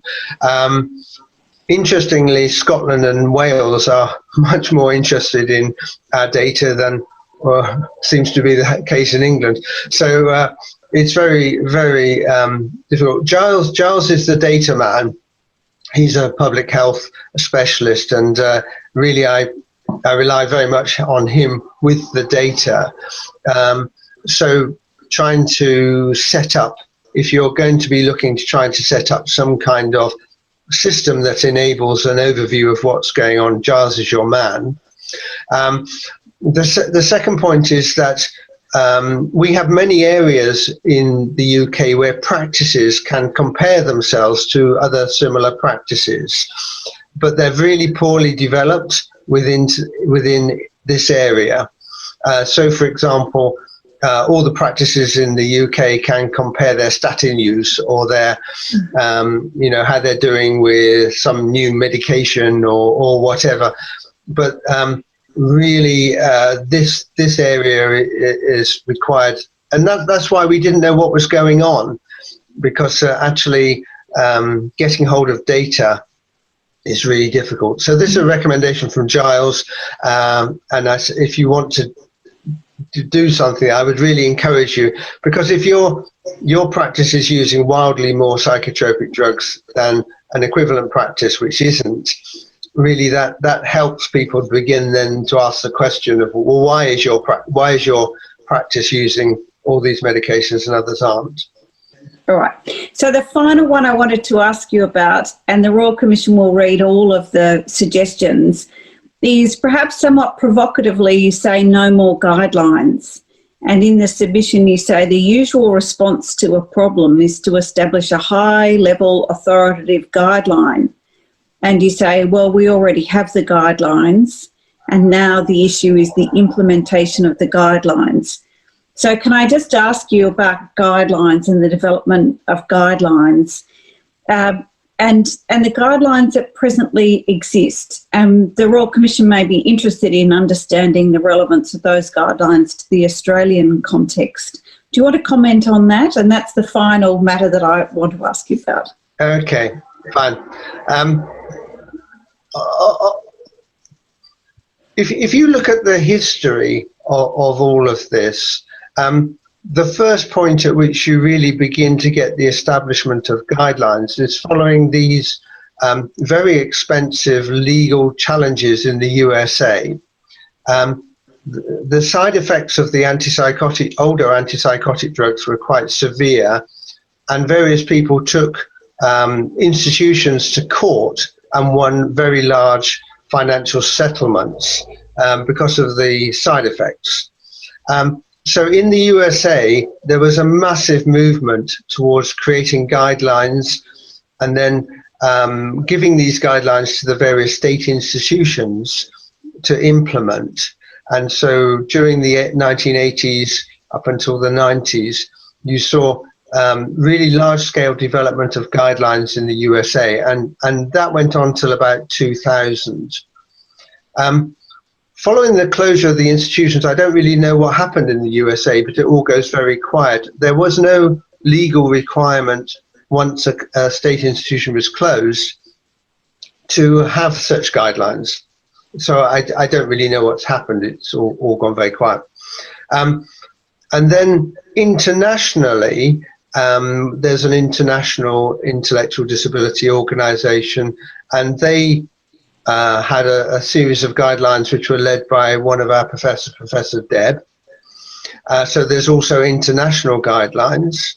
And then following on the Winterbourne scandal, in the USA, in the UK, we've had a whole series of guidelines by our organisation NICE, National Institute for Clinical Health and Excellence, which include the management of behaviour disorder, mental health in intellectual disabilities, and so on. And then in addition to that, of course, we've had a flourishing of guidelines from people like the Royal College of Psychiatrists. We've had all the STOMP guidelines.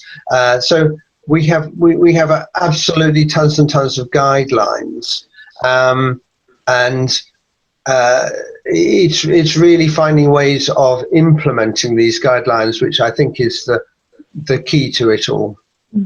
I mean, I'm sure you'll want to develop your own guideline, simply so as to give it authority in Australia. But what I'm saying is that, you know, there's lots of guidelines out there already. Yeah. All right. Dr. Brownford, thank you very much for your time today to pre-record this evidence and your enormous assistance to the Royal Commission. Thank you very much. Thank you. Bye. All right. Ms. Eastman, it is perfectly clear that you cannot possibly be accused of interfering unduly with the flow of the witnesses' evidence.